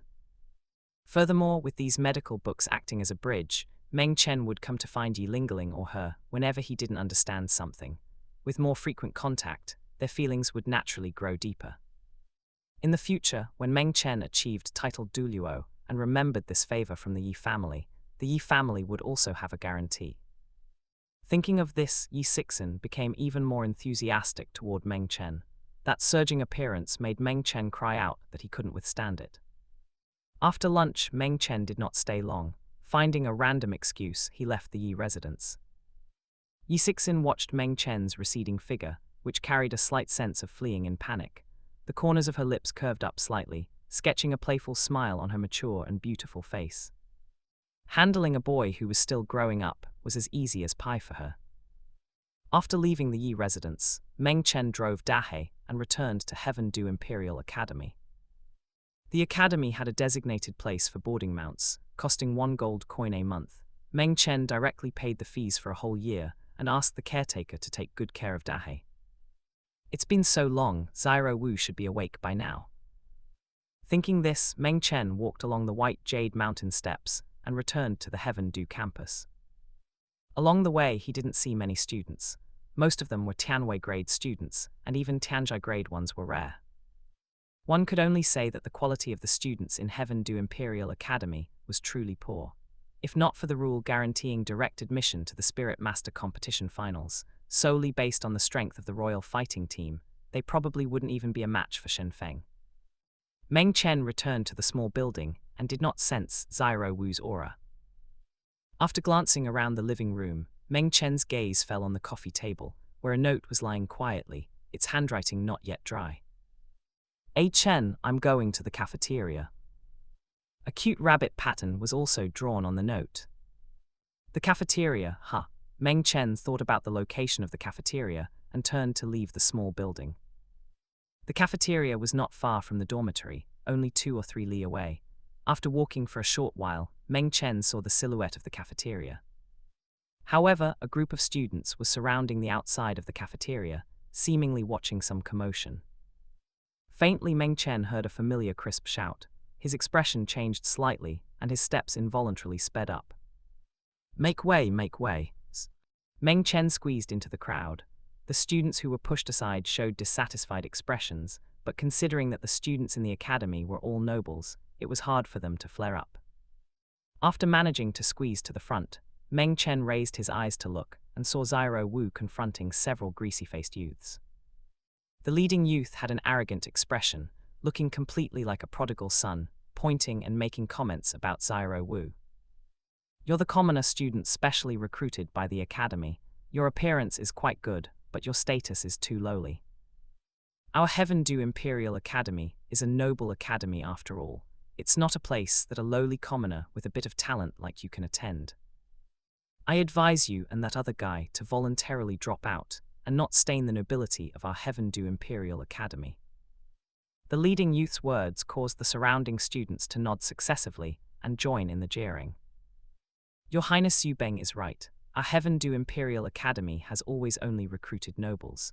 A lowly commoner like you who doesn't know what country bumpkin place you came from is simply unworthy of sharing a room with us. Why aren't you getting lost yet? Right, this isn't a place that you plebeians can come to. Do you really think that having a bit of talent allows you to cross classes? A plebeian is a plebeian. Plebeian, get out of Heaven Du. Get out." Hearing the abuses and humiliations from the crowd of Heaven Du students, Zyro Wu's pretty face flushed with anger, and her fair, tender hands clenched into fists. If she weren't afraid of causing trouble for Meng Chen, she would have already smashed her fist onto Zhu Beng's face. Seeing Zyro Wu's fists clenched tightly, but failing to act for a long time, a trace of disappointment flashed in the depths of Zhu Beng's eyes. Immediately afterwards, he added fuel to the fire, a lewd smile appearing on his face. "However, seeing that you don't look half bad, this prince can give you a chance to stay. Why don't you follow this prince from now on? This prince will." However, before Zhu Beng finished speaking, Zyro Wu could no longer hold it in.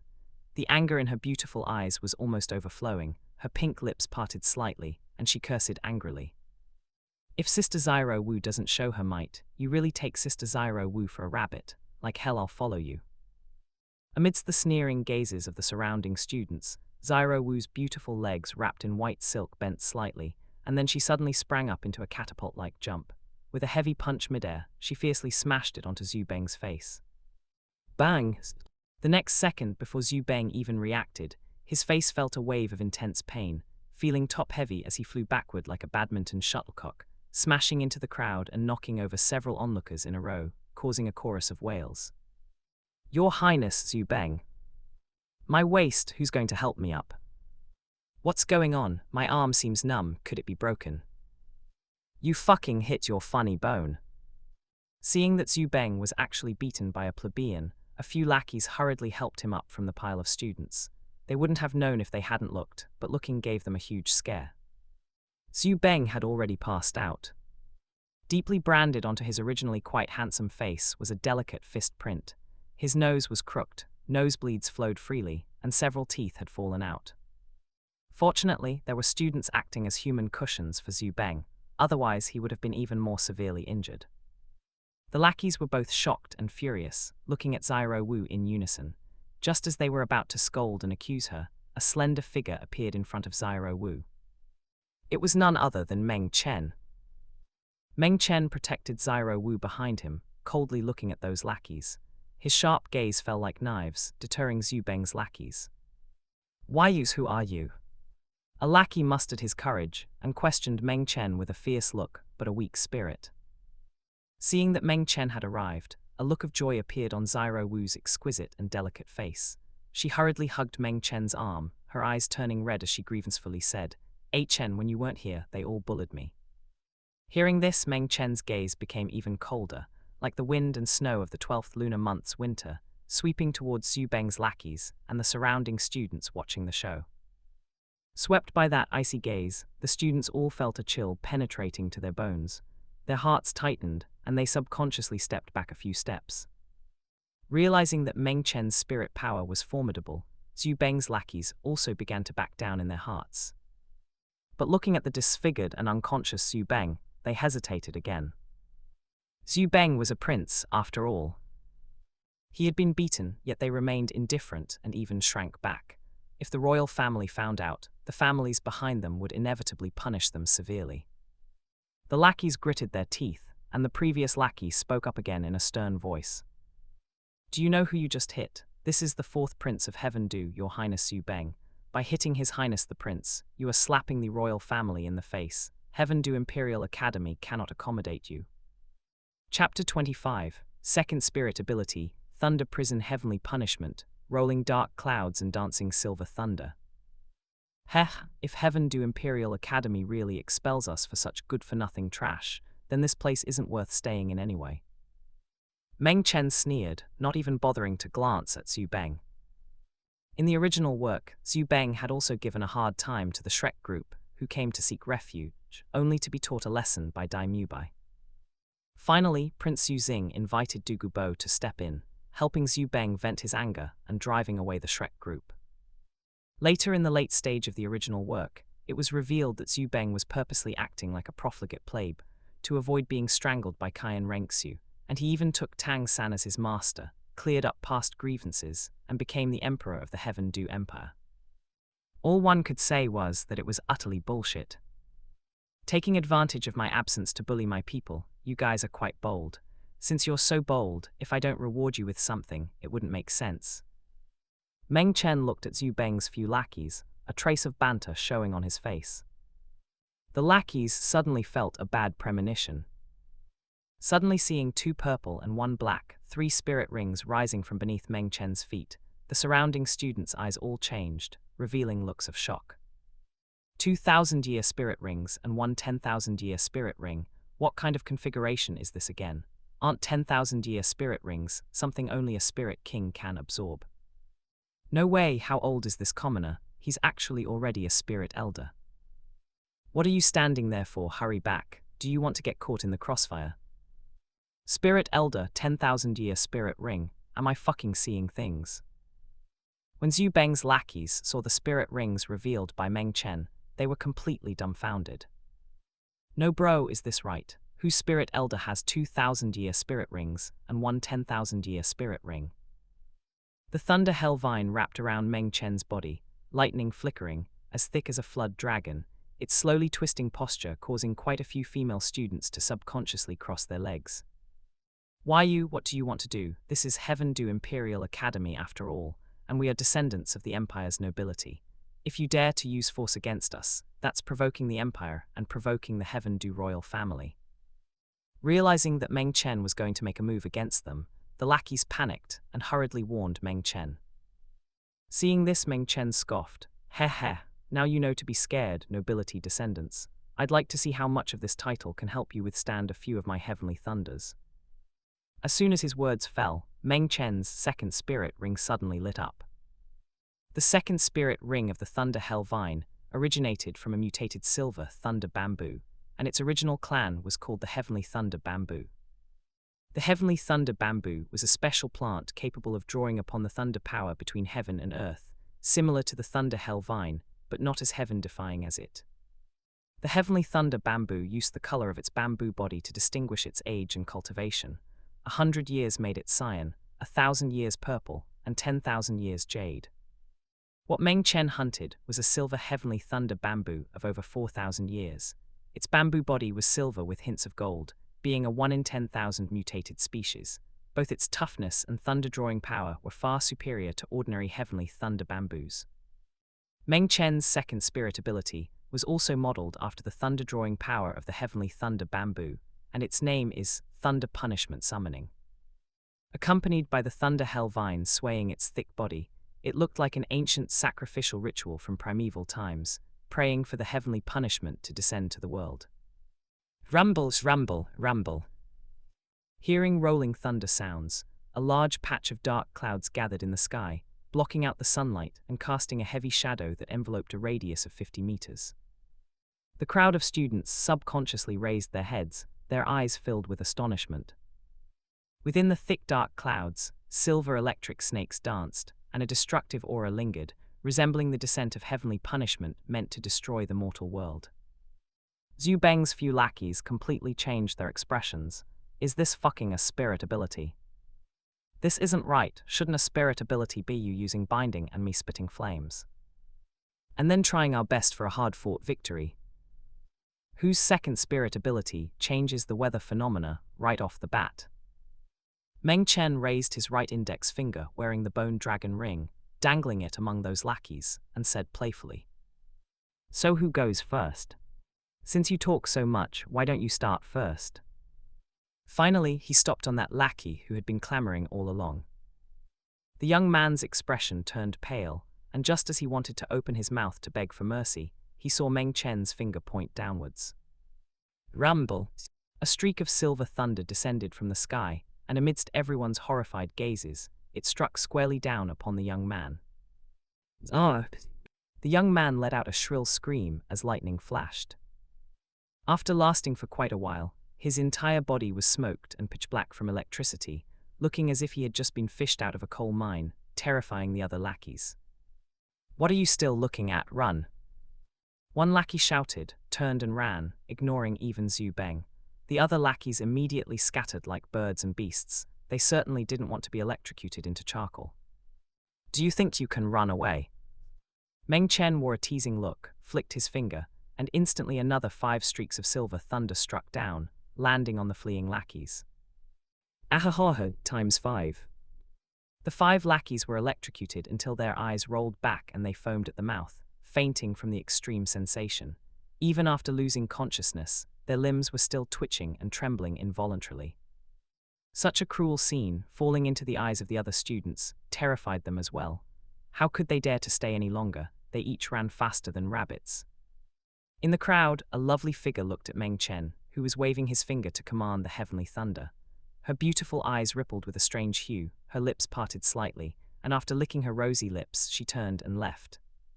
Seeing Meng Chen fly into a rage and severely punish those people who blocked her, Zyro Wu instantly beamed with joy, leaned close to Meng Chen's cheek, and kissed him heavily. "Haha, Chen is amazing." As the dark clouds gradually dispersed, Meng Chen looked at Zyro Wu, who was so happy that her rabbit ears were twitching, and reached out to pinch her soft cheek, his eyes filled with a trace of doting fondness as he didn't forget to instruct. "In the future, when you encounter such foul-mouthed fellows, don't endure it. Enduring it will only make them push their luck. You just have to hit them hard with heavy punches. Aren't I just afraid of causing trouble for you? Didn't you say that we shouldn't casually start fights with people?" Zyro Wu shook Meng Chen's arm, bringing up his previous instructions to her. "Meng Chen, but the premise is that person hasn't provoked us. If others don't provoke us, naturally we shouldn't casually start fights with people either. But if the other party provokes us first, then we can't show mercy. If you can use your hands, don't waste words with them. I know, Zyro Wu nodded earnestly, remembering Meng Chen's words. Let's go, let's head back. Great, don't forget to like, comment, subscribers, and share to AI Otaku Studio. Meng Chen held Zyro Wu's hand and left the cafeteria, leaving behind the unconscious Xu Beng and his lackeys who were still twitching. When the academy teachers received the message and arrived to see this scene, they only felt a headache coming on. On one side was the Heaven Dew Prince. On the other side was a peerless genius specially recruited by the academy. If it wasn't handled well, it would turn into a major accident. The teacher immediately reported this matter to Chief Administrator Meng Shenji. After listening to the cause and effect, Chief Administrator Meng Shenji's expression changed slightly. He was both angered by Xu Beng's stupidity and worried whether Meng Chen would harbor any resentment toward the Heaven Dew royal family. After pondering for a long time, Chief Administrator Meng Shenji decided to enter the palace to seek an audience with Emperor Zhu Yi.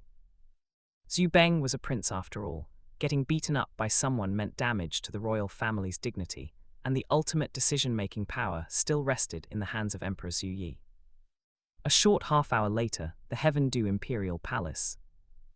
In the Imperial Study, when Emperor Zhu Yi heard that Chief Administrator Meng Shenji requested an audience, a hint of doubt appeared on his face.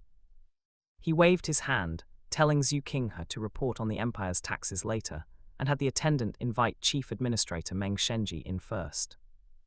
Chief Administrator Meng Shenji entered and saw that besides Emperor Zhu Yi, Prince Yuzing and Crown Prince Yu Qinghe were also present, so he immediately cupped his hands. Greetings, Your Majesty, Crown Prince, Your Highness. Thanks for watching. If you enjoyed this video, please like, subscribe to AI Otaku Studio, and don't forget to check out Infinite Novel Audio for more amazing content. See you in the next adventure.